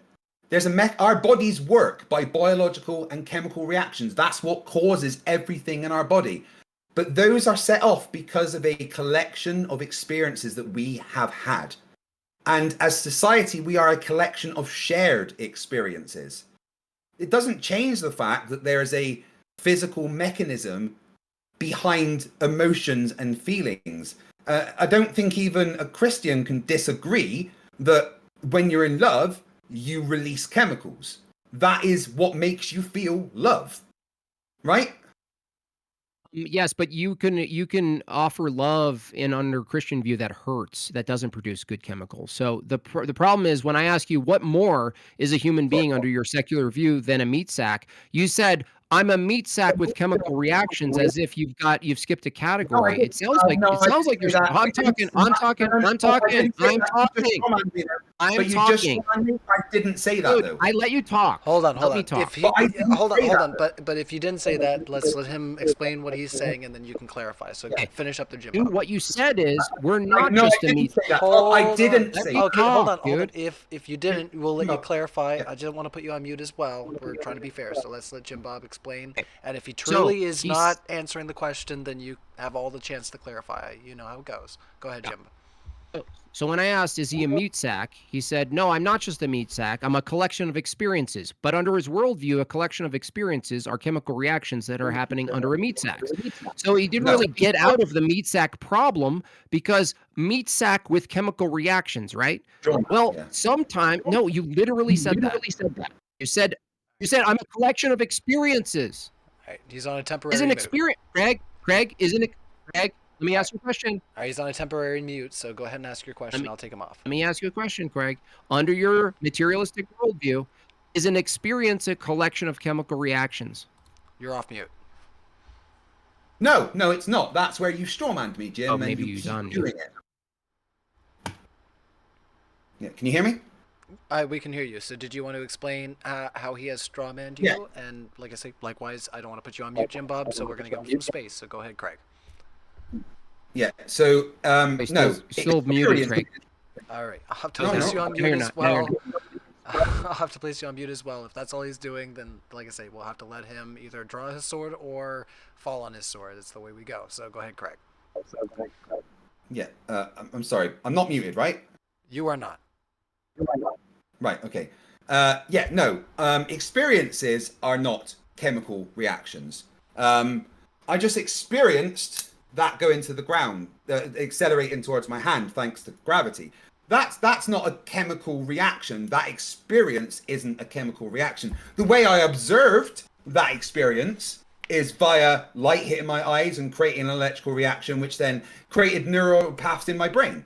But no, nobody ever says that experiences are chemical reactions. We just see the world through electrical stuff that is happening. Experiences still happen. That is not a chemical and electrical reaction. That's something that I am experiencing happen. All right, you're off mute. What I heard you just say is, my experiences aren't chemical reactions. When I drop something, I perceive sense data through chemical reactions, and then I called my evaluation of the chemical reaction of sense data an experience. You kind of just said experiences aren't chemical reactions. Then you explained what an experience is and reduced it to a chemical reaction, literally. No, I didn't. I said we observe it via chemical reactions. The experience is not the observation. That's just us observing the experience. Okay, cool. Craig, from a secular... I haven't finished. Okay, all right, let's keep it contained to 10 seconds if we can. Yeah. Are our memories electrical and chemical things that are stored? Yes. Is that how we relive the experiences? Yes, but the initial experience wasn't a chemical and electrical reaction. That's just how our brain saw it. Okay, got you. So when you say the observation of the thing, right? Isn't it under your view that the observation itself is a chemical reaction? Observing things is a chemical reaction. Yes, the experience. Okay, so everything is reduced. If observing the experience itself is a chemical reaction. No, look, dude. There's sense data out in the world from your physicalist view. There's sense data out in the world. You're just using words. Don't interrupt. Dude, no, listen to me. Don't do this. There's sense data out in the world. It goes through your senses, which is materialism, chemical. You give yourself, from the secular humanist view, you give yourself this unique thing called an observer. But the problem, Craig, under your own view, the observer itself is a chemical reaction. No, What is it then? I was in the middle of explaining, Jimbob. When you say I, what's the I? Have you finished? Have you? What's the I? What's the I? Are you done, Jimbob? Do you need a minute to yourself? Well, no. What's the I that's observing, other than a chemical reaction from your physicalist view? What is it? You okay? Are you done? Am I allowed to respond? Are you going to be quiet while I try and have a response, or are you going to open your mouth within three words again? Which one is it? Yeah, if you answer my question and not dodge it again. If you let me speak 3 words, I will answer. I'm getting hella distracted by James, our Lord and Creator here at Modern Day Debate. Go ahead, Craig, and answer. Let's try to keep it going. Try to keep a flow there, fellas. I try, but he interrupts. Dodger. Don't meta. Go ahead there, Craig. Again, no. We experience things, and then we observe that experience. Those are 2 separate things. Cool. What the we under your materialist view is what? To go around in circles on definitions. What is the we? That's pointless. You're dodging again.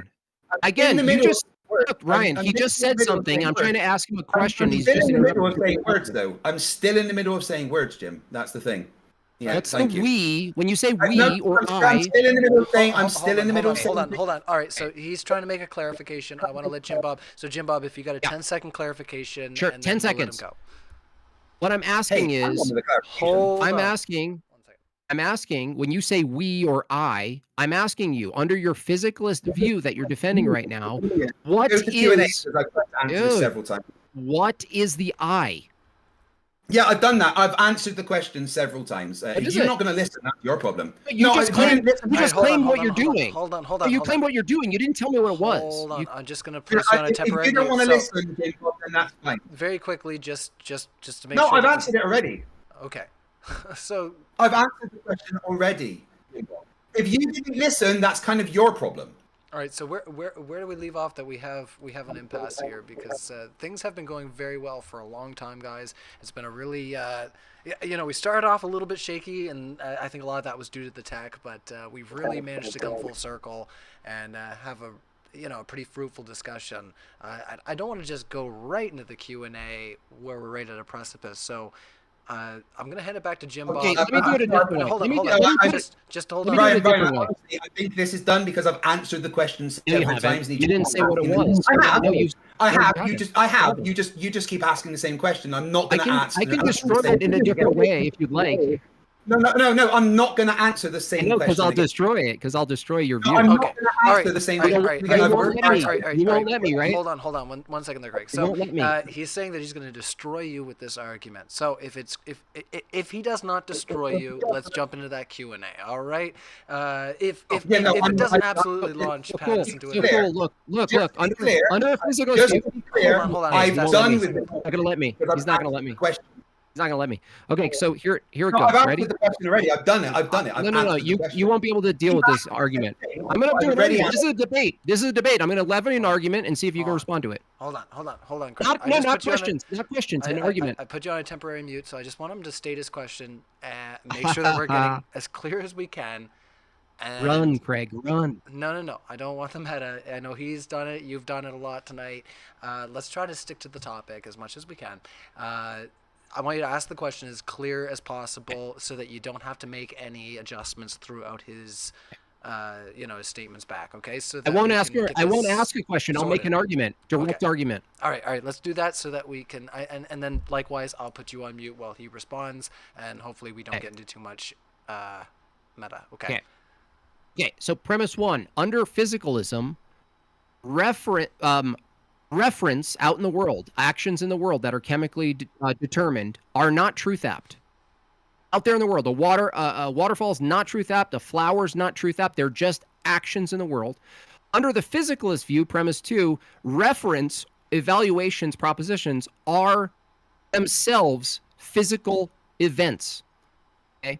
Under this view, Craig's position cannot tell me the distinction categorically between reference in the world and evaluations. So if we're talking about moral positions or truth claims, which this whole argument is about truth claims, about morality, under his own view, his own references about reference in the world are themselves just chemical events in the world. He has no access to epistemology at all. It's over for you. Chemical event. Yeah.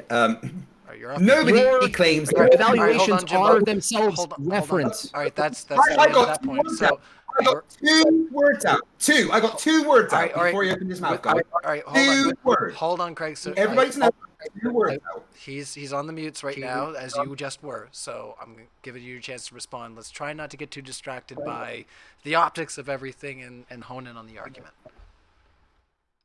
Yeah, I already answered the question several times. If he doesn't like the answer, then that's kind of his problem. He just strawmanned me a bunch and just ignored the answers that I've already given. Nobody says that physical things happening are chemical reactions. That's a dumb argument.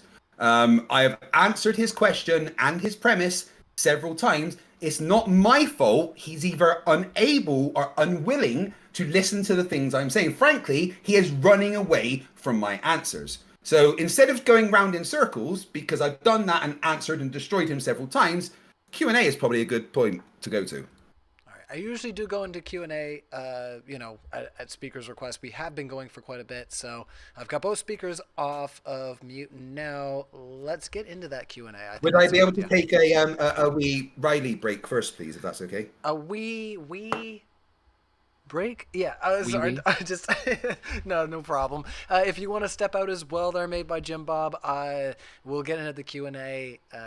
So yeah, if you both want to take a step out, it's totally fine. And I'll just talk to the audience right quick about what's going on at Modern Day Debate. Get out of here. Get out of here, Craig. Be gone, foul demon. All right. There. All right. We've done it. We're all alone. Wow.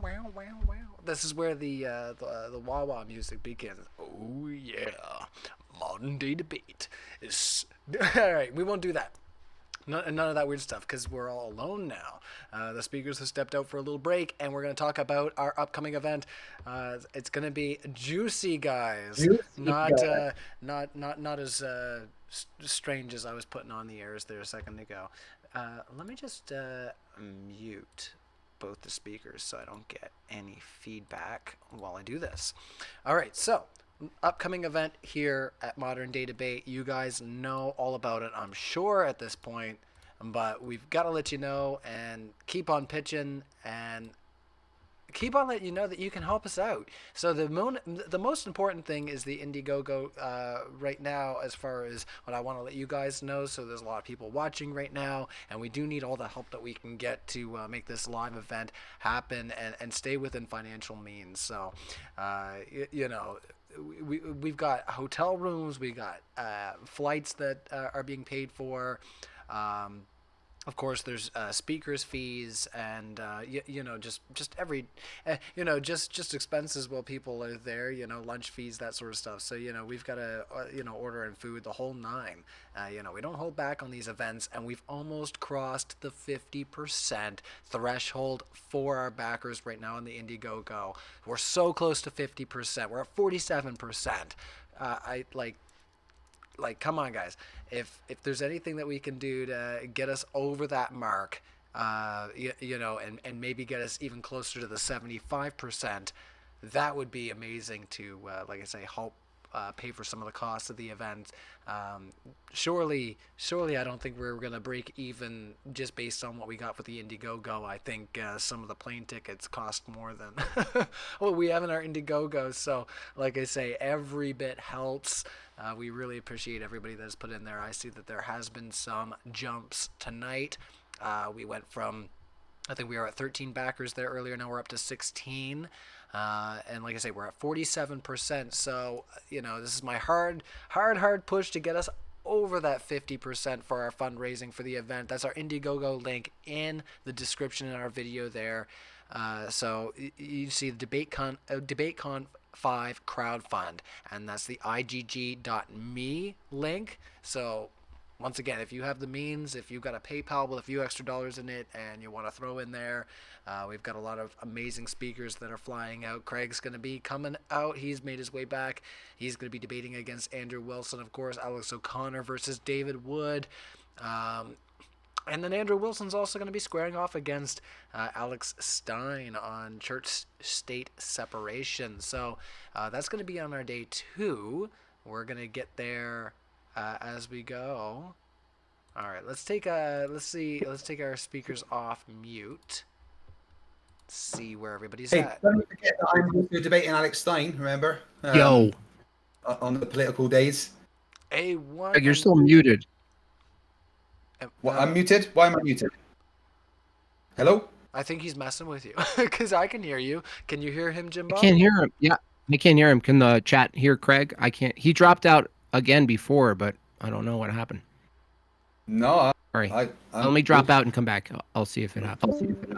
Okay. Right. So for my chat, the link to the Indiegogo for DebateCon 5 is currently pinned in my chat.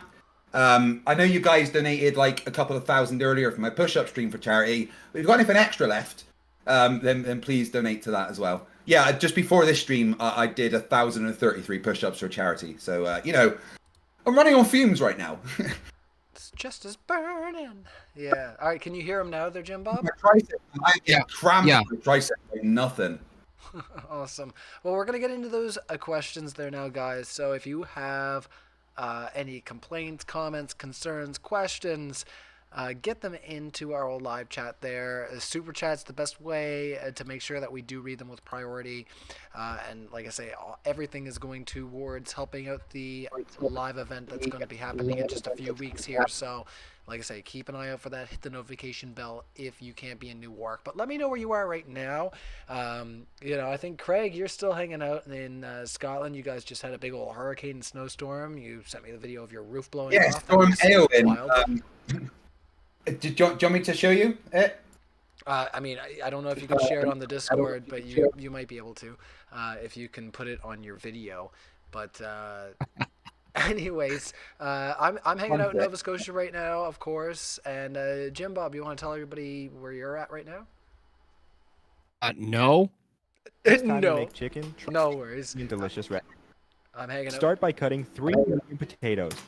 Right. Let me see if I can quickly. Can I share my screen quickly? I don't know. Try it in the Discord. We're gonna figure this where's out. the? Here we go. Right. We'll see if this works. Do you see that? I think I had to hit watch stream. Okay. Okay, we're figuring it out. Hold on. 1 So second. this, There. Oh, wait. Play it again. I think I just got it up. Yeah, there's your right, roof so flying this, off. this is actually my house. You can already see bits of the roof that are missing, and then this happened. Oh, there it goes. Yeah, my roof ended up in my neighbor across the street's back garden, and then the chimney stacks fell down, and then the side of the building kind of half fell in. That was fun. All right, we'll stop that share if we can. Let's see. Stop watching. There we go. There we go. Beautiful.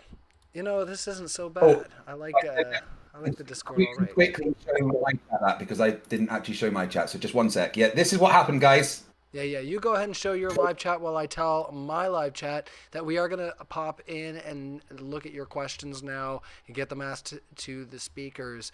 We super appreciate everybody hanging out, having a great time. That's my roof. Yeah, there goes his roof. Even Lord with the first question says, would you go on the whatever podcast if Brian offered? Not too Is that to direction. anybody? But go ahead. Would you? Either one of you? Me, sure. I mean, I don't know. Maybe I would. I'm not sure. I haven't checked out the podcast too much, but if that's something you Yeah, guys I would. would What is the whatever podcast? It's like a dating podcast where they bring a lot of chicks on who are young and sort of misled, and then What Andrew Wilson's on? that. Yeah. Yeah, I'd go on that. I'd like to have a discussion with Andrew Wilson about OnlyFans because my OnlyFans account is amazing. Oh lordy. Yeah. Well, let's just carry on there. Why'd you get so offended when I called you bitch this? If your if your OnlyFans is doing so great. He's got because they're pet. Because he's got amazing feet, apparently, right? You know, I did tell Alex Stein when he was debating. So he showed up the first time I ever hosted him. And I was very much a greenhorn to moderating debates. And it was Halloween, and he was going against Diddley. It's still on the Modern Day Debate live. You can go back and check it out. But he showed up dressed up as Michael Jackson. Post-90s Michael Jackson. And...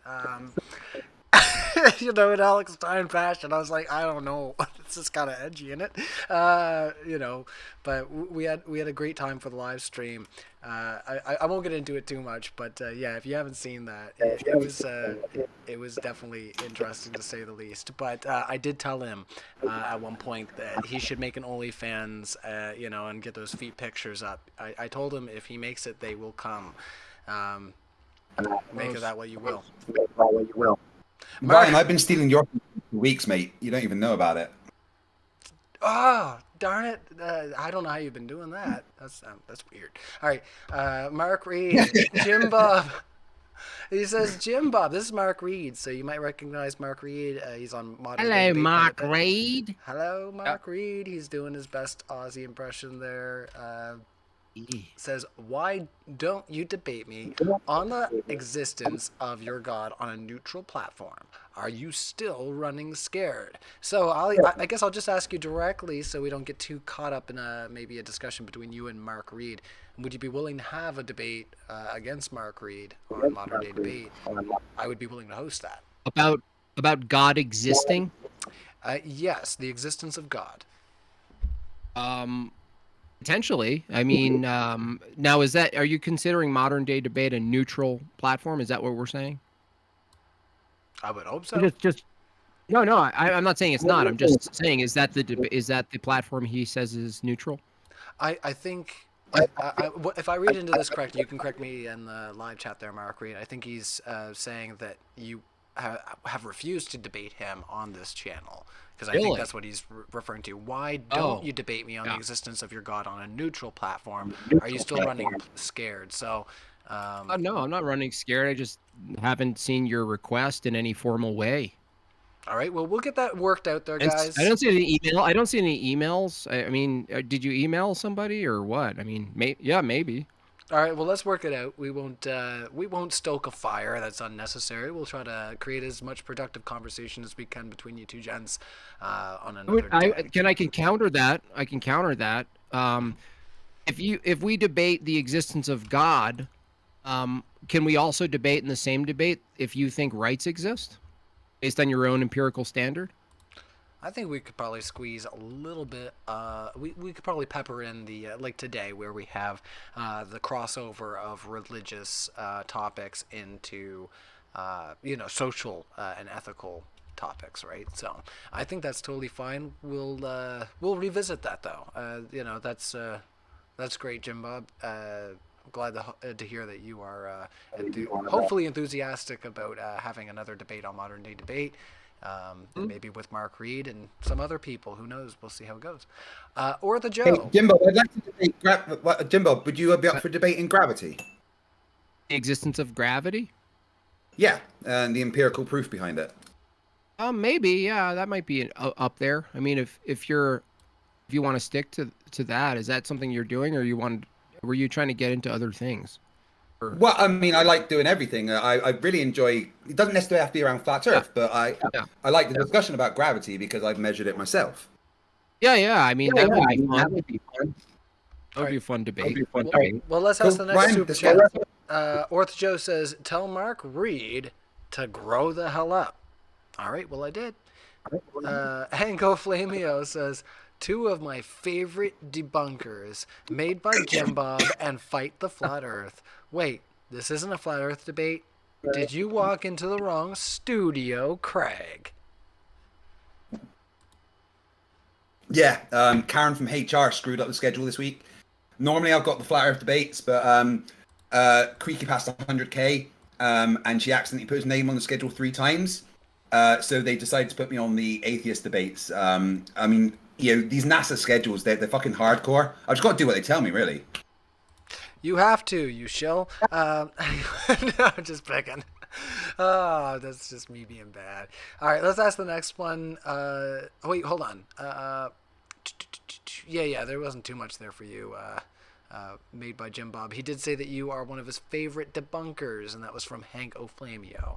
So that's a What's up, Hank? call out. Pseudonym says, "Craig, we are Americans. We have 2 genders only." Thoughts over there, Craig?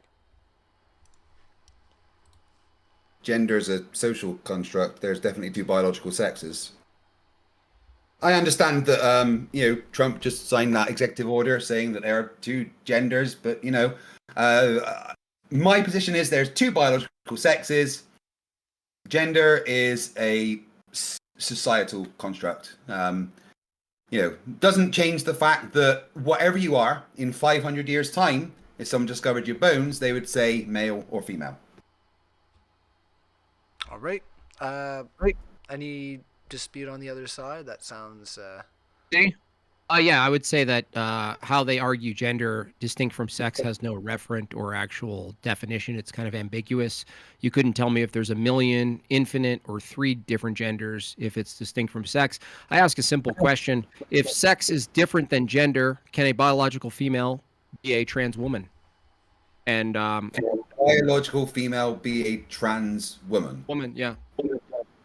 Well, no, a woman is a biological human. Yeah, I was gonna say just to correct. You just said a woman's a biological female, so that you just basically agreed with Trump. Then that's over. I thought you made a misspoke there. I thought you were gonna because we usually have that debate on here of like our trans women. So I mean, I thought you might have misspoke, but you. No. I didn't misspoke. Actually, yeah. The point is, if there is a distinction between female and woman, it would follow that you could, in fact, be a female and be a trans woman.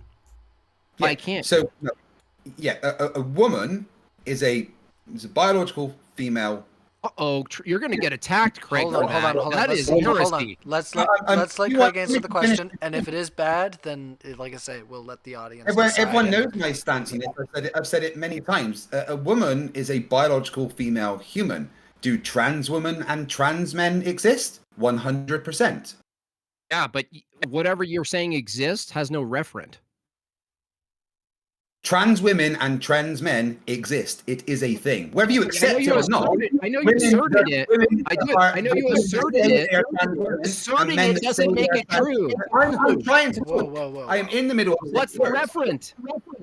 That these things exist. There are women that say they are. There are people that say they are trans women, and there are people that say they are trans men. I'm a porcupine. Cool. If you're a porcupine, then good for you. Am I a porcupine? If you want to be a porcupine, I'll call you a porcupine. Does that make you Okay, happy? but am I a porcupine or am I delusional?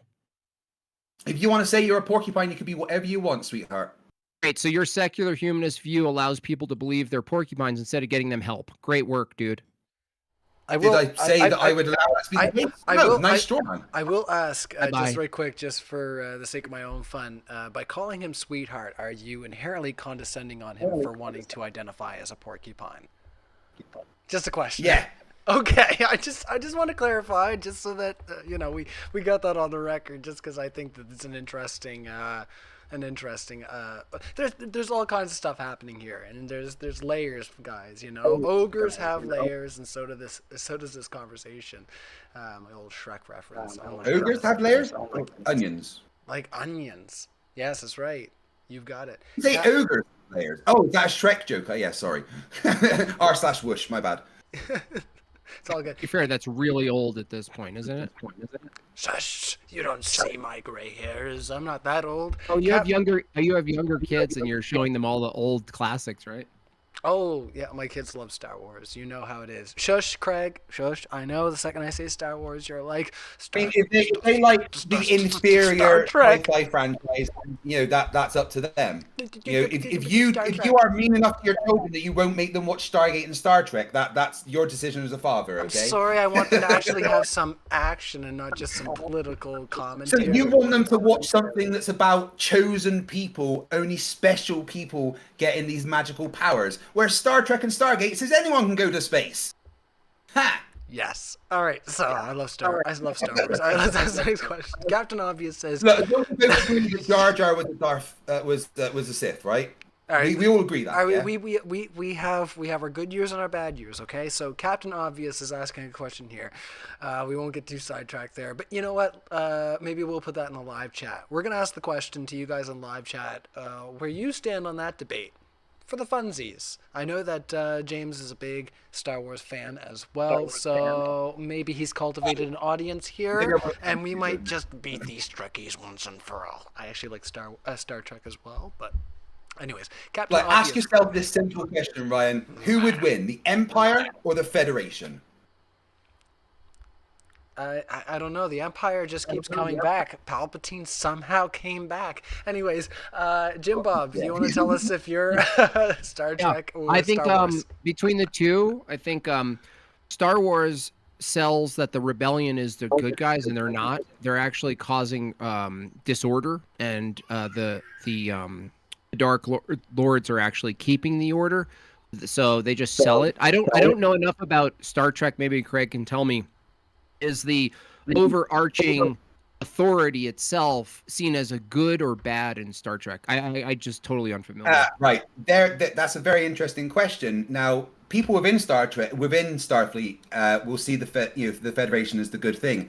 However, there is a organization called Section 31, which does the things that need to be done, whether they are good or not, within the Federation. So on that, and the expansionism side of it, and the forcing people to follow a certain set of rules that they want to join the Federation, it can be seen as like expansionism and bad. But I think in the long run, we'd rather have the Federation than like the Klingons or something. Yeah, there is this. It's kind of interesting because the debate, it could have been more about this, but I think the most interesting point about this particular debate, Craig, is like where two different paradigms draw the line of where to use force and when to use it even extensively outside of their sort of borders. And I think it's not so clear for any paradigm, but yet it's necessary. Like you said, you said that group. Hey, I'm not going to argue with that, Jim. I'm not going to argue with that point. The force is something that is done when necessary, right? No, it's done with mental training. You don't watch Star Wars. God, anyway. Midichlorians. But the point is whether that is, for the good or not. Right. But anyway, right. Yeah. All right. Yeah. Next question. We got the next question coming in. I'm going to put that in our live chat. What do you prefer, Star Wars or Star Trek? The real poll there. But yeah, no.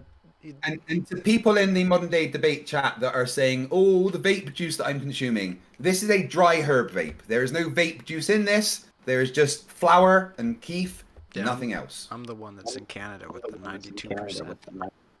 Anyways, Yeah. about that, I will say that the fun thing, I just finished, what was it, Star Wars Jedi Knight with Kel Kestis. Fantastic game. I really enjoyed it.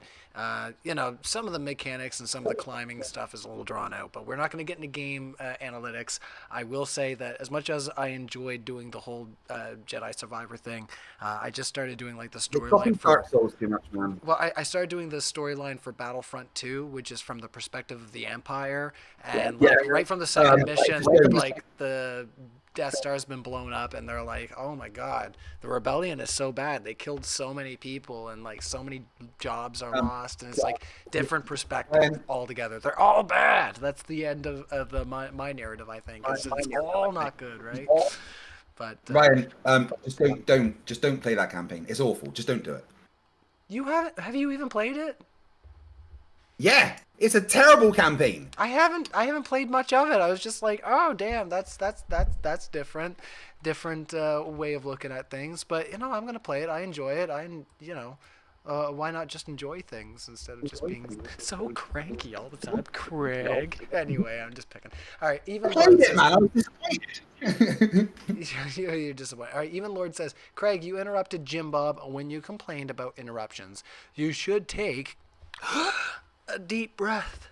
Take a second to have empathy and then respond. So, yeah, I mean, I feel like everybody's kind of jumping all over each other, but go ahead there, Craig. You want to say anything to even Lord? Of course I interrupted him when he interrupted me, because then I wanted to continue what I was saying.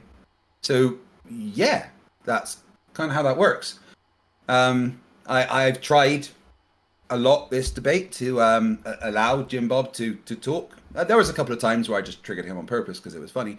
But in the majority of the time, Jimbob has showed a severe lack of impulse control, inability to let me get more than 3 or 4 words out at a time.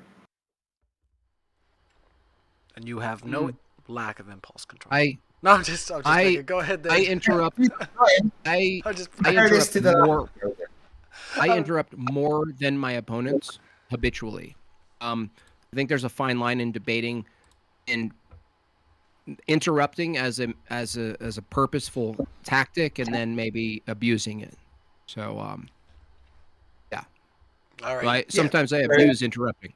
No worries, guys. Let's no carry worries. on. I knew that you were doing that, and I just allowed you and pointed it out. Well, yeah. Sometimes there are audio issues when we're communicating online. I do strive for the day that we have perfect audio, so that we can just have like an in-room audio, and we can actually have a back and forth. And if I need to quiet you guys, I go around with a piece of duct tape and just go here. Just quiet for a second. All right. One bit of duct tape doesn't work. Trust me, it needs to be several bits of duct tape. Wait, Right. no, those are things that I'm Let's ask the next one. Pseudonym asks, question for Craig. Will your secular authority defend me if I want to marry animals? If yes, you got my vote. Pseudonym, what are you confessing right now? Anyways, if yes, you got Pseudonym's vote. If no, is this another authority or Christianity or blank? Humanism doesn't deal with animals. It deals with humans. If you want to keep to yourself and marry your animals, and as long as you're not hurting them, you want to dress up your pig in a frilly dress and call it your wife, then you do you, buddy. But, don't follow the Santos route and, make the cows come when you're patting the pigs. What if they like it? If the cows like it? I mean, let's say based on our best observation that a cow or your pet actually wagged its tail when you did something to it, would you stop the secularist if they could argue that it didn't hurt it? Just to be clear, Bob, are you claiming to be an expert in animal sexual cues here? That's an interesting dodge. I just don't know where would to go the with this, guys. secularist stop Would the secularists stop this if you thought you were convinced that the animal liked it? Would you stop it? Is there any proof that the animal likes it and it's not causing it harm? If there's no proof that it's harmful and there's all proof evidence that points that they like it, wagging tail everywhere, would you stop it? Yes or no? Are you going to show that there's no proof of any harm to the animal? If there's no harm, would you accept it? Oh man. It's certainly going to cause harm to the animal. Human penises are not designed to be inside if, animals. if it didn't cause harm, would your secular view be okay with it, dude? Do you know what a hypothetical is? Yeah, but it's a hypothetical that wouldn't exist. No, that's not how you deal with hypotheticals. There's no logical contradiction, right? There's no logical impossibility of this. So you can't. Secularism doesn't deal with what you do to animals. Dude, you can only reject a hypothetical. Humanism. You can humans behavior, right? Humanism. Humans behavior to animals. To put a pin on this, I think you should go and watch the first episode of Black Mirror. Okay. I understand it. That's the thing in question. So, look, if you say secular humanism is about the behavior, dude, let me talk for a second. Let me talk, dude. Dude, you don't want to deal with this. You don't want to deal with this because you know if you bite the bullet, you got to say it's okay if it doesn't harm. That's this. That's why you're dodging. Bite the bullet. No, again, you are committing the fallacy of ad absurdum once again. So it's not possible logically for an animal to like you touching in a sexual way. You're saying that, right? There's certainly cases of animals enjoying it. You heard the story of the dolphin? Is that okay? Under a secular view? Why not? No. It doesn't harm. All right, we're moving on, guys. Gross. There we got it. Gross. We should move on. You guys can't keep talking about Not immoral, just gross. Guys, it does appear Jimbob's into bestiality. Just saying. Nope, that's total slander. Oh wow! How did we get here, guys? Well, hold on. We're wheeling it back slander, dude. We're wheeling it back in, guys. No, I said it appears, not you are. Slander would be something that actually causes you financial harm. The guy who bites the bullet and said under his moral foundation it's okay to commit sexual acts with animals says I'm the one who's the straw man there. Dude, why are you talking about sexual acts with animals? You're the one that's brought that up. All right, we're beyond the tail wagging. It's like I say, your wank bank is yours. The humor has been lost. We've gotten into some, like I say, dark territory there, guys. Let's just, like I say, pull back a little bit here. Let's leave the animals alone. Pseudonym says, we asked that one about the why do we have only two genders? That was in America, so thank you for that pseudonym. William says, sorry mod, I got a little excited. Cheers. I'm not sure what that's to, but yeah, thank you, William. George Patton says, Craig, my preferences, relativism, double standard. Those words, good job. All right, let's ask the next one. Jason wait, hold on. I can do some words. Defenestration, hypotenuse, anti-disestablishmentarianism. That's a good one. That's a good one. We'll flex our big words. That's what she'll do. I was gonna say no. We won't go down that road. George Patton, thank you so much for your super chat. Jason Scholl says mods weak. I'm timed out. MDD sucks. I mean, thank you. But I don't feel that way. We had to go through some real trials and tribulations here to get the fellas up on screen. So, I think Modern Day Debate is strong and stronger than ever. Over 100,000 subscribers in under, maybe just over a year. I'd have to go check the numbers, but we are really just steam under our heels here at Modern Day Debate. So if you haven't hit the subscribe button, definitely do so. We appreciate it. And like I say, check out the links in our description to find out how you can help out with the upcoming event, which is going to be live in person. It's going to be great. So, Ango Flamio says, both Jimbob and Craig have better production on their own shows than Modern Day Debate does. Oh, well, yeah. Actually, maybe. I want to talk about that for a second. Why Craig and I have been on so many different panels, so many different debates. Why is it you guys zeroed in on Google and all this technology that nobody's really using ultimately for this? I seriously question. It's not a dig. It's like, why did you choose the platforms that aren't really the go-to. I don't understand. Why don't you just use like StreamYards or like what's the one, Craig, that comes with OBS? I don't know. I don't use OBS. So yeah, there's plenty that you can use. I just wonder why'd you land on Google? I don't I've been understand. having audio issues with Zoom. I don't know why. I think Discord is probably one of the best ones. Discord's generally better. I think the only reason that we had troubles tonight is just because we tried to connect to too many things. But I do agree that we're trying to find the best way to have group meetings and lots of people be able to get their points across, and like I said, have that really open room atmosphere so that people aren't having their mics cut off, because you can hear it in your own ear when other people are interrupting, or if there is an echo or a feedback. So yeah, I do agree with you fellas that we're going to try to dig around and make sure that we are bringing the best experience to Modern Day Debate on our way up to this DebateCon 5. We want to make sure dude, just pay for StreamYard. It's really, I mean, unless you're playing music and other audio things, StreamYard's just set up. It's like perfectly set up for debating. Just get it.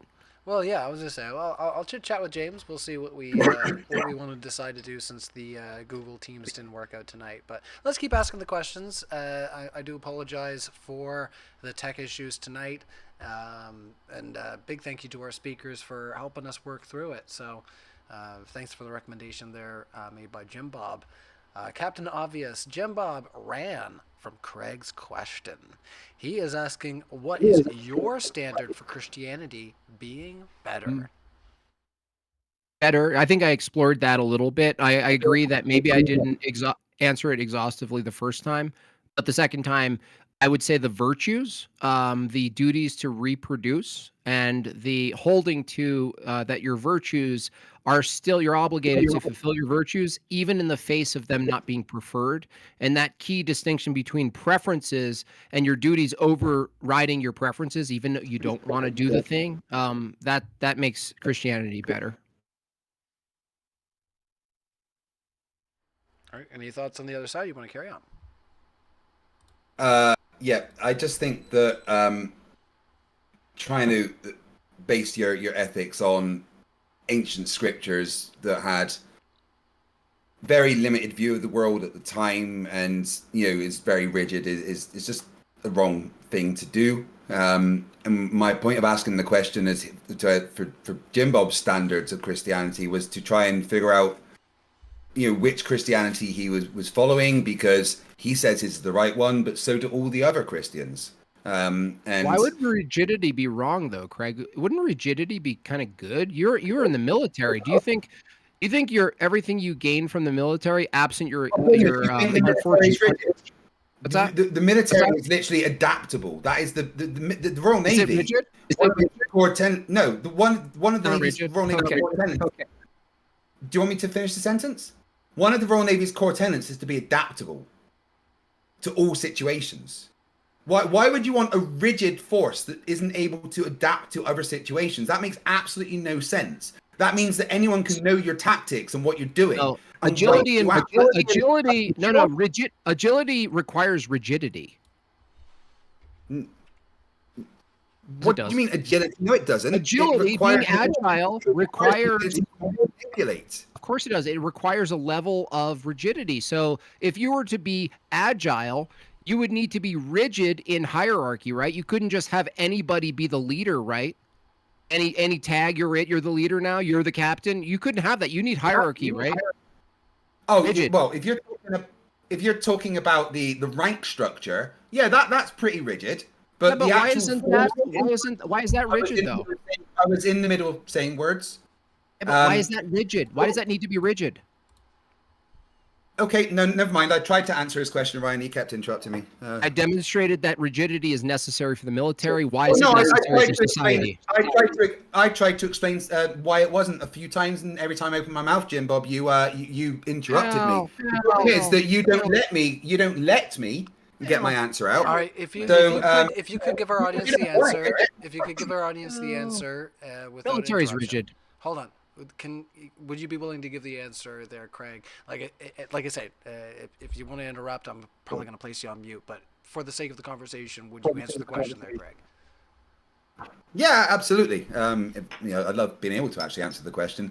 The rank structure is rigid, although not actually completely rigid because it has changed over time. It has adapted to different needs. The rank and structure file of the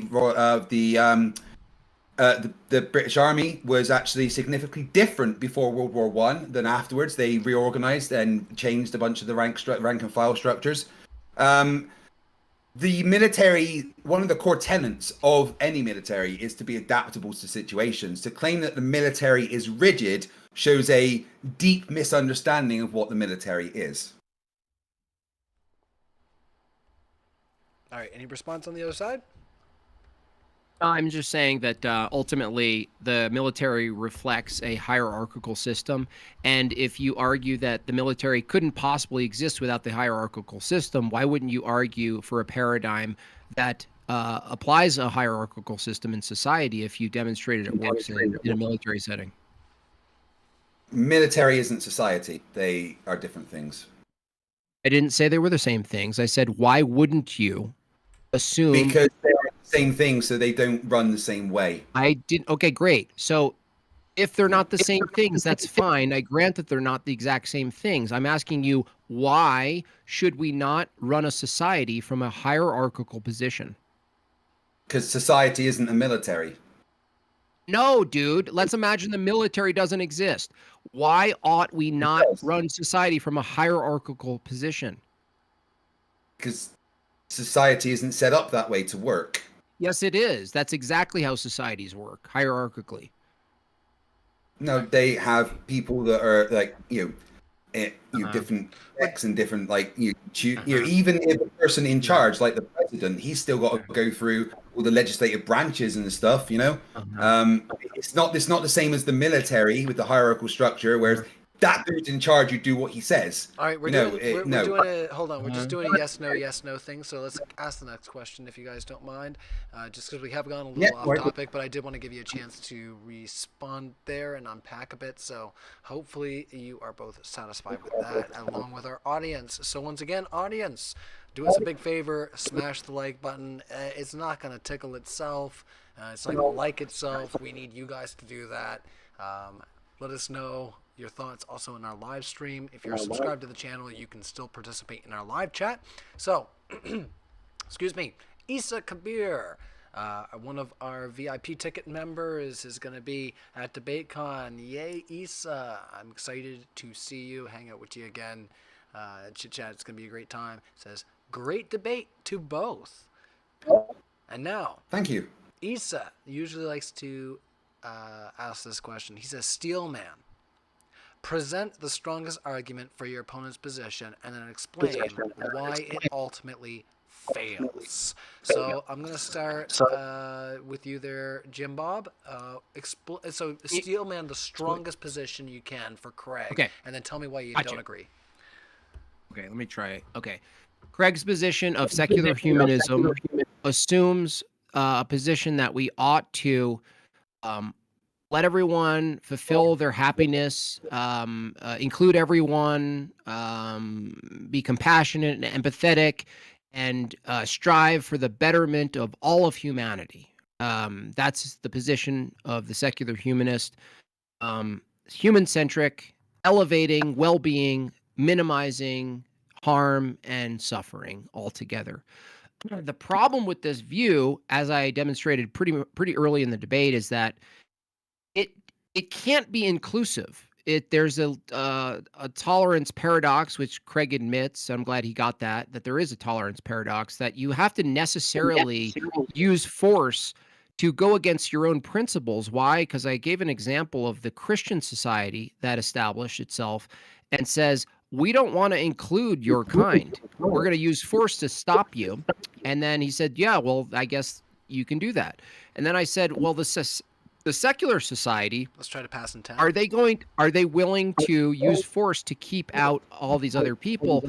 He said, no, you can exist, but just don't force your beliefs. which then led to this other view, which is contradictory, to say, believe what you want, just don't force your beliefs. This was a key part of the debate tonight, which Craig will go back and think about if he continues these kind of debates, where if you believe in rights and someone doesn't believe in rights, you actually have to bite the bullet. And Craig, there's nothing wrong with biting the bullet and just say, yes, I actually do believe in enforcing my beliefs on other people. And if you don't like it, leave. I think that would be, like I said, whether you feel that he has steelmanned you correctly is not the question. So I want to reiterate that I want you to steelman the best that you can Jimbob's position and explain why you don't agree. Over to you, Craig. So the strongest position in Christianity is to claim objective morality because God said so. Christians argue that without God, morality would just be subjective, arbitrary, lead to like chaos. You know, cats having sex with dogs, and you know, all sorts of mental stuff. They assert that God provides absolute moral values, and you know, the stability in. They believe that. Sorry. They argue that Christianity prevents the pitfalls of kind of like moral relativism and provides higher authority to ethics. But this doesn't really work. The authorial dilemma exposes the flaw. If morality is good because God commands it, it's just arbitrary. If God commands actions because they're good, then morality exists independently of God, making God completely unnecessary for ethics, you know, in total. Okay. So, to clarify, the strongest for me to, I would say the fact is that they claim objective morality because God says so, but if whatever God claims has to be good, then if God claims something is bad, then that can't be morally good. All right. Likewise, whether he actually properly steelmanned you or not, we're going to carry on with the questions. We got a lot to go there, fellas, and hopefully there'll be some more unpacking for sure. Tenublet says, Craig and Papua New Guinea, a tribe's young boys come of age by finishing off men as a rite of passage. Is this wrong if they don't deem it as harmful?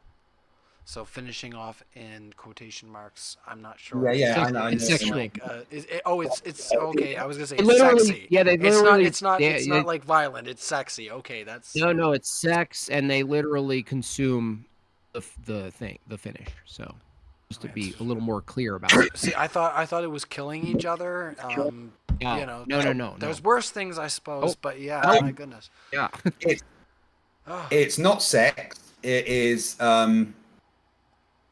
drinking the semen from the penis. And a study. Oh my God, what are we doing again? On that. I know. A study on that particular tribe found extremely high levels of depression in the youth, sexual confusion. Yeah, they're all goblin and yeah. So to use that as a gotcha for, oh wow, this tribe drink semen and they say it's okay, doesn't really hold true because it's not really okay. The studies done on that tribe show that there was high levels of depression, suicide, and other negative connotations from that. Yeah, get me out Craig, of here. All right, Craig, how can you? Hold on, can I just ask a follow-up question? How do you determine from the secular position, given that it's all based on preference, what is sexual confusion and not? Wouldn't that necessitate a sort of ordered norm of sexuality? Like what is confusion? What's not confusion? You can be confused about your sexuality, not knowing what is right and wrong and what is comfortable for you and what is not. You can be confused about an experience and whether you personally felt that was okay. There doesn't have to be a list of exactly what is right and wrong. It's an individual thing. And studies on that particular tribe have shown that a lot of the youth show confusion, depression, not understanding things because what they've gone through actually hurt them in many ways and isn't completely harmful like a lot of the Christians say when they bring up that particular argument. So then if they did it when they just waited a little longer and they were fully adults, if everyone's consenting, you'd be okay with the culture that just consumes semen as a ritual? Yeah, you're just making up things that don't exist. I'm asking you if it was the case that the Papua New Guinea listened to Craig, they saw the debate and they were like, you know what? Let's wait until they're older so they're developed. And then at that case, if we agree that we can do this, Craig, would Craig say, God bless the Papua New Guinea jizz junkies? Is that what you're saying? So you're just making up that they're going to change what they do because some of them don't like it. Hypothetical is? Yeah, I mean, hypothetical is? You're making up something that doesn't exist and you know isn't what the a case. hypothetical is? I'm aware of what a hypothetical is, and I tried to explain it to you several times. But once again, Jimbob, you're incapable of keeping your mouth shut because you have impulse control. Hypotheticals are logic testers, dude. They don't make them up, right? Let's move on. And I was trying to answer, but once again, Jimbob, your inability to hold your tongue meant that you didn't get the point. You guys have both answered. You've both answered the super chatters question. You're a degen. Hold on. We've both answered the super chatters question. I do want to move on. No, you're the degenerate. You are the one that follows a book that says that slavery is okay, so go fuck yourself. Why is it wrong? Okay. Hold on. Why is it wrong? It's just a preference under your view, dummy. It's just a preference. No, you're absolutely wrong. It's a preference. No, it's a preference under your view. No, not a preference. Secular Slavery is a humanism preference. No, slavery is a preference under your view. No, you're wrong. No, okay, cool. Why is it wrong other than you don't prefer it? Nothing, zero, zilch, because silence. it harms people. Because it harms. What if it didn't harm them? But it does. Therefore, it's wrong. Why is harming people wrong? All you do is move over the post, right? Harming people is wrong. We don't need to have a reason. Oh, you don't need a justification for saying harming people is wrong. You're toast, No, dude. absolutely not. Harming people is wrong. You don't need a. You need a magic sky daddy to tell you it's wrong. When someone breaks into my house and I shoot them in self-defense, I harm them, right? Is it wrong? Silence, Craig. Silence. Again, that is of course not silence. I was in the middle of answering. I'm in the middle of answering.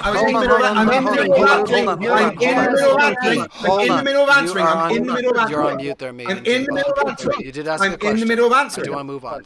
So I'm in the middle of answering, Jimbob. You have not ready for this, dude. I've been trying. Does he not want me to answer? He's scared of the answer. He's scared of the answer. For our audience there, Made by Jim Bob.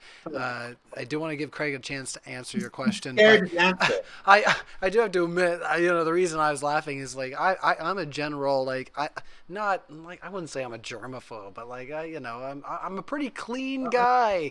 So yeah, don't judge me too hard in the live chat for laughing just because I'm a little bit that's not my flavor of living life for sure. But go ahead there, Craig. I do want to give you a chance to respond. Yeah, Jimbo was so scared of my answer that he just kept saying that I don't have an answer. There he goes. He's talking. I thought you said he was muted.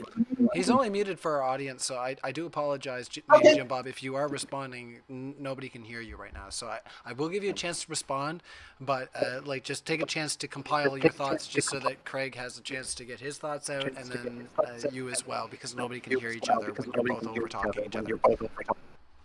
Yeah. There's several times I was going to respond to his thing. No matter, just respond, please. Oh no, I have to do them, absolutely. Once again, you are strawmanning the secular human position because force like that is a last resort.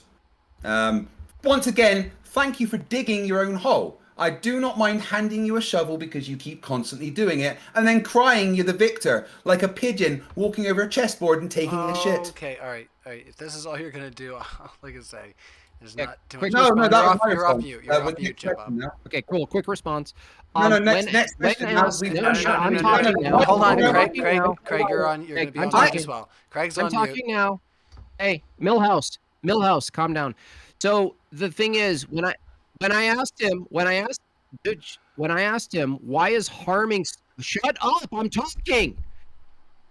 No, you don't. Okay. When I asked him, I don't want to actually remove you from the group there, Craig. Just please, I've got you on mute to our audience. I know your audience can hear, but please, if you can just not be a character for your audience for 1 second. We still have Okay. almost 900 people watching over here on Modern Day Debate. 10 seconds. So please. 10 seconds. So, in a debate about moral foundations, ultimately, when I ask him why harming someone is wrong, Craig's own words he says, I don't have to tell you why it's wrong in a debate about moral foundations of why X is wrong. Just so you guys know what happened just now. That's it. All right. I'm going to take you off the mute there, Craig, so we can hear you again. Go ahead. Yeah, nice straw man of my position once again. No, you don't need to tell people why harming someone is wrong. The thought that you have to explain that shows why there is an issue with Christianity, that you need the rule to tell you that it is wrong. Once again, like I said earlier, you don't rape and murder because Magic Sky Daddy say bad. I don't rape and murder because I don't want to, because it's wrong. I don't need a reason why it's wrong. It's just wrong. Okay. You don't need a reason why it's wrong. It just is wrong, and that's your epistemology. Great work, dude. Millhouse, stop, dude. Go back to flat Earth debating. Go back to flat Earth debating. You're not ready for this, bro. Oh, man, Jim, you have been body bagged. I wish we could see Jim right now. I wish we could still see Jim right now because you guys are both getting right into it. Look, dude. Someone says slavery is right, and you go, tell me how it's right, and they say, I don't need to tell you how it's right. It just is, right? That's literally your thinking. I explained why slavery is wrong. I don't need to explain why harming someone is wrong because it just is. That's Once circular. again, you need the Magic Sky Daddy to tell you that. Your humanism All right, doesn't. to both They of just you, say- to both of you, we're moving on. We got another question coming in. All kinds of questions. You can't help yourselves, I swear. That's exactly why secular humanism is a better foundation. All right, you're on mute for our audience. I'm Because sorry. it is. Hold on. I don't want to mute you both. This is like, yeah, you guys just got to wheel it in a little bit because we got a lot of questions, and I'm not doing this because I want to cut off a specific person. Like, I'm trying to let you both get your point across, but we got a lot of questions, and I feel like eventually we're going to get to the point where one of you is going to say, holy lightning, how long is this going to go? Because we're almost at the 4-hour mark, guys. You got beer? Oh, he does have beer. 24 hours now, so I'm okay. good. Okay, fine. All right, he has beer. I have beer. You've got weed, whatever. We'll just carry on. We'll just take our time then. As long as you if guys he's got aren't alcohol, that explains his whole. He's obviously been damaged in the brain by the alcohol during this session. That makes sense for his answers and arguments. They were so bad. It just is, right? That's a better argument. It just is. Get the fuck out of here, dude. Oh, absolutely. Yeah, you don't need a reason to know why harm. Slavery is good. It just is. Slavery, murder is good because it just is. What nice a work. polite bunch we have here. All right, do you want to be on mute? Just is, guys. All right, hold on. I'm saying the dirty word. just Mutes, is, guys. mutes, and mutes and mutes. You're both on mute. That's the dirty word. Nobody can hear you now. All right, I'm gonna take you off mute. It's like my magic word. What are you guys doing? You're just trying to make this hard for everybody. Our audience has, like I say, questions. No, it's just every time I talk, Ryan, he just overtalks me. That's all it is. You guys are over-talking each other. And now I'm over-talking you because I got another question. All right, Airborne Animal says, question for Craig. If you identify as different from your sex, should society accept this? Rights/access, etc. Why? Explain how this fits with secular humanism. How is this objectively better for society? Makes people happy, stops depression, stops people unaliving themselves. The percentage of people that are trans is so small that it doesn't affect the population of a country. But if someone, and this is something that can happen, has issues with gender, then why not let them be happy and call themselves the other thing, and dress like they want and be happy. As long as it's not causing other people harm, there's no problem with that. So do I think that trans women and trans men should be able to use whatever bathroom they choose? Personally, no. If you've still got a willy, then you go in the men's bathroom. That just is a sensible thing because children can be in those, and it can be uncomfortable for them. But there's no reason to treat people badly because they have, a a different position in their life and they're happier being the other gender. Again, the position of secular humanism is, no harm is being done. It's inclusionism, and that's better for society because it makes people happy. Yeah, but Craig, do you understand that if like it made someone happy to interact with a doll that was a child and it was a doll, like because honestly, this is not a hypothetical, Craig. I promise you. There are these companies that literally produce kid-like sex dolls. Okay, X dolls. I don't know if I could say X. I think you can say sex on YouTube anyway. But from that perspective, that's totally fine. And I ask you another question here instead of just going to the hypothetical. Craig, is it possible from your view that someone could not harm someone else and harm themselves in a way that isn't like physical? Not like cutting themselves or anything like. Is it possible to harm yourself, your person, like your being, from a secular view? Because if I understand, if you don't harm anyone else, people go to that and they go, "Oh, well, what the hell is the problem?" Right? Instead of giving you these wild hypotheticals, is it possible under the secular humanist view to act against yourself if it doesn't cause physical harm? Yeah, mental harm is still harm. I've harmed myself. I've harmed myself both physically and mentally. I let myself get extremely fat. I was 22 stone. Right? I've lost 10 stone. Right? I've lost nearly half my body weight. That harmed me both physically and mentally. I was depressed. I was, I hated everything about the way I looked and the way I felt. I physically and mentally harmed myself. But I also then realized that harm was being created and solved the situation. Now, to carry on from that point, can someone harm someone and then there be a rectification? Yes. People get second chances. If people can have a fight, two people have a fight, one person punches the other, breaks their nose. Have they harmed that person? Yeah. Okay. But then what if that person then is genuinely sorry, apologizes, and that person from that point on realizes, I really shouldn't do that, and I'm never going to harm another person again? I understand, but my example is that if right now there are these companies that give people custom dolls shaped like little kids to do things to them specifically, how is that wrong from a secular humanist view if it doesn't harm anybody? I would argue that it doesn't harm the individual because it will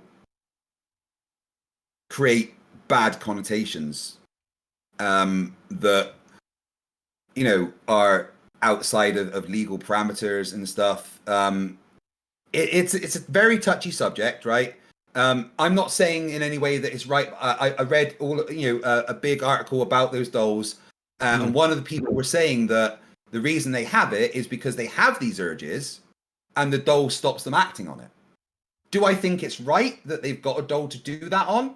Absolutely not. But would I prefer they do that to the doll rather than an actual person, therefore stopping harm? I mean, yeah, right? Well, I would ask you, what if it was the case that even though in the short term you think they're doing something to the doll instead of something else, what if doing it to the doll gets them more practiced and they think more about doing the real thing because they want to expand their territory? That's kind of seems to be the case. If you study like people who get into pornography, they constantly look for bigger and bigger things because they no longer can be met with it's true. It's that I like Jim. I like porn. I like porn quite a lot. It doesn't mean that I constantly look for a bigger and better porn. I'm a married man, and my wife knows that. It does mean that you support. It does mean you support an industry that overwhelmingly produces underage trafficking. So you're supporting that. Well, And yet you're here for the sake. Listen, from your secular human positions, this will reduce harm. Dude, you're full of shit. Hold on. You're full of shit. Hold on. If I was You're just full saying, of shit. hold dude. on. Just wait before we carry on. I mean, if that is the standard we are going to hold everybody to, then I mean, everybody who's bought a Samsung iPhone or watched Disney is probably in hot water. I mean, I do have to be fair. Like, you know, there are so many avenues that have, you know, facets, and I do think that it is true that, you know, the more people, the more chances there are for corruption and failure, right? That's why, you know, there's that general concern of big government equals massive failure, you know? That's, you know, I think that's where that comes from, right? The more people there are, the more chances there are to fail. No. Look, dude, Ryan, if it's the case... Sorry. If it's the case... Yeah, go ahead, JimBob. I was making commentary if it's the case, his last words. If it's the case that the consumption of pornography has a direct correlation to the trafficking that occurs for young girls, because that is a lucrative business, right? That's going to happen, right? If your consumption aids to the harm of young girls mentally, emotionally, physically, which is demonstrably true. Look at the suicide, the self-deletion rates in the industry itself. It's insane, Craig. And you're consuming it knowing that your participation actually aids to the economic development and sustainability of an industry that, you know, from a secular humanist view, harms people, harm reduction. You're full of shit. All you secularists, all you do is pursue your own fleshly desires, and you don't give a shit what happens. You just pursue your own fleshly desires. You don't care about humans. Get the fuck out of here. I was just saying. No, I just laid out an argument. I laid out an argument. Your trigger doesn't respond to my argument. I'm not allowed to respond to it, am I? Because I was just saying, I didn't want to. Humor brain. Every single time I try to speak, I've been interrupted. Well, I was just to say, I did want to say to Craig, I was asking as a hypothetical, just to add on to the what we were talking about. I was gonna say, so to anybody who might be upset about it, I'm not saying this is where I'm at. I'm just saying that as far as like the institutions, like there's a lot of problems out there. But I do want to give you a chance to respond, Craig. Let's carry on. Can I respond now? Is that okay? That's what I said. Yes. Go ahead, Craig. Yeah, I've just been interrupted several times during that whilst I was trying to Whatever, respond. Coon King. Just get to the response. Stop meta, dude. Talk. Oh, okay, there we go. Just move on to the next question, if he can't keep his mouth shut. I do have him on mute on our end, so if you can hear him, he's not being heard by our audience. So just 1 second there, JimBob. I do want to give him a chance to respond if you are still willing to there, Craig. Yeah, if JimBob keeps his mouth shut while I try to respond instead of... I do agree without the matter. Let's just... He's on mute on our end, so even if he does talk, nobody can hear him on our side. So go ahead. Well, he just totally strawmanned me. Well, let's look at Christianity and priests and how many of them diddle kids, and he supports that. He supports a religion that has people that diddle kids. Literally. That's what he supports. That's his morality. His morality is a religion that has priests that diddle children. So that's what's happening here. My consumption of pornography does not contribute to child endangerment because I don't watch underage pornography. I watch people that are of age that are not anything to do with child sex trafficking. There is people that do that in every single industry. There is children trafficked from all sorts of things. Me watching two consenting adults doing dirty things to each other does nothing to increase child sex trafficking or danger. In fact, sex work is the oldest thing in the oldest industry in the world, and the Bible talks about sex work quite a lot. So yeah, that's my response. JimBob was extremely triggered, like a little beta kind of girl. Hold on. I'm gonna let him respond before you do the triggering. Go ahead there, JimBob. Oh, come on, hold on. Why does he get to respond to my response? That's not fair. Well, like, you know, we got a conversation going on here. Because then I have to respond to his response. I don't need a response, Ryan. He said exactly what his position is. Everyone knows what kind of person he is. He wants to defend his own consumption and try to avoid the consequences of this consumption and pretend it doesn't exist. Like you want to avoid Hold on. the He's consequences of Hold on. religion, If genocide. I already all right, told you. All right, so we're just repeating ourselves at this point. Let's ask the next question. ALC said, "Why so mad, Craig?" I don't think you've been that mad this debate. You've been Don't take away his addictions. Don't take away his addictions. He'll get mad. I don't have addictions. I enjoy watching porn every now and then. I'm certainly not addicted to it. Maybe you seem to be projecting quite a lot here, Jim. Oh yeah, You sit that's a here good after- argument. Yeah, great argument. All right, let's ask the What? next No, one. it's not Hold on, I'll ask the motivation. next one. Luke plays drums. What was the question? I didn't actually get a chance to respond to it because Jim Bob interrupted. What was the question? They'd asked again? why you were so mad. Oh, I'm not mad. Jim's been the one that's been triggered this entire debate, shouting like a little baby, screaming like a triggered lunatic, and constantly over talking. So I'm not the one that's mad. That's by Jim Bob because he got ruined by someone doing this for the first time. All right, thank you, ALC, for your question. Luke Plays Drum says, Craig lives in a glass bubble of reality in his head. Ryan, also your chat, like whoever the mod is, they time me out and they didn't give me a reason for that. That's kind of dumb. That's kind of weak. Probably because your religion supports diddling kids. My religion doesn't do that. That's a All right, lie. hold on. And you Craig, what the hell? Craig, What statement? Which religion? You didn't even know what my religion is. You liar! You little snake! Hold on, you're No, you're on. Orthodox. No, Orthodox Christianity, which is not Catholicism, and it's not the others. By the way, you lying snake, keep slandering me. Keep slandering me. All right. You don't know what slander All is. right, we do got a you? lot. Slander We've got a lot of super Keep chats, slandering me. guys. We got a lot of super Slandering chats. me, Craig. Hold on. You don't know what slander is. You're on Slander mute. is something with damage. You're on mute, Craig. You Keep are slandering me, Craig. You're on Keep mute. You're both on mute. All right, both of our speakers are on mute right now, guys. I don't know. Maybe hold on. Craig, please. I'm trying to take you guys off mute and make things happen. We've got super chats coming in. There are things that might be able to get you guys back on track, but we can't just keep catcalling and mudslinging at each other. Like, I get it. You guys don't agree with each other. We expected that. If we didn't expect that, we wouldn't have got you guys together. I do respect Ryan, but he's brought the heat, and I'm just returning it as much as possible. He's the one with a religion that supports doing that to children, not me. What happened to the good class of rising above? I don't know, guys. I just gotta. And he said something about keep slandering me and see what happens. Well, he doesn't know what slander is because that means something destroying a reputation. He doesn't have a reputation to destroy. Swifter, Okay, all right, we got a question here. It's a $20 super chat, so I do want to entertain it and get some back and forth. Swifter says, how does God's morality not reduce to God's preferences? When you say it's God's nature, how is that different than subjectivism? When you say God's nature is good, how is that different than saying what God prefers is good? Over to you, That's a good question. Okay, that's a good question. If we look at the distinction between nature and energy, actions, how you act in the world. If it was an avocado's nature, and an avocado could not be a cat, right? You wouldn't say it was a preference because it would be its nature to never be able to be a cat, right?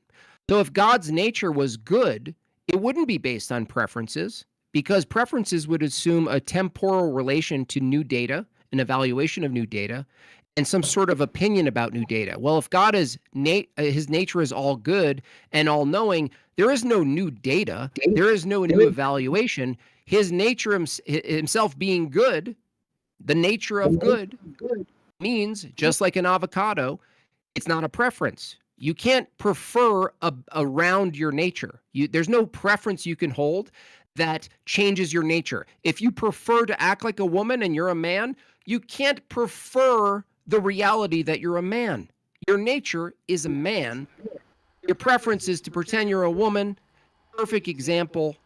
That's what you have to understand about God's nature. Nature and persons are not the same. Nature and energy are not the same. An avocado's nature cannot be a cat. Okay. I think we should move on to the next question. We got all kinds of questions that are coming in.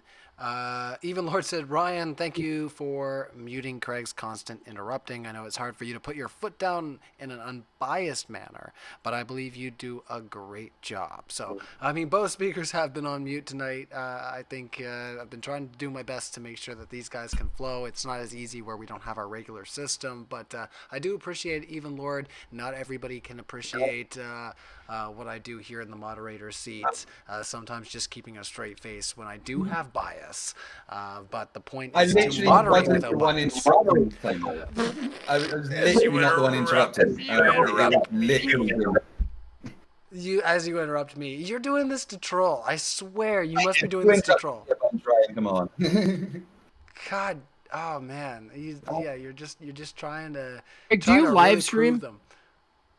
Greg, do you live stream like normal, like just like topics? Yeah, like right and, I mean, like just on your own channel, like not just debate, like you do a live stream. Yeah, I do lots of live streams. I've done, what are we on, 28th? I've done 20 live streams this month, actually. You have call-ins? I did a live stream just before this where I did 1,033 push-ups for charity. You have call-ins? Because I was going to tell the audience, I do live streams, and any of these people in the chat who are trying to come at me, debate me, you could just call into my live stream. Yeah, and pitch it. You can debate me one-on-one. Where can they find you? MadeByJimbob is my account on YouTube. I do live streams about every other day. Some of them go into 5 hours, and a lot of these topics come up: theology, religion, technology, transhumanism, things like this. And so, you're a lot of loud people in the chat here. Hobo sapiens, any of you guys, you can just call in my stream and see how you do one-on-one with me. All right. Well, I'll give you a chance as well, Craig. Just before we move on to the next super chat, if you want to take a chance to pitch what you're up to on your side right now. I know that your channel's seen a pretty big explosion since we started hosting you here at Modern Day Debate. So, and you're also talking about doing a rebrand before we started. So, do you want to tell anybody about that? Or... Not just thanks to Modern Debate, but just because I've been pumping out as much content as possible, and I'm it's because a genuine. Of us. Come on. I'm sorry. I'm cutting you off because it's only fair. What were you talking? Sorry. So I am going to be rebranding the channel to Craig McNill rather than just FTFE. I mean, FTFE is going to be a character on the channel, but I'm going to be attacking Christianity and apologetics and stuff like that a lot more, and scam baiting and things. So FTFE as a channel name kind of just didn't really make sense anymore, but FTFE will still be a character on the channel. I've got this Friday I'm doing a membership stream where basically I stream for as long as the audience makes me. Start the stream with an hour, and for every membership I get, it adds 3 minutes. The last time I did this, I went for 67 hours. That's enough pitching for both of you. All right. Airborne Animal says, hold on. Yeah, we already read that one. Sorry. Let's just scroll down a little bit, guys. My goodness, we still have so many to go. That is bizarre. Our audience is really just, they love it.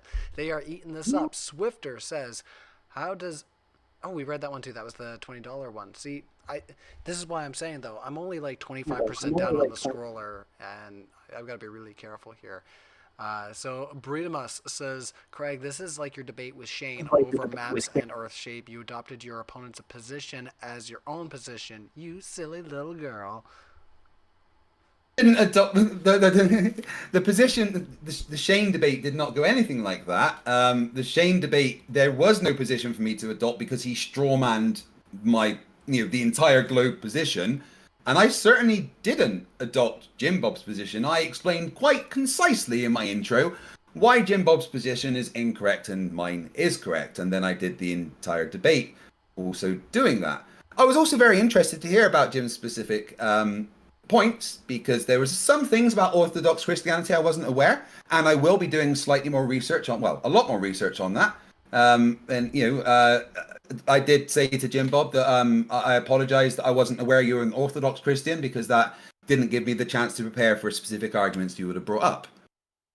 Fair enough. I also don't think you adopted my position in this case. I would only push a little bit on something that I would consider like sort of transcendental, called dignity, which would be like not found in nature. It would be like something above nature that isn't like you'd have to. It's like faith. It's like a faith-based position. But I wouldn't say you adopted my position. I would think you would just assume. You might assume some things that can't really be justified through just pure science and empiricism. Yeah, I did think a lot of that was because I wasn't aware you were an Orthodox Christian. I honestly, even though we've been, slightly antagonistic, I think the conversation in the whole has been okay. All right. And 5 seconds. I would maybe like to sit with you once I've got more into this debate and maybe studied a bit more about your specific views, Jimbob. What'd you say? Absolutely. Yeah, no, it's not personal. I'm actually this aggressive and this much of a dick most of the time. Just so. Yeah, just no, so you know. I promised James that I wouldn't be as much as a dick as I normally am. So I've been a little bit more reserved than I normally am. Oh, it was just James that you promised that to. I see how it is. Well, he asked me, and I did tell you. I did say to you in the message that I'm going to be as nice as possible in this one. That I'm retiring FTFE. Yeah, that was all you said. All right. Being a bit of a prat over there. Look at you, puffing. All right, I'm just joking. Luke plays drums. Says, yeah, we read that one. I was jumping around a little bit trying to get some of the short ones. Pseudonym says, Jim, are you as guilty as unbeliever? What? Hold on. I just got to read this over. Are you as guilty as unbelievers? They're going to hell or be killed, referencing Sodom and Gomorrah. Didn't the sovereign Christian God know there would be a number worthy and tricked Lot and took his wife? Oh my goodness, pseudonym. Oh, what boy. kind of question Yeah, is we're not this? going to get into. Can we We're not going to decipher get this? into Yeah, well, no, we're not going to get into hermeneutics. If you're talking about just judgment, the Orthodox position is that the parishioner is the chief sinner. That's the starting point. So I am the first chief sinner. That's the starting point. All right. Do you want to carry on there, Craig?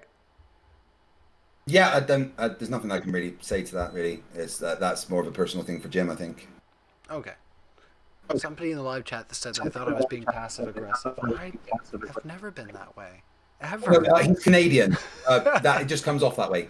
I swear it must, because we are just genuine creatures generally, except for when we are, I have said on stream before that, usually our I'm sorry, is usually I'm sorry you're so fucking stupid, so Canadians can be a bit backhanded as well. Yeah. Oh man. Yeah, I was gonna say, have you? I think most people have heard of our silly slang, our maple syrup sucking. Anyways, Justin Henley says, as a Christian, I agree. Tits with exclamation marks. Oh my! Well, you guys are being productive. I see. That's yeah. Let's just carry on. Jim got caught. He's Catholic, not a Christian. Lol. What? That doesn't make any sense. No, I'm not a Catholic. Yeah, we established Catholic. he's Orthodox, right? So That's different, and you can look into that. And most people don't realize the difference there, but you should learn, especially anti-theists. Honestly, anti-theists, understandably, they focus a lot on what the predominant view is, and in America, it's Protestantism, Calvinism, Mormonism. And the people who are practicing Christianity in a more rigorous way are generally not loud. They're not out there. So you're not engaging with them. So you actually have to find them.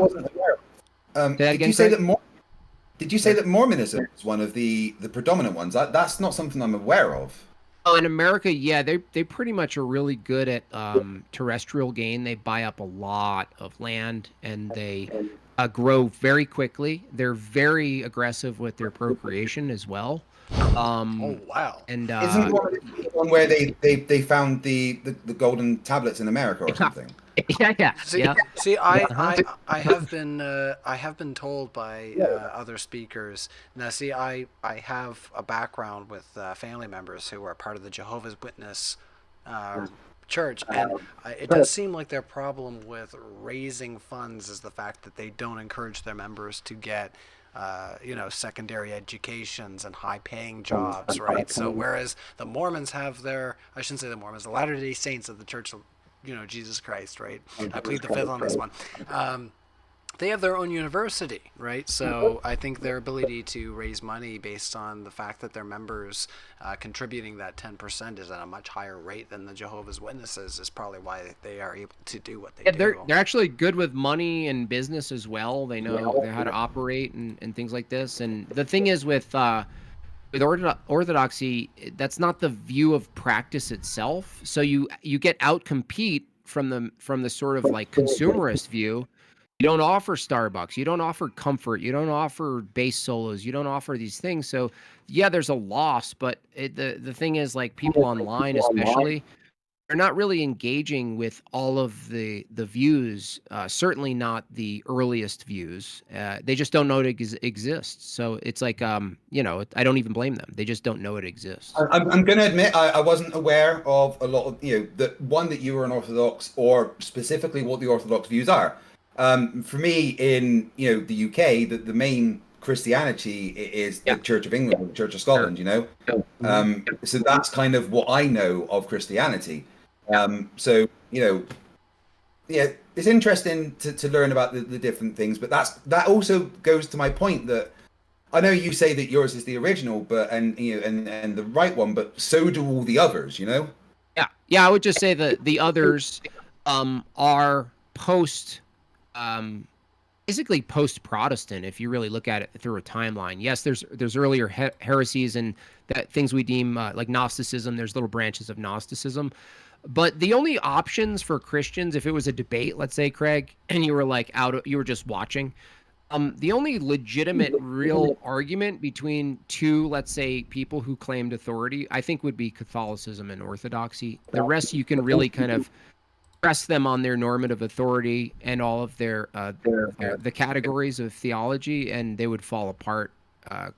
You mean really like quickly. There's a total, where the buck stops kind of point for Kind of, yeah. Like historically, even speaking, you could actually trace it. You go, oh wow, that's what. There's even something called dispensationalism, which has really infected current Western American politics. I don't know where if it's in Scotland, if it affects you so much, but it's this like impulsive defense of Israel as a nation state, an ethno state, but they're misinterpreting Israel in the biblical sense. And this guy named Marcus Darby, established this dispensationalist view and basically sold the new version of Christianity that all of these modern sort of like Charlie Kirk types, they have this sworn allegiance to Israel because they think it's biblical, but they're actually following a completely erroneous fairly modern interpretation of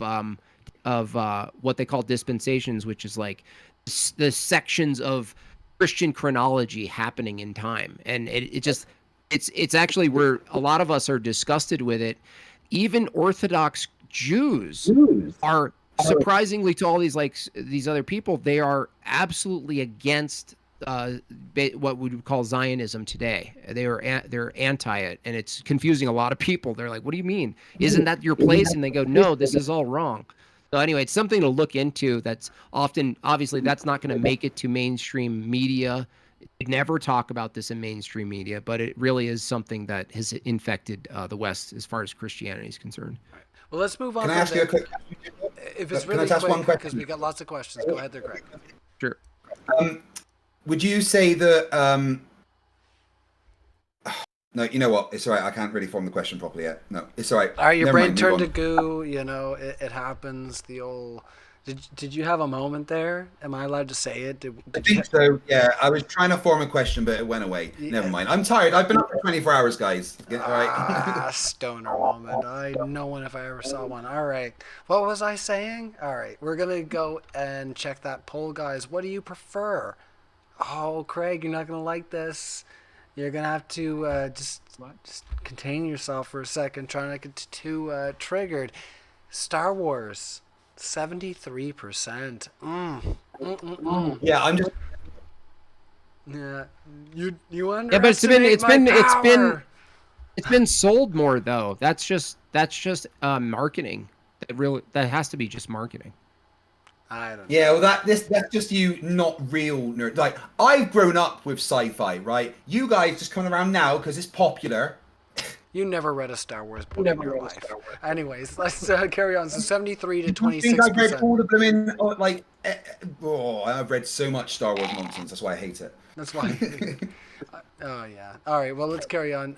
We got lots of questions. I'm going to pop a new poll in the chat there so you guys can let us know where you're at. I'm going to ask you who you found the most compelling speaker tonight. Both of our speakers fought so hard to be here on stream tonight. There's been issues with the tech. There's been issues with trying to find the right platform to stream these guys through. So a big round of virtual applause. And thank you so much to Craig and MadeByJimbob for your patience. Like, yeah, seriously, guys. Like, really appreciate it. So let's keep asking the audience questions. You guys are the lifeblood of the channel. If you have the means, like, once again, to help out with our Indiegogo, it is linked in the description. We've almost hit over 50%. I'd like to see, like I say, if we can get over 50% or even up there to 75%, that would be amazing, to help us out with our live event coming up. So we'll just whip through a few right quick. Intel Wild says, so this is Intel Wild. If you recognize the name, they say, Jimbob totally won this debate tonight. They send you a salute, a heart, a prayer emoji, and a knockout punch. So Intel Wild is... That's just silly. Yeah, well, Intel Wild was all for it. So you know what? You get your super chats that are for you, and yeah, this is great. Vesper says, bad thing, not bad unless God tells me. Ooga booga. So bad thing, not bad, unless God tells me. Ooga booga. Well, so they're saying that this is Vesper. A silly argument. Yeah, I guess. I know Vesper. Yeah, I know Vesper, and that's not an argument. I like the rhetoric; it's cute, but it's not about telling. It's about whether or not. It's a simple dilemma here. Either morality exists and it's objective, or what we call morality is just preferences, but there's no need to call it good or bad. It's just what I prefer. And I think that true dilemma pushes people into a position where they go, oh shit, well, if it's just preferences, you can't really call anything bad. That's just a term for something you don't like. But if there is, in fact, an objective morality, and morality relates to the standard by which we operate, and it actually follows that the standard for morality would be a person, because they would be the model of how to be. It wouldn't be a rock or a set of propositions. So, Vesper, I've roasted you so many times in my own chat, and you're welcome to come on anytime. You've become a really fun punching bag, so I appreciate more opportunity. Roasted, burnt punching bag, he says, Vesper. Well, you heard it here. Jimbob's not holding back, but we got the next one coming in from our league. Says, Craig, can a secular humanist society have a distinct culture and national identity, or is it constrained to only including outside influences? That's for you, Craig. Yeah, of course, a secular humanist society can have their own cultural identity, like Scandinavia. They've got their own cultural identity. They're still a secular humanist country. A nation's identity and cultural heritage aren't the same thing as secular humanism. That's just kind of a way of living and treating other humans. You're kind of conflating two things there. All right. We're going to carry on, but I'm going to ask our live chat who... Yeah. Wow, these cords are in the way. My God. If there's one more cord in my way when I'm trying to type. All right. Who brought the evidence? I swear. Evidence? Who brought the evidence tonight? I would say, maybe Craig would agree with me that this isn't entirely an evidential argument. Evidence. Yes, yeah.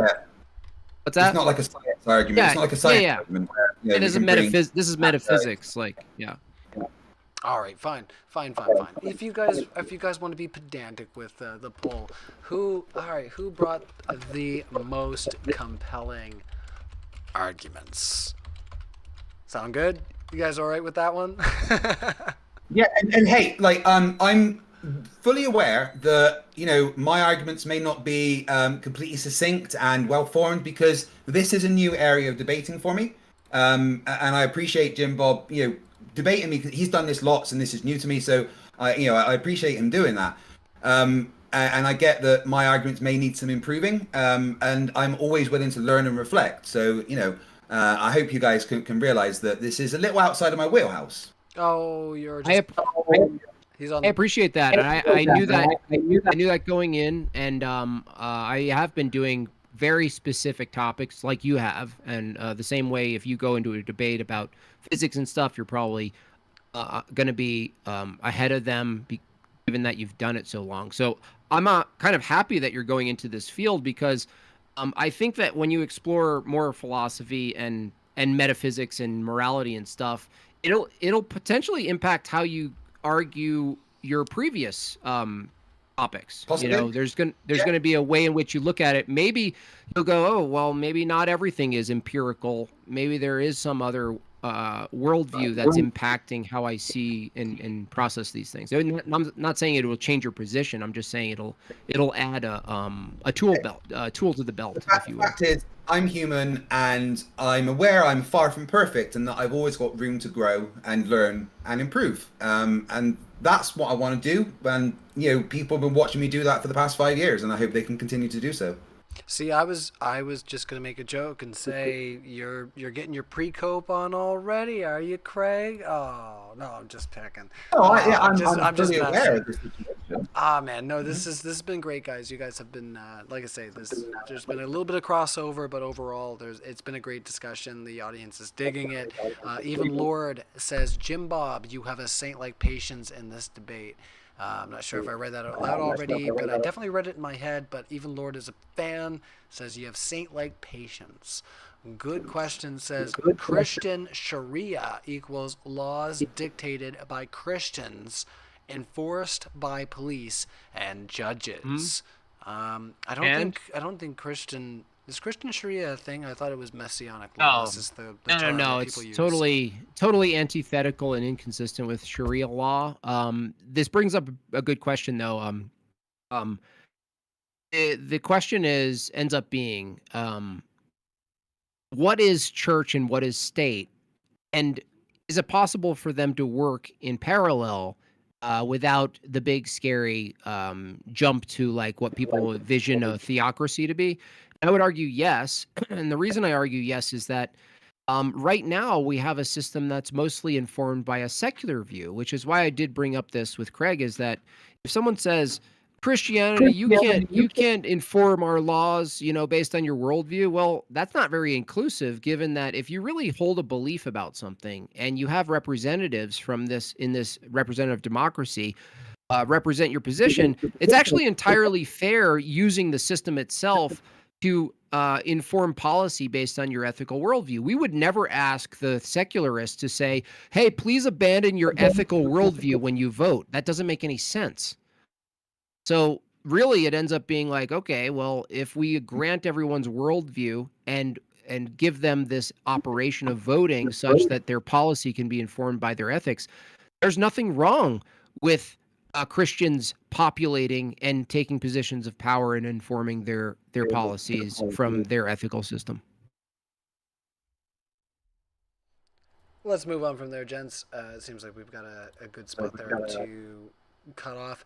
Once again, I would remind our audience, smash the like button. It takes just 1 second. Hit the like button. Let's ask the next question.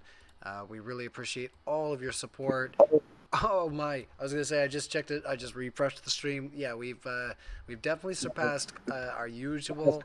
Yeah, keep smacking it, guys. Let's see if we can boost this up and let lots of people see these guys going through your questions. Let's see. Good question said, made by how much force would Christian Sharia use to impose its beliefs on society? So once again, this idea of messianic type law thing, I think. No, it's like, again, that's just well poisoning. I would fight to the death to stop Islamic theology from being implemented in the West. Christian theology and its principles are actually more aligned with secularists than Islamic, which is why you see a bunch of, maybe we'd call them boomer secular atheists popping out of the woodworks going, well, in the end, I kind of prefer Christian ethics to the alternative at this point, which is an interesting question because, like, you know, I have there's people like, I don't know, Richard Dawkins or like Pine Creek Doug.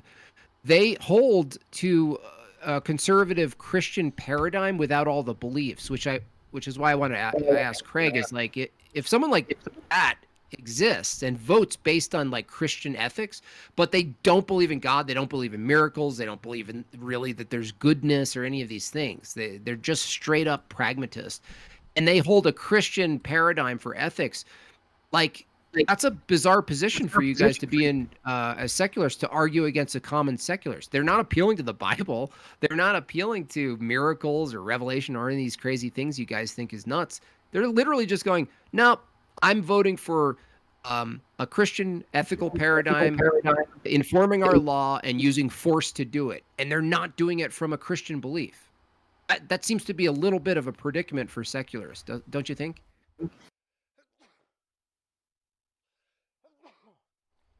Sorry, I had to sneeze there. Did you want to respond there, Craig? He says that was a predicament for secularists. I was counting on you to respond while I had my moment there. Yeah, no, I was just thinking of my response. I mean, there's a couple of things Jim Bob said there that I've got to agree with. You know, given the absolute choice, gun to my head, choose Islam or Christianity, I would choose Christianity.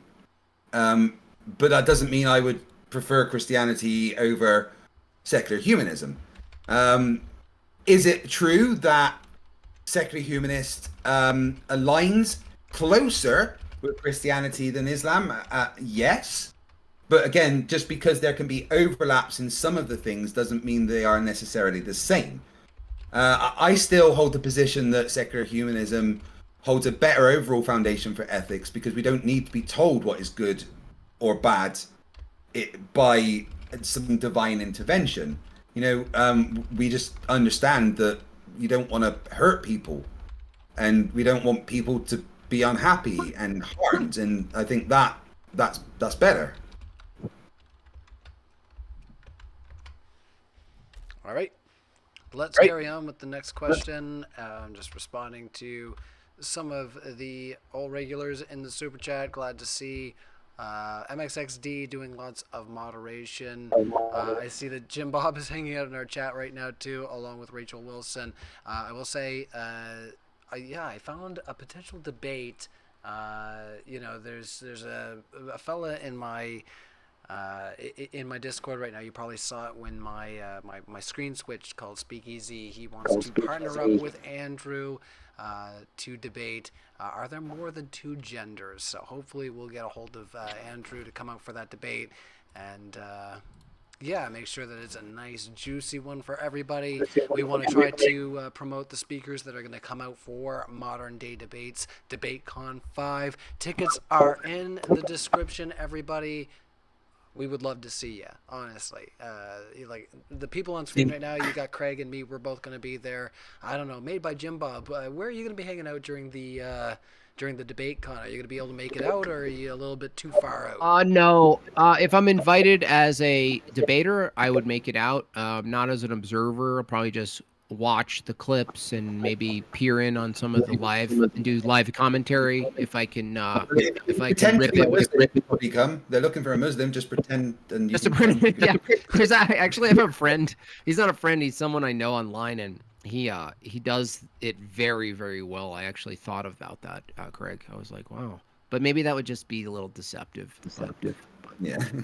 I mean, yeah, you can. I mean, apparently get a free ticket to Antarctica somehow. Anyway, anyway, I'm just playing. But yeah, let's see. Realizer Network says timed out for saying donger. Pathetic social justice warrior channel. I don't know who may have timed you out. Usually the mods are pretty consistent, and I will defend our mods, but you know, we try to keep it pretty open here and pretty uncensored. So you know, just as long as nothing can be, you know, perceived as, you know, hostile, we try to keep it, you know, open and honest. So, you know, we want people to show their own true self. So Even Lord says, Jim quickly Bob, say, sorry, do you mind just quickly? A lot of people in the chat are saying, "Oh, debate me about transgenderism and stuff." And That personally is not something I'm interested in debating, because to me it just feels like people arguing about definitions, and I'm not really interested in that. All right. So let's just carry on. Other people like to unpack that argument, but maybe not yourself. So, to each their own. We all have our own, vein for debate. Pseudonym, yeah, Even Lord said, Jim, Bob, and Craig, are you ethically/morally Jewish? Ethically? What do you mean ethically Jewish? Ethically? No. That's what they said, yes. Like, do my ethics align with? You mean Jewish- ethnically? Ethnically? That's what No, they he said ethically. He said ethically. Maybe morally, somewhere back in the down the line, Europe or something. But I think he said ethically, which doesn't. No, hell no. The Talmud is. That's not something you want to follow. Yeah, I mean, I've got. I mean, I would say the same about the Bible, but no, I'm not Jewish in any way, shape, or form. Just because I've got a massive fucking nose, that's mean, all right? Yeah, let's carry on. And yeah, to Rachel Wilson in the chat, yeah, I can definitely find a debate for you, whether you want to fly solo or if you want to partner up with your husband. That's totally cool. We'd love to have you guys back on. Yeah, and of course, like I say, with the event coming up, it's all the more pertinent that we try to have the speakers on and let everybody know where they're at. But we'll try not to dissect them too much. That way you guys get a real pure interaction of how these people are going to debate first time they have a one-off. But we are still looking for, like I say, a Muslim speaker for Was Muhammad a True Prophet against apostate prophets. So if you are willing to defend that, definitely hit us up at moderndaydebate@gmail.com. This one coming in, Ivy Ellen says, from one British person to another, you, sir, are retarded. Oh my. So I don't think Craig is British. Scottish get dual citizenship.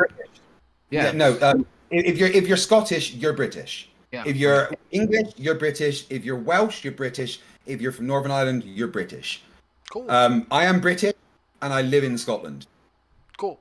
There's not much there. Then. Also, I challenge you to a IQ test or a physics GCSE test, and whoever gets the highest score on those is the one that isn't retarded. How does that sound? Oh boy, we're just pulling out all the stops tonight. Pseudonym says Jim got caught. He's Catholic, not Christian. Lol. Any thoughts on that? Well, you already said that one. Oh, I did. Yeah, sorry.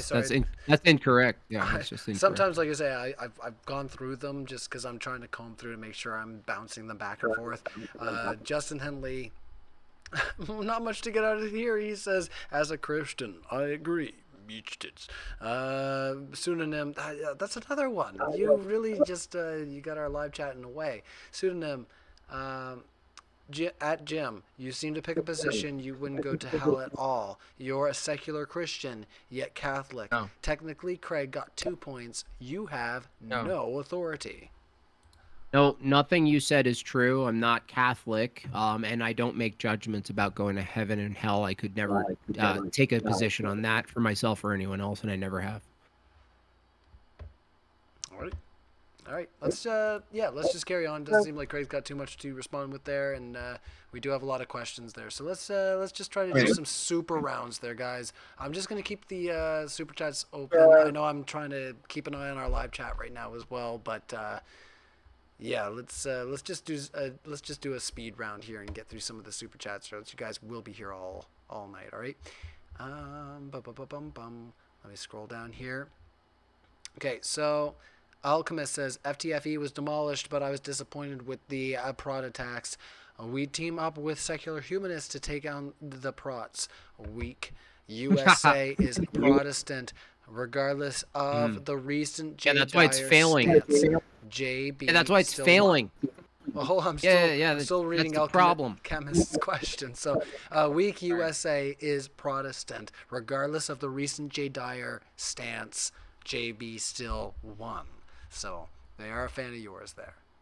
Thank you, alchemist, and just leave that and go to liturgy, and you'll be good, and you'll thank me later.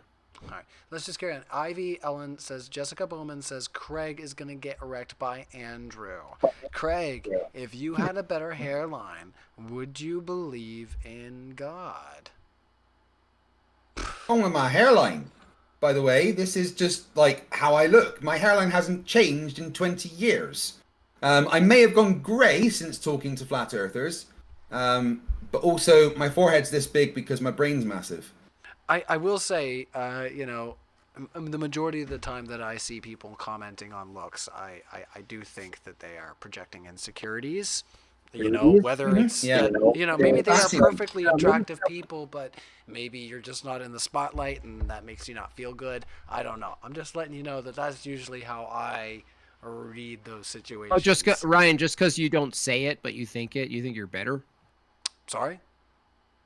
I said, just because you think it, but you don't say it.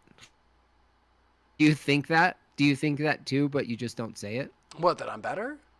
No. Just like Oh. judging looks. Do you judge in your head, but you just don't say it? I mean, no, it just depends. I mean, if we're not going to get into that. I was going to say you're trying to unpack me. That's what Ryan, come on. Yeah. It just depends. It just depends. Like if I see somebody's put a lot of time into what they're doing, you know, I'm probably going to say something. But you know, if that doesn't seem to be something that's in their style, then maybe they might think I'm. Let's not pretend. But let's Let's go not ahead. all pretend. Everybody judges everybody. It's just what we do. We look at people across the street and go, what the fuck are they wearing? Or ooh, look at their makeup. You know, but we do it in our head, or we say it to our wife. Let's not all pretend perfect, nice human beings. Here, Exactly, okay? but I was just saying, Canadians. I'm working through it. You know, I'm just saying that, like, you know, generally, I keep kind, right? So yeah, Canadians. What do you know? All right, I'm just picking. Ivy Ellen, Jessica Bowman said, yeah, thanks for that one. We read that. Good question. Jimbob needs Christianity to control his fallen ways. So Jimbob, you're a sinner, I think is what Good Question is saying. You need Christianity to control your fallen ways. Well, that doesn't even make sense. If you presuppose there's fallen ways, you're actually assuming Christianity is needed. So it's a really stupid statement because why would you grant fallen ways if you don't grant Christianity? It doesn't make any sense. You might have been a bit too I think poetic. I think they're trying to call you a born again Christian. Would that be a label that fits you in any way? No. Born again is nonsense. All right. I kind of agree. I feel like the born again people like Dean Ogle are just hiding their violent and psychopathic tendency behind God. Well, there's some of it's really bad. Like there are people who believe that they're saved and they have like a sort of a tramp stamp saved on their back. And they actually, when I ask them, well, okay, do you sin, right? Like I'm not going to ask, you know, Craig, you're not going to assume sin exists, but just bear with me. Like if I ask them from their Christian paradigm, do they sin? They go, no, my body does. So like technically they can go to like you know, Vegas, right, and do lines of coke off of like some street hooker in an alley, right? But they can come home and say, no, I'm saved. That was my body, right? So they kind of split their personality in between their body and their being, and that's how they argue. It's pretty wild. Right. I've never heard that. If that exists, that's fucking mental. Did we read? I got to check with you guys. Did we read Chase Hatchett's commentary about necrophilia? I have to ask before I read it. They said dead body sex wouldn't be permissible anyways because it's a health hazard to the general public. Just saying. True. Hey Ryan, you might like this, but people in my chat are saying, "Don't complain about your looks. You're an 8 out of 10." Who? Me? Yeah, apparently my chat says you're an 8 out of 10. Oh, well, thank you. I suppose I needed the. I guess validation. L. Liege, our Liege says, Craig, can a secular humanist society have a distinct culture? And oh yeah, we read that one. Sorry, I had to scroll up because I was looking for weird ones that we hadn't read, and I knew that there were a few ones like that one, and Yeah, want to make sure that we did hit them and nobody's complaining. Ivy Ellen says, "Come on, be in big, long form letters." So yeah, you started something there that's not healthy. So let's just carry on. The Church of Four says, in claiming that Jim Bob's corpse question was ridiculous, he was using the appeal to ridicule fallacy, not Jim Oh, was Bob. it? So were you appealing to the ridicule fallacy, Craig? No, I was pointing out how he was using the ad absurdum fallacy to take a simple conversation to logical extremes to try and make it seem ridiculous. But on reflection to the questions that he gave me, I would actually just respond with, well, if God told you it was okay to, I don't know, have sex with a corpse, would you do that? Yeah, I would say that would actually be a logical impossibility. So, like I said to you, Craig, if someone poses a hypothetical that's a logical impossibility on your view, I wouldn't press you on it if it was a logical impossibility. However, that's different than testing someone's logic to say, like, well, harm is what determines something's wrong. If I could present a situation where something's not causing harm, but it's kind of gross, I think the best you'd have to say is just say, well, I got to admit, it's not immoral, it's just gross, which that's just being consistent, right? What do you mean by it's a logical impossibility for God to say it's okay to have sex with a cadaver? Why is that a logical impossibility that would never or could never happen? Because you say so, right? No, because God's nature would be good, and we are made in God's image.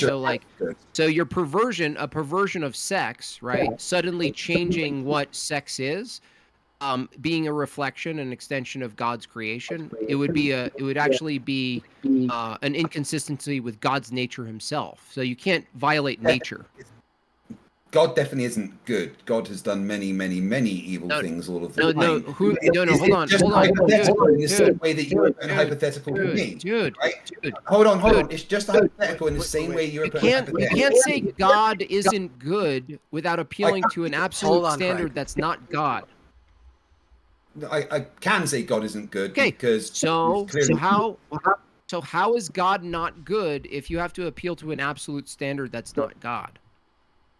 Because not harming people is good, and that's God your standard. No, you're God, so you're God. Yes, I am. Okay, got it. I just want to make sure. Let's move on to the next question, guys. And started the universe. Sorry, we didn't hear you there. 5 seconds, if you can wrap that point there, Craig. No, I just said that I invent a time machine in 6 years and I go back and start the universe. I am God. You can't disprove it. No, that was me. What are you on about, Craig? No, I'm just picking on you. I stole your time machine. You're full of it. All right, let's see. I'm just messing. Thanks to our live chat for all your questions. Appreciate it. I was going to say, if you're going to use it, I'm going to use it. I mean, gee, why can't I? Based on what you're saying. Well, there's only enough uranium for like one trip, dude. It's either me or you. And do you know how to start a universe? All right, Godzilla says, yeah, that's all I know is that we got super chats coming in. You stop that. I still need to host you for those science debates in the future. Okay, so Godzilla says Craig's whole argument was, as always, deflect and tactics. I would entirely disagree. I responded as well as I possibly could every time. And tactics is a thing. Jim Bob, quick question. Did you use tactics? Yes.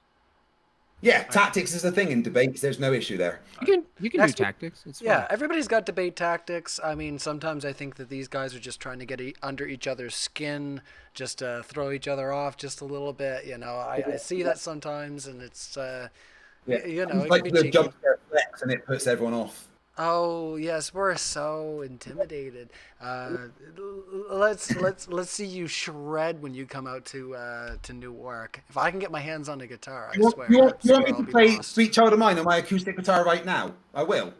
No, I don't. Wait, no. No, you don't want to lose. You don't want to lose You don't want to lose 2 debates in one night, do you, Craig? No, You're gonna do that solo with acoustic, dude. I'm just kidding. I'm You're kidding. gonna do the solo on acoustic. I can do it on acoustic. I was gonna say, I think I play the hardest one that I do on my classical back there. I think is Asturiously, and but you know, for people that know classical music, but every once in a while I start playing it in 4/4 and it's in 3/4, and I gotta listen to it to get myself back in order, just because I don't play enough classical guitar. So. I just started that, Ryan. It's pretty challenging, honestly. After learning 20-something years on guitar, suddenly telling your fingers to do this like that completely different arrangement of how you play. It's like it feels like you're learning backwards, actually. Well, I was going to say the main thing is you got to make sure that you're not using your thumb like this. Mm-hmm. You want to use hitchhiker thumb, right? And then curl your hand, right? So anyway, we won't get into flamenco or guitar talk, but yeah, that's that's the big thing right there. I cut my tendon in this hand when I was really young, so I've always struggled with like reverse plucking, classical way. These 2 fingers want to work together, and it's always annoyed me. All right. Well, you guys can let us know in the live chat if you want a little Asturias Leyenda before the end of the debate. And you can let me know if I'm playing it in 4/4 or 3/4 if you're really musically talented. I haven't done that, but I have to do some special things leading up to the DebateCon. It's gonna make everybody just feel warm and fuzzy inside, or they'll say, Ryan, cough. All right, we'll see. Gordzilla says that was the last one. Thanks, Gordzilla. I had a couple ones above that as well, guys. Sunim says, Jim, come to true Christianity. Love your neighbor. So is there something about your neighbor you don't love? What's going on with Sunim? Nope. I love all my neighbors. Loving a person is not the same as loving their actions. You don't know what true Christianity is. I hope you find it. I do not love my upstairs neighbor. You have an upstairs neighbor? Yeah, I do not love him. Oh man, that's I guess I saw your roof blow off. I thought maybe you had that. So wait, it was his? So wait, is it his roof that blew off then? Actually? No. It's the whole units. We're in a 4 in a block. Okay. And the front of it goes to mine, and the back is his. So the whole roof of the section came off. But mine got off the lightest. We had like a broken window and a bit of water ingress, but we've been pretty much fine here. Well, I'm glad to hear it. Those weather events can be pretty scary sometimes. You don't know where they're going to go. So, hopefully you and the family fared well. Absolutely mental. Honestly, it was crazy. I'd never seen anything like it. When I was outside checking out what had gone, there was just debris flying everywhere. I was terrified. I don't blame you. Definitely not a fun time. So, yeah, glad everybody's safe. We'll carry on with the super chats, but once again, glad for it. Spart344 says, I'm confused. It's good because the God of Abraham said so. The same God that said to unalive his kids and mutilate baby Darius. Mutilate? Even if I granted all... when they say mutilate, sure. They're talking about circumcision there, because they're saying... Even if I granted everything he's trying to frame, he can't tell me why any of that's wrong anyway, so it's useless to even engage. Like, tell me why the worst possible thing you can think of, batter, is wrong, right? You can't do it. So all you have is, I don't feel good about this, but you have no standard for morality, so it doesn't matter. You have no standard to judge a standard. Okay? We don't need a judge. We just know what's right and wrong. Just know. Yeah, we just know. Got it. Yeah, based on shared human experiences. Well, then it's not we just know then, because now just know now is based on some shared experience. That is to say we all have the same shared experience. Craig, it's my shared experience. Dude, hold on. It's my experience. My experiences differ from yours, and my conclusion about what's morally right and wrong are different. Therefore, it's not obvious from our shared experience. My shared experience is different from yours. Okay, so that means you're God, and the only thing that you did... Hold on. The only thing that you're saying is the standard for morality is your preferences, and you'll include anyone who shares your preferences. That's your moral standard. No, it's not preferences. It's what would rather. It's what is better for society in You general. prefer Whereas what's better for yours- society. Whereas yours are based on God's preferences. Yeah, In a and simple- so, right. So if your standard is preferences, all you're really saying is you don't prefer God's preferences, but that doesn't mean there's an absolute standard you have. Absolutely wouldn't. 100% wouldn't prefer the preferences of an evil, petty. You don't have a standard for evil. Deity. Oh, I do. God gave me a pretty good standard for what evil is. No, evil. Does evil have its own ontology, Craig? Well, God's pretty evil. That's all I know. Does evil itself has a positive existence, or is it the absence of good? Well, no. Evil, it can be actions taken, and God certainly took many evil actions. Okay, cool. So you saying God took evil actions, against what absolute good is he taking evil actions? He caused harm. He He caused people harm. misery and suffering. He was evil, and he still. If God exists, then he is still evil. Okay, so things I don't like are evil. Basically, that's your standard. Things that are bad are evil. Things that cause harm and suffering and destruction. So the laws are- of physics. So the laws of physics are evil. No, the laws of physics don't have a No. mind, whereas Hold God on. would be. Hold Let on. me clarify my statement. Laws of physics Any are evil. sentient- Let me clarify my statement. Any sentient thing that does that is evil. So lions are evil. Lions can be evil. Really? So when a lion eats a zebra, it's evil, right? Should we put them in lion No, jail, I didn't say Craig? that. I didn't say that when a lion eats a zebra, it's evil. Tell me when But an animal does something evil. I mean, I was trying to, but you interrupted me several times, so I guess we go to the next question. Oh, you're stuck.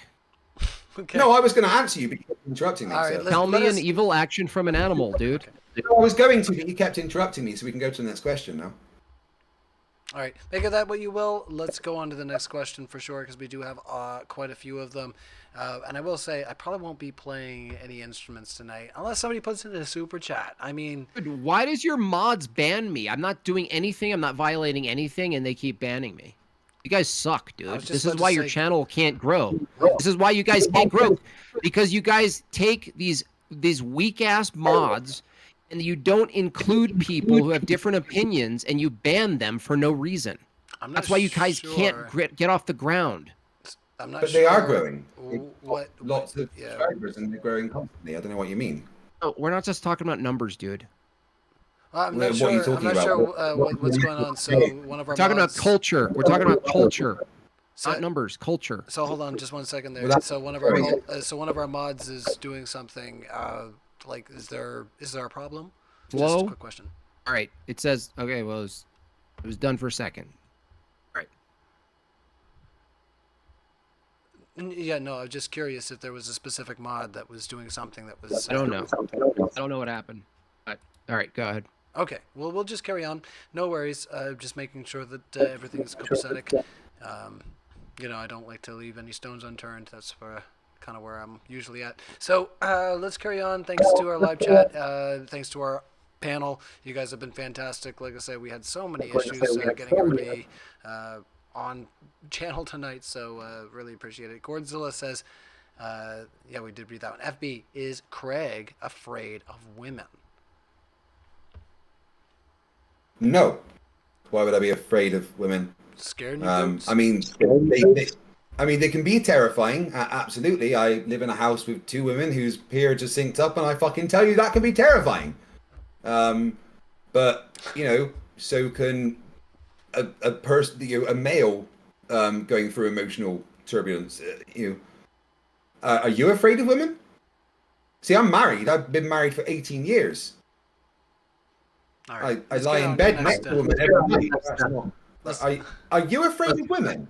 Is that what this is? Let's carry on to the next question. But, I feel you. I had three older sisters, a mother, and even the fish was laying eggs, for crying out loud. Like, there was You know, it was always like I go to one sister and be like, "Mom's acting crazy this week," and they'd be like, "Get out of my room," and I'd be like, "Ah, why is everybody so angry this week?"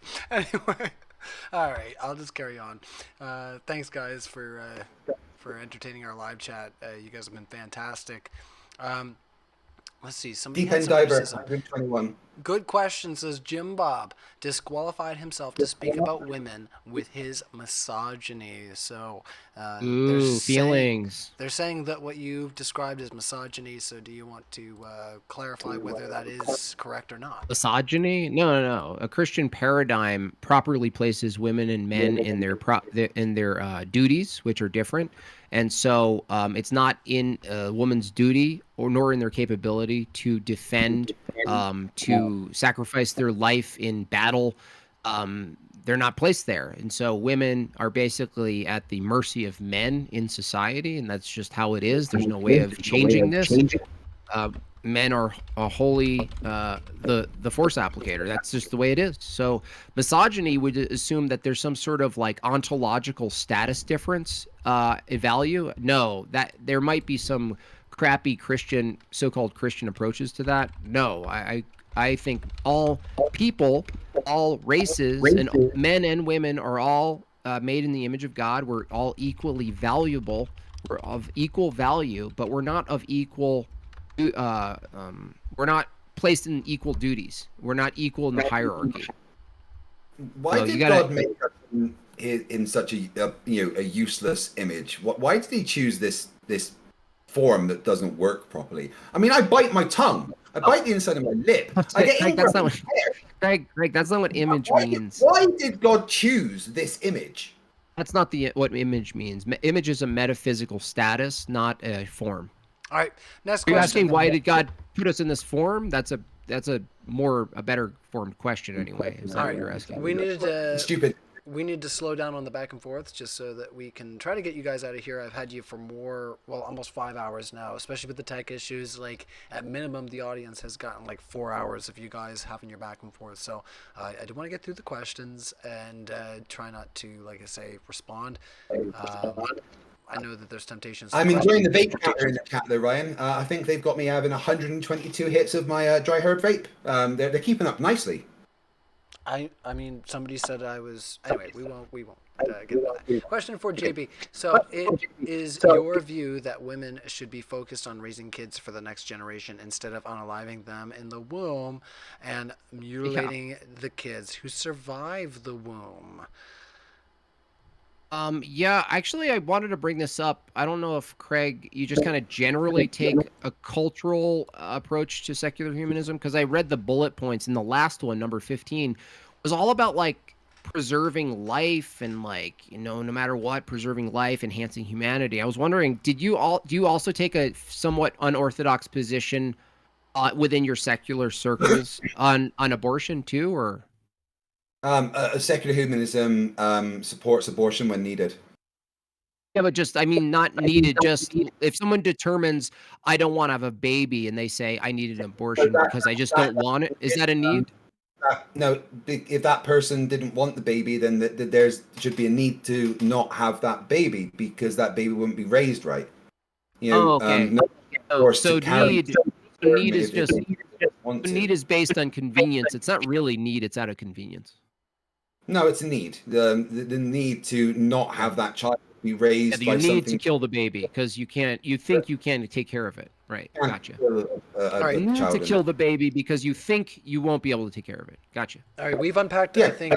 I think we both unpacked our thoughts on this one, guys, and I think that does highlight the difference between those worldviews that we have highlighted on the screen: Christianity or secular humanism, which has a better ethical foundation. So. Yeah, let's carry into the next question here. Robin Webster says 21, first woman completes SEAL training. I own my house, no debt. Do not need a man to support me, nor do I need an imaginary friend. So Robin Webster is saying that they are an independent woman with no debt, and they are an atheist from what I've gathered in this. So what would you like to say to Robin? Not. You live in a luxurious society that's completely upheld by the brute force and work of men, including plumbing, including underwater welding, including military, including police, including infrastructure. You sit upon your throne of fake feminist glory, and if shit hit the fan, Robin Webster, whatever the fuck your name is, you'd be begging the nearest man to help you out, help you carry all your bullshit out of your shitty apartment. You're full of shit. That's a lovely assumption you've just made about that No, person. it's actually true. No, it's an assumption you've just made. No. If society collapsed, little Robin Webster, or whatever her name was, her luxurious position of being independent would go out the window immediately. Say that's an assumption that you've just made. No, if society collapses, what's the status of women, Craig? Whatever they want it to be. Oh yeah, they just right, yeah.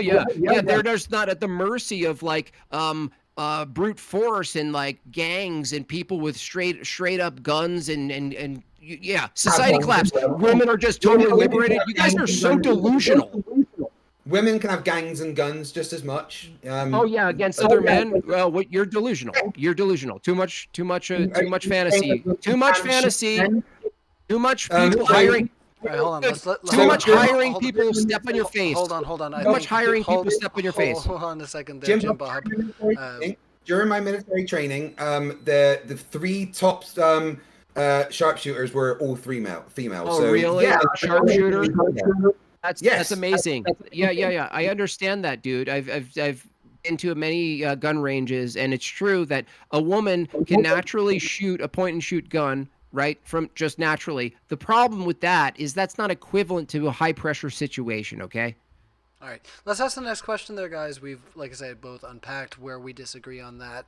People can go back through the debate, and I don't think there'll be any question where you guys disagree on this particular topic. So, Even Lord says, Craig, Scandinavia does eugenics and is racist. Is not racist. Wait, what is? Say that again, Ryan. And it Scandinavia. Things are both false. So hold on, I'm going to repeat it for Jim Bob, but yeah, I'll let you respond. Craig says, Scandinavia does eugenics and is racist. Scandinavia is what they're claiming. Those are just false claims. Actually, I don't know what he's referring to. Is it like some sort of program? So they're saying they're ethnically superior, and so are they doing away with anyone who's not their ethnicity? Like I can't grasp what No, but he's trying. Like, I made the claim that Scandinavia is a secular country and it's the happiest and healthiest country in the world, and he's going back with, well, Scandinavia actually does eugenics and is racist. In the history of those countries, they are currently not doing eugenics and are currently not racist. Is there dark past in those countries? Yes, but are they currently those things? Absolutely not. All right. Yeah. Let's move on. Like I said, I think we've unpacked there. Even Lord asks, what is morally wrong with misogyny when men can physically and mentally dominate women? Evolutionarily, male animals often essay females to breed. Sexually, yeah, you got it. Essay. But let's look at some of the insect kingdoms, shall we? Or the arachnid kingdom, where the women are 10 to 30 times bigger than the men and eat them after sex. And so just to keep us into the realm of what they were trying to ask, if you could make a commentary about like humanity, just in that retrospect.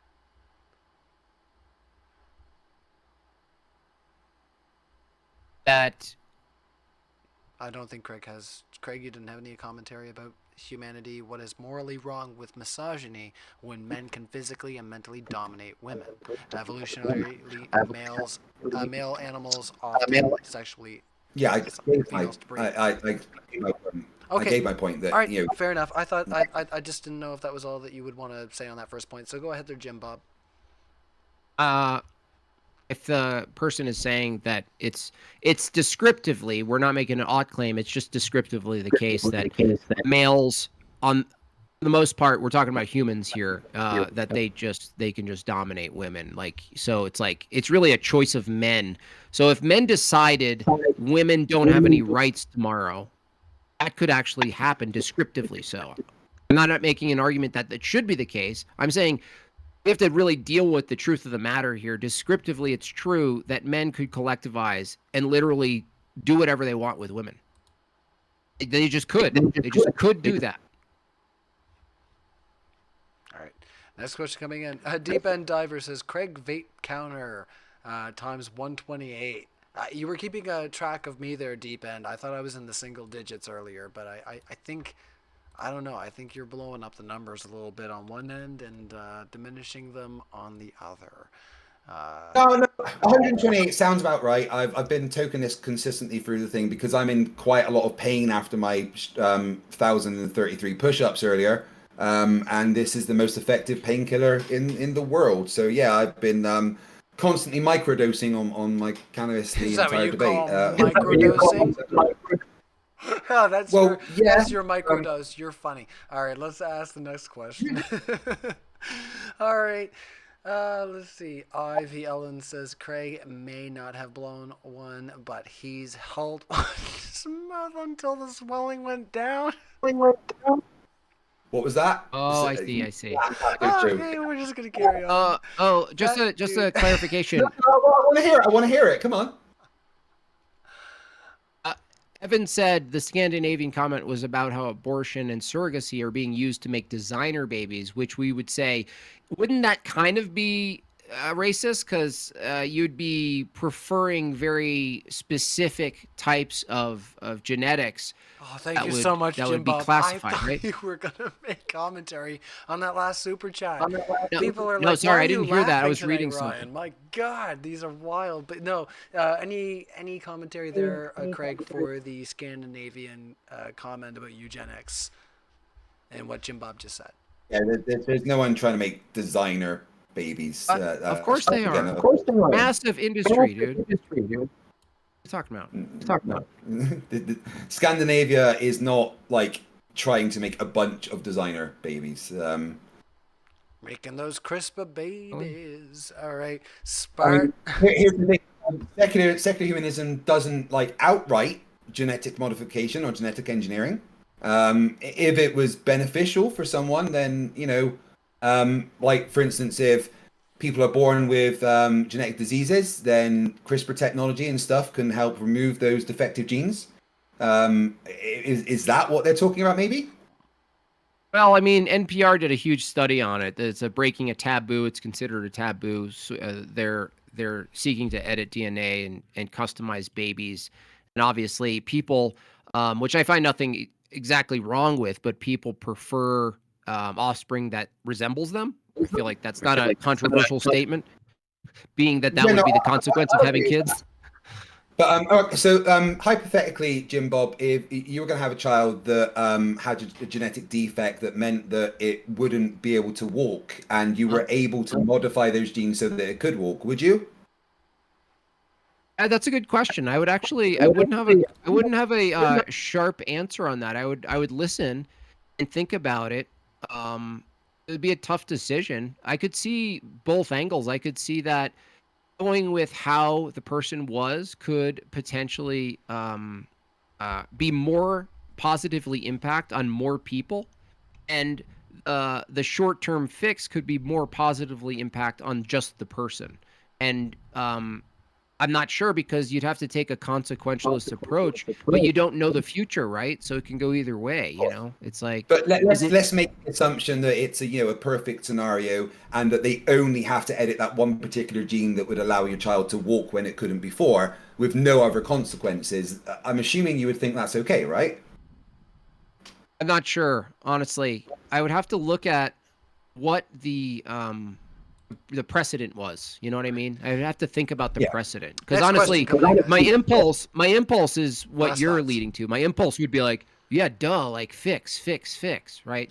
But I also know that that could be misleading sometimes, and you could choose the wrong thing. And you know, it is a good big question, though. you know, Yeah, it's not I think that's a big question. We're lightly. gonna put a bow on that yeah. one right there because we got lots of questions. That dude Devin says, wait, no, women in revolutionary advancements in weapon technology.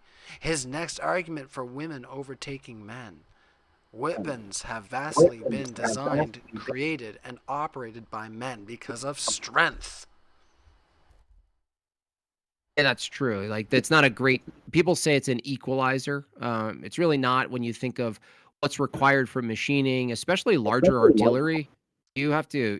There's a lot of brute force that's not talked about. I have to inject because I think I put the wrong emphasis on the incorrect syllable. If you are picking up what I'm putting down, so I think they said, "Wait, no women in revolutionary advancements in weapon technology." So that "no" was like no. There is none. Yeah. I think I put the wrong emphasis on that, if you will. Or There is none. I have to say emphasis now because people are going to be like, does he not know how to say that word? But it's just a joke, guys. So any thoughts over there, Craig? No, I'm sorry. My triceps getting cramp. I'm struggling to concentrate. Oh, your poor tricep. You just obsessed with yourself. I swear. No, just picking. FB says, It's sore. Yeah. Cramp sucks, man. me, my body, oh my. All right. It sounds like Craig thinks men and women are interchangeable widgets. Lovely straw man. Congratulations. Okay, Spart344 says women are forcibly kept out of these fields because of people like you. That's why wrongly think. This is not punctually. That's why we keep you out of these. You can't even correct. talk. So why wouldn't we keep you out of these industries? Get out of here. Yeah, that's why Graham, we woman. think brilliant women are the exception. It's only because of SH and feminism women are getting opportunities. No, SH. the problem is There's so many we aren't acronyms. arguing that women can't do exceptional things. Both Craig and I agree that that's possible and demonstrably true. The question is whether or not we look at the exceptions of that and say every woman should do exceptional things.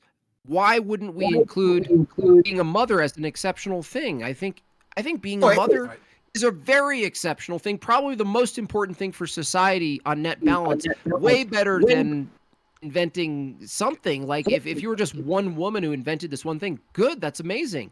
Okay. That's amazing. Let's. I mean, When we're talking about Hold on there, guys. the wholeness of society, though, we have to really engage with what the infrastructure of a society needs to be. And I think mothering is one of the most important. That's what's so weird. People say you should be a mother. It's the most important thing. They go, oh, you're such a misogynist. It's like, no, we're actually saying something amazing about you. We're actually saying mothering is one of the most amazing things you can do. All right. Next question. Let's ask it. Jesus Iber Martinez says, Jimbob, when you stand in the presence of God and his holy presence burns you, and Jesus said, you used my name, but I never knew you, what will you say? Hey, there's nothing to say. I'm not going to negotiate. What kind of question is that? All right, well, you heard it there, Jesus. So, fucking questions are you guys are so low IQ. I just don't even understand. Go ahead. Why? Well, no problem coming at the audience there, Jimbob. Yeah, so you heard there, Jesus. He's not a fan of your question. Heart Ponder says, Craig, we know you think necrophilia is wrong, but why is it wrong if your principle is do no harm? Can you please articulate this point? And then Jimbob, can you respond? So go ahead there, Craig. Yeah. It's not good for society. It's harmful. It's it can spread bacteria and disease. It can be mentally damaging to people. I do not see a scenario where everybody is going to sign off on, yeah, you go and have sex with your dead grandma. That's absolutely fine. It's going to harm people mentally.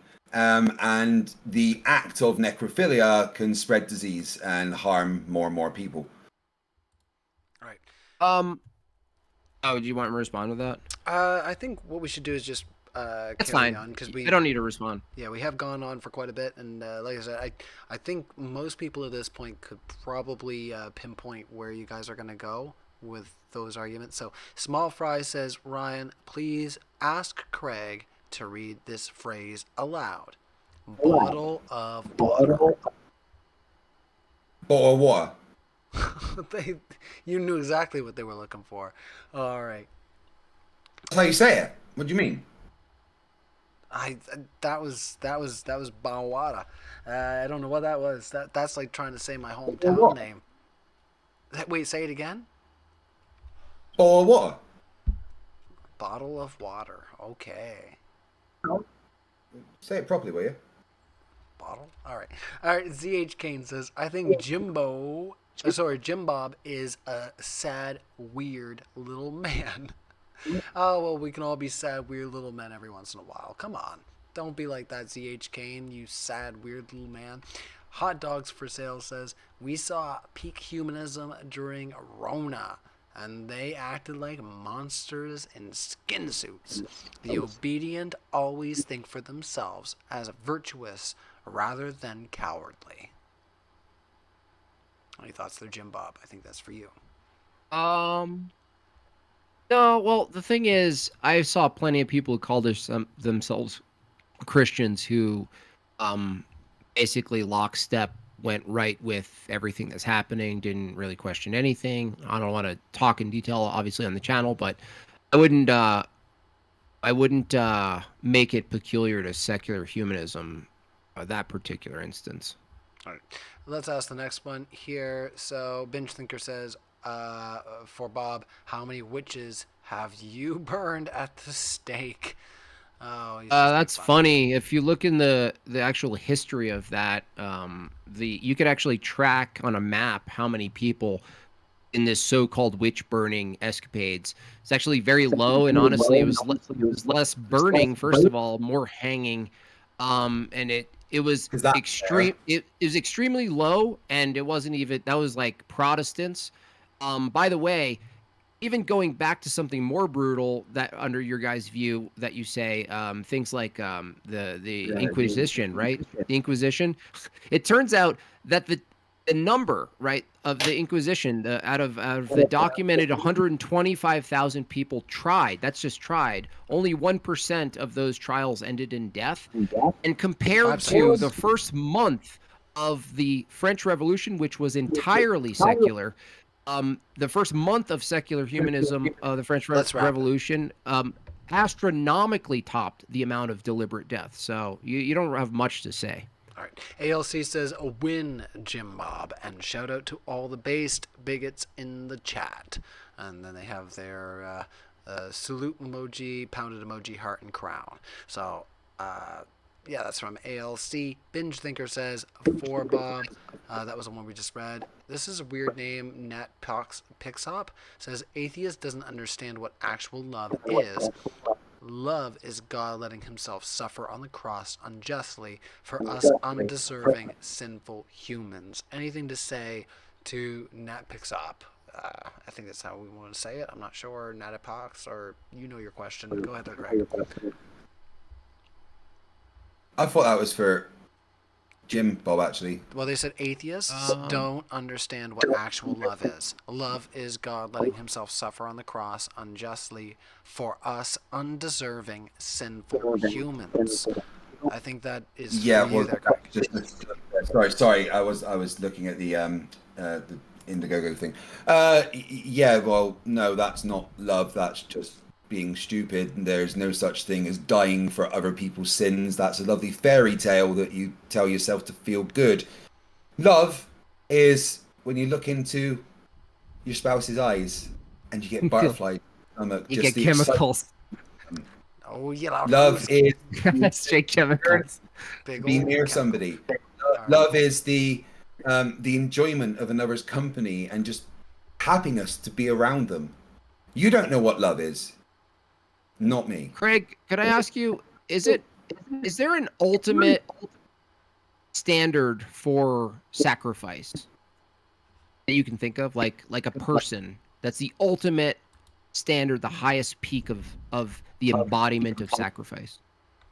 No. No. Right. Sacrifice is a virtue, though, right? Sacrifice is something that is done when it needs to be done. Is it a virtue, though, to do it? I wouldn't say so. It's just a need. All right, let's carry on to the next So, question. okay. We don't need to unpack too much more now because we are, like I say, getting past the 5-hour mark. But I will remind our audience I just updated our thermometer on the side. We are at 47% on our Indiegogo, a link there still. So hopefully we can get past 50%. I was personally hoping with the interaction tonight that we could get past that 75%. So it's on you guys. Hopefully after this stream, we'll have a few people visit that Indiegogo link. It's been a great debate. I'm sure a lot of people will make it to this point. You let me know in the live chat. Let me know in the comments if you made it. All right. Let's see. Sincere Hypocrite says, is Big Tits a winning and sobbing a result of his chemicals, or is it an experience? I don't know if we want to engage that one too much. Can you maybe 10-second that one?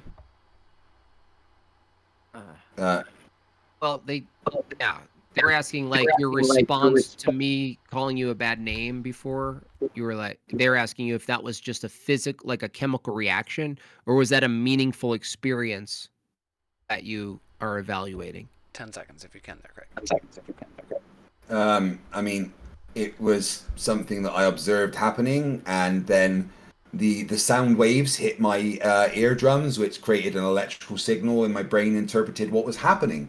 But it doesn't stop the physical act from happening to have then triggered the electrical and chemical reactions in my brain. All right, fair enough. We've heard from both of you guys on that one, so I don't want to entertain that one too much. It's just, you know, you guys, you know, I know there's a few like big moments that you guys might hone in on, but ultimately these guys had a great discussion overall. There were just a few little moments that were like, where are we going here? But I think overall we managed to keep it on home base. So Nick H says, Made by JimBob versus Deconstruction Zone would be a good debate. Well, I've definitely called into his stream and asked him some things that he couldn't answer, and he kicked me. But he's got his own thing going. He probably wouldn't engage with my type of angle of argumentation. He likes to stay to scripture.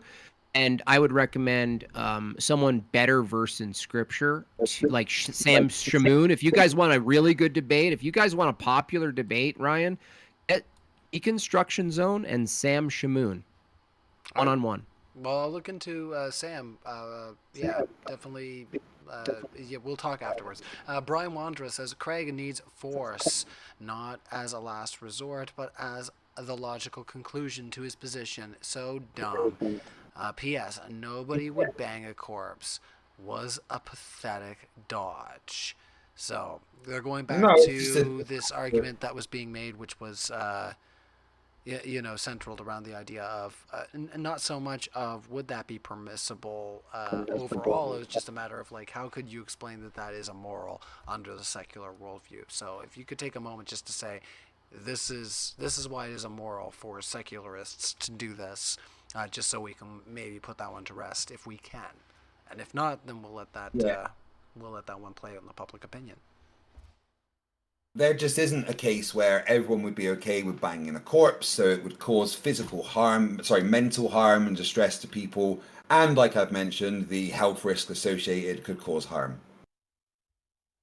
All right, we'll leave it at that. And Philip Drew says, why does Ryan allow Craig to dodge every question?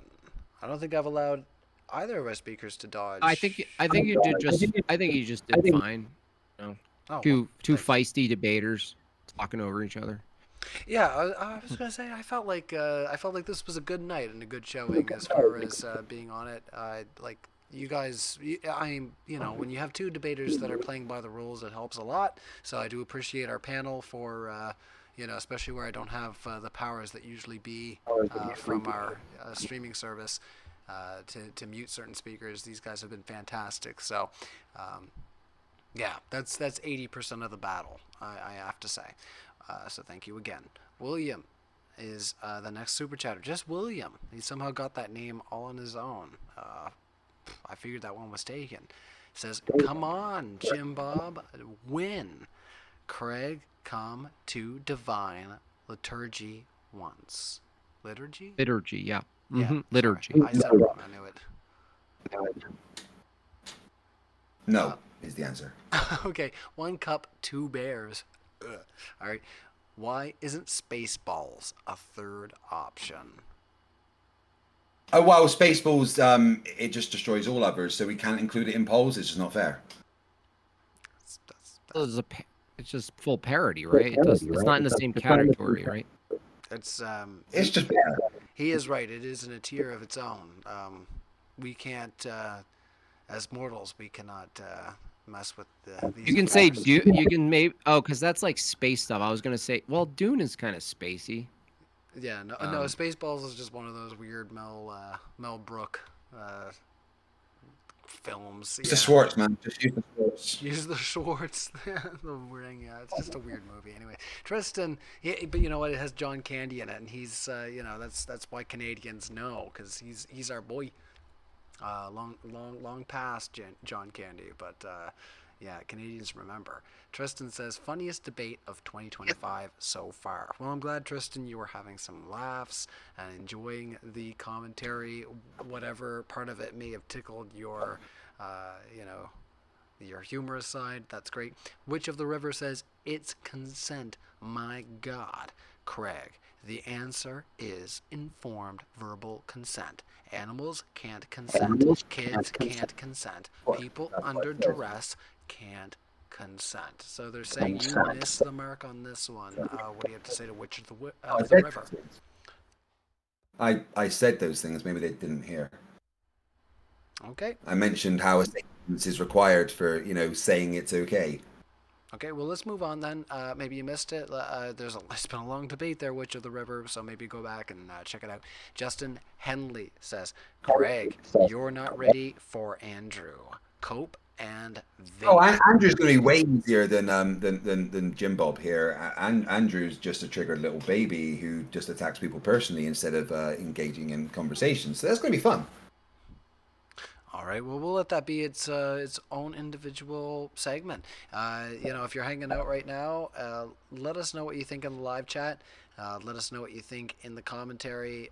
Who do you think is going to bring down the house here at Modern Day Debate? We got Craig versus Andrew Wilson, and I think, honestly, I think between the two of you, we could have some real... Yeah, I was going to say, I think between the two of you, the whole house is just going to collapse. I mean, the whole hotel is just going to come down. You guys are going to have a lot of fun. All right, so 42 attacks says, Craig, first, any chance the secular humanism you preach is the same as, for instance, a Stalinism, but your priests haven't told you yet? No. 2, does your secular humanism teach one to cry interruption when he has no answer? No. I say I've been interrupted when I'm interrupted. What was the first bit? And Stalin is authoritarian, not a secular humanism. So yeah, there we go. Covered that already. All right. Aman Yaman says, Craig looks like he would kiss a statue of Stephen Hawking. What's that about? Guys, the weird things what put me doing in your mind is it's your personal wank banks. I'm not gonna put on kinks here. If that's what you want to imagine me doing whilst you're tugging one off, then more power to you. Okay, just carry on. Tristan says, push contest, Jimbob versus Craig. Judging by I've already done 1,033 today. Wait, come on. What is it? Push? I didn't get that. They're saying like a push-up contest, but I feel a push-up. I feel like you've got an unfair advantage right now, there, Craig, where it's been your lifestyle lately. Well, yeah, but I've also just done 1,033 today, so Jimbob could probably beat me right now. No, I wouldn't beat you. I'm just barely getting back to the gym. I'm lighter than you, so probably. I'm 92 kilograms now. What's that? I'm 92 kilograms now. Oh, I don't know what that converts to, but Yeah. I'm like 180. Western no, culture has no I wouldn't. idea. Sorry, Craig. No, I couldn't. I could probably do like 40, 45 right now, and I would collapse. Not bad, man. How old are you, if you don't mind me asking? 43. Okay, so, and you could do, say, what, in one set? Yeah, like Or- right off. Yeah, no, straight I up. Just mean, go. that puts you in, a top range, for our age category to be able to do that. That's kind of an upper range of what you should be able to do at your age. So that's impressive. Yeah, I'm just working on it though. I have to get back to it, and it's tough going to the. It really is tough being there. I love, and for me, the gym is the best thing. It's absolutely adorable. I adore it. It's like the best thing for my mental health. And I can do about 75 to 80 push-ups in one go if I'm like completely fresh. All right. Well, let's carry on. All I was right, saying let's carry- my thing is not the gym. I'll just sit and noodle on the guitar for hours. That's how I get my kicks. I'm no kind of good shape, that's for sure. So congrats to the two of you, and yeah, definitely. Yeah, good luck on whatever journey you guys are on. Mike Alvarez says, Craig lost this debate. I think Deconstruction Zone would be a far better debate with Made by Jimbob. Let's make it happen. Modern You read day that one already. debates. You definitely read that one already. Did I? Wait, what was it? Yeah, the Deconstruction Zone one. Oh yeah. I said Sam is better. I'm not biblical. I'm not scripturally prepared to debate scripture at all. See, now I gotta scroll and see if I'm like just gaslighting But myself. I'm telling you, MDD, if you want a really high caliber debate that's like fiery, Sam Shamoon in that Deconstruction Zone, because it's all scripture. It would be really good. Okay. All right. Well, I'll definitely look into it and I'll review the debate and make sure that I got all the info there. But I think that this one was just a repeat one. But I'm gonna check it out and make sure I'm not gaslighting myself. So Even Lord says, Craig, you stirred hatred in me, but I respect you. All right. So Even Lord is having some conflicted feelings, love-hate relationship. My dad always said to me that if someone hates you, it means you're doing your job right. All right. Well, Harry Stylus says, for Craig, if you had a magic pen and paper that brings a stick figure to life when you draw it, it is confined to the paper. How would you prove to it that you exist and drew it? You left out a lot of context. Like, can it communicate with me in any way, or is its communication and everything confined to the paper? Let's assume it can communicate with you in some way, just for the speaker. Then I would draw on the paper, show it happening, and go, I did that and made you. I would demonstrate the thing that made it happening and make it watch it. All right.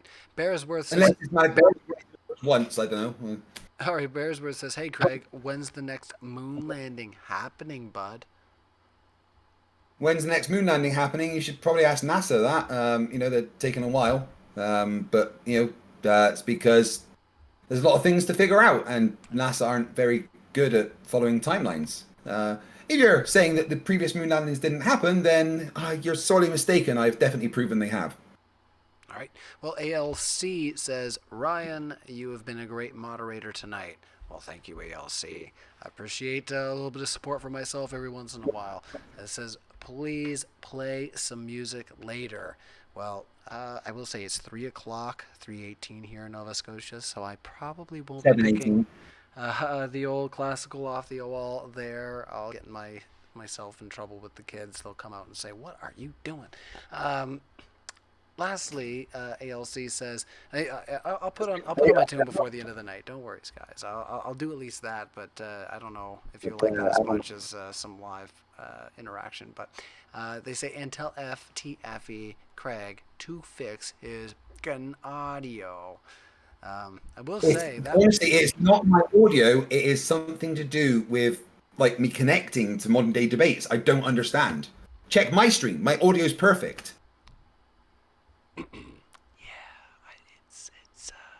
it's him, guys.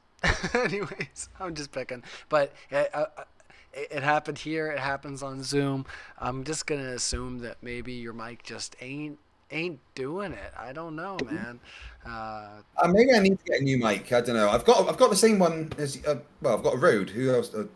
It's a decent mic. It was like 300 quid, but maybe I need a new one. No, I did drop it a couple of times. I was gonna say I don't think it's about the mic quality. Usually, when it comes to buying an expensive mic, it's like there's so many people out there that buy the SM7B, but they don't realize that they need to get a cloud lifter. So I mean, like, do you know how much stuff?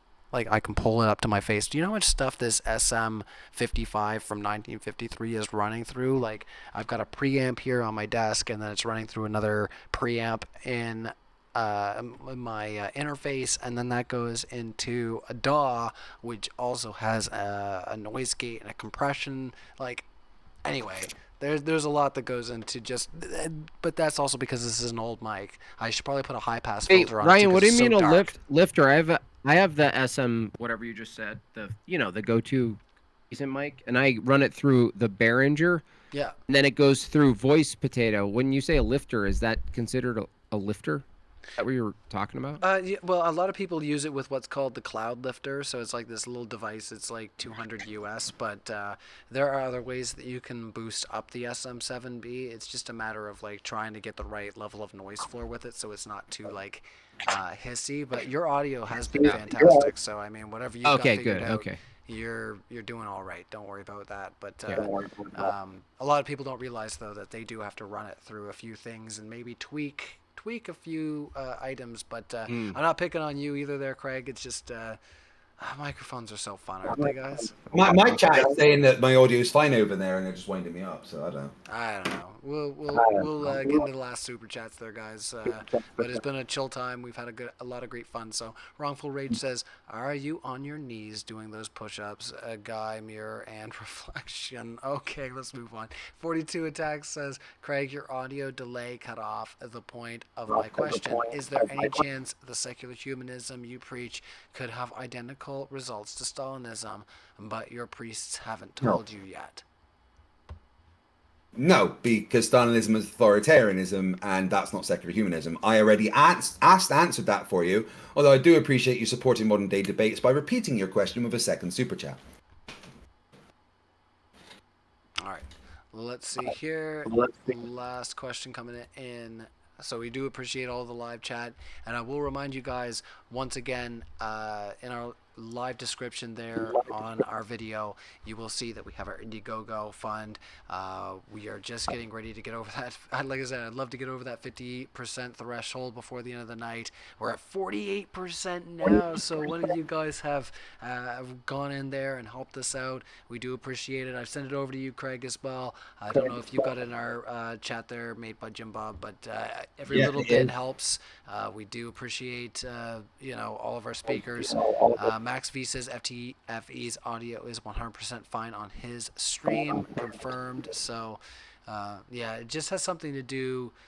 See, the thing is that if I plug my guitar in right to this interface here, it's gonna sound great for you guys, but for FTFE's audience, it's gonna sound a little bit not so great. I figured this out before, so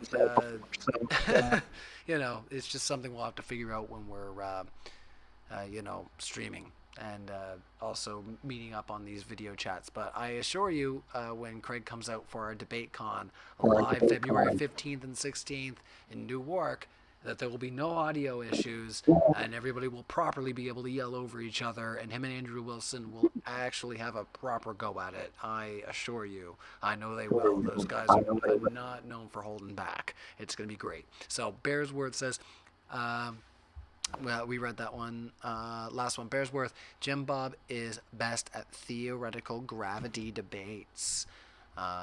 So I haven't seen you in that debate structure, but Jimbob, is that something that you thrive? It's fun for me. I just kind of look at it from an inquiry position, and just kind of look at like, what are we actually referring to when we talk about gravity? Are we talking about effects? Are we talking about something we can isolate and introduce? Is it scientific? It's a fun topic for me.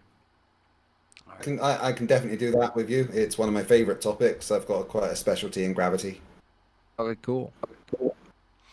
All right, let us go into those closing statements, guys. So, big thank you to the panel. That is the end of the super chats. You guys have been more than fantastic. This is one of the longest streams I think I've ever had, actually. I think this is the longest stream I've ever hosted. The second longest was Stuart Neckley and Aaron Raw. So, this is this is legendary, guys. And not just because we had the issues getting everybody connected. This is almost 6 hours of content, you guys. So this is, like I say, next level. We're gonna go into the. Except for my camera failed. I know. If only we had you on the camera. All of our handsome faces all on screen at once. You know what happened is, we got on screen a few times and YouTube was about to break. It was like, this is too much, right? All right, I'm just picking. Yeah, I failed the handsome meter. He couldn't have any more. That was the problem. Oh, you were just so full of you. Anyway, I'm just picking. I can't help it. I have to remind our speakers I'm just picking because so many people take me seriously, and then I have to backpedal an email. You're Canadian. No one takes you seriously. Oh, thank you. That's great. I appreciate that. Yeah, nobody takes me seriously. All right, we still have 620 people watching, so maybe you'll take me seriously for just 1 second when I say, once again, if you can smash the like button. I imagine even with the 515 likes that we have already, that most of the people that are watching right now have not hit the like button. If you're hanging out in other spaces on the internet, Craig's space, come on over to Modern Day Debate and hit the like button. We host Craig quite a bit over here and want to help continue to grow this community and the speakers that you see here on screen. So I want to, we're going to go into that closing statement. Craig went first in our discussion, so Jimbob is going to get the first minute on the floor to let everybody know where they can find you and your thoughts on our discussion tonight. So go ahead, Jimbob. Okay, great. Thank you. Thanks for moderating. Thanks, Craig, for the debate. I appreciate you peeking out of the flat Earth sphere and getting into philosophy and meta ethics a little bit. I thought it was a fun debate. I thought it was good. I thought it was fairly fruitful. Got people thinking about stuff. And you can find me at MadeByJimbob on YouTube. I have basically a live stream every other day, pretty much. I cover topics. I'll do commentary on current events, make fun of Jordan Peterson a lot. It's a fun time over there, and I'll also have call-ins. So I'll do live debate call-ins. People could just call in and debate me on any topic, which is really fun. I highly recommend for even Craig. If you don't do that, I highly recommend doing that. That's it. I mean, you can find me on Instagram as well. I'm primarily a comic artist, where I do satirical commentary. I work for the Washington Examiner as a weekly contributor as well. And that's pretty much it for me. And I'm open to future debates depending on the topics and the prompts. So reach out to me. Okay, well, it just depends. What do you mean by reach? That's a complicated term. It's like, it depends on what a debate is. It's like the word is. It's like, fuck, it's got me tossed. Oh, man, no, I was going to say, before I start crying, let's hand it over to Craig. All right, so 1 minute on the floor. Thank you very much. Thank you very much for hosting me once again. I really do appreciate it. You can find me over on FTFE channel. Name and rebrand coming very soon. The general thoughts for this is that I never really saw why Christianity is better for an ethical position when it's basically just God says this, so therefore it's right. But I really appreciated the conversation. I found it quite interesting. I tried not to get too angry because FTFE I don't think is suitable for this kind of debate. Remember, you can see me live in Newark, New Jersey at DebateCon 5, both February 15th and 16th, as I'm debating on both days. VIP tickets for the first day are sold out. They're available for the second day. Indiegogo campaign to help fund it is available in the description of this video and the description of my video. Awesome. Well, thank you so much for those shout outs, Craig. And yes, we are going to be live in Newark. I'm going to be there. Craig's going to be there. As you can tell, we've been talking a lot about the fact that he's going to be having a very similar debate tonight with Andrew Wilson. It's going to be a lot of fun live live in person. So if things flow the same as usual before, I think Uncensored America is going to be coming out to do the sound for us, and I'll probably be holding mics and taking questions from the audience, and maybe sneaking in shots, doing my best to butter up the crowd. That's how I roll. All right, so in the meantime, everybody, hit that like button, subscribe to the channel. We're doing everything we can to help grow out and grow beyond what we have right now, and getting into even more spaces and even more interesting debate topics. So yeah, definitely go check out those other debates that I mentioned earlier. We had a cancellation with Apostate Prophet due to the debate the other night. It was pretty intense. If you haven't seen it, go check it out. You'll enjoy. What else did we mention? Alex Stein, versus Ditley, dressing up as Michael Jackson. That was a lot of fun.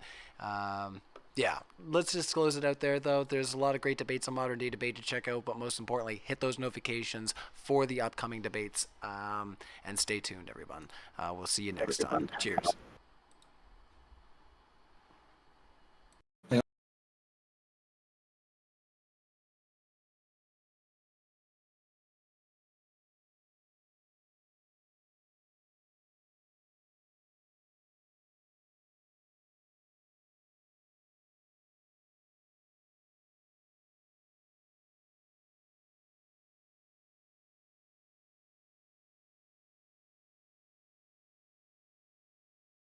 Newark, New Jersey is where our next debate conference, DEBATECON 5, is happening starting on February 15th with our religion debates, including Dr. Lawrence Krauss against Inspiring Philosophy Mike Jones and Alex O'Connor against David Wood. So click below to get your tickets, as some ticket types are already selling out, and you don't want to miss out on this cultural moment. That's Saturday, February 15th and Sunday, February 16th, DEBATECON 5 in Newark, New Jersey. You don't want to miss it, as these debates will be live and in person, as well as many other debates. Click now to get your tickets for this in-person event.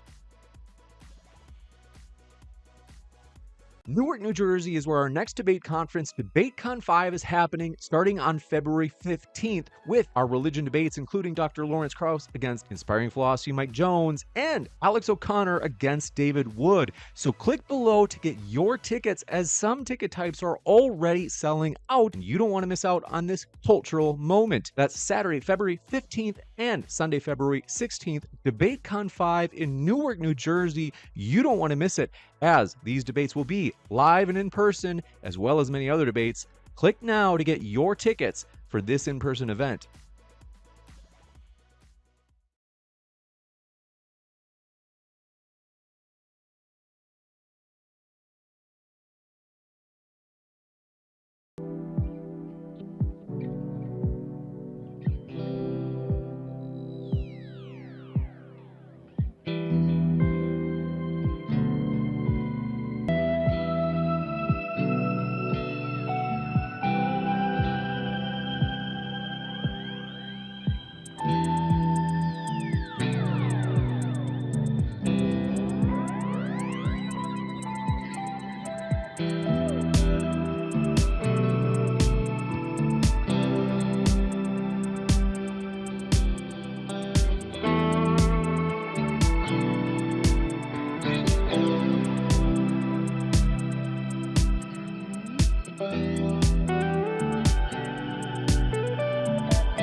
Time, all of my life, living in a world of aggression, tyranny's mixed with self self-oppression. What am I to do but tear away when I'm boiling at the top?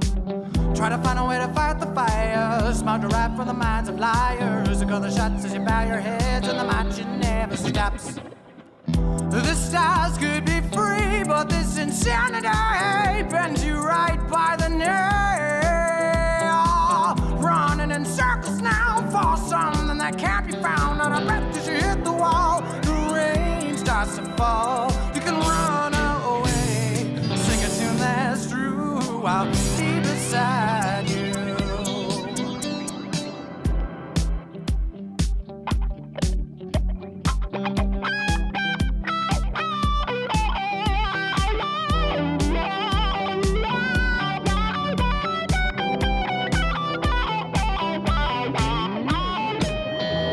Who's the one that holds you down? Push through there in your way, anything to make you stay. Cut the strings before your life starts to decay. From tears of blood, regrets of laughter, turn around as your heart beat faster. Your hollow shape as the faith begins to drop. Shelter can find your thoughts of suicide. It's hanging down by the fray. Running in circles now for something that can't be found, and there's no time for today. You prayed away that the world would be untrue. I will rise against you.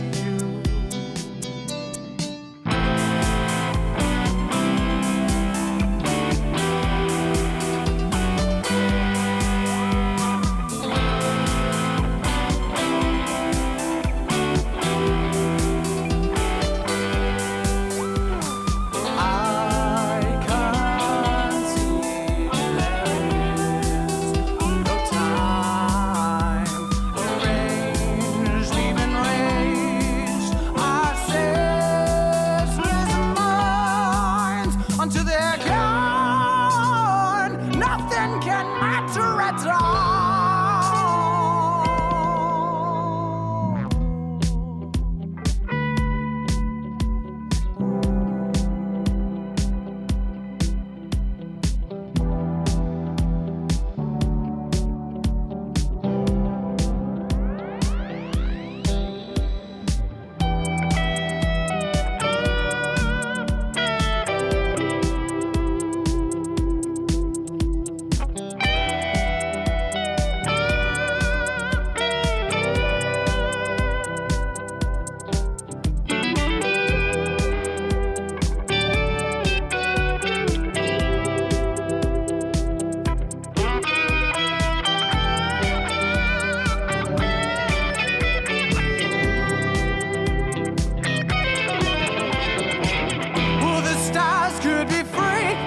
Insanity bends you right by the nail. Running in circles now for something that can't be found. Out of breath, smash the wall. The water consumed all. You prayed away that the world would be untrue as it rose against you.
Did you think it would always be for free?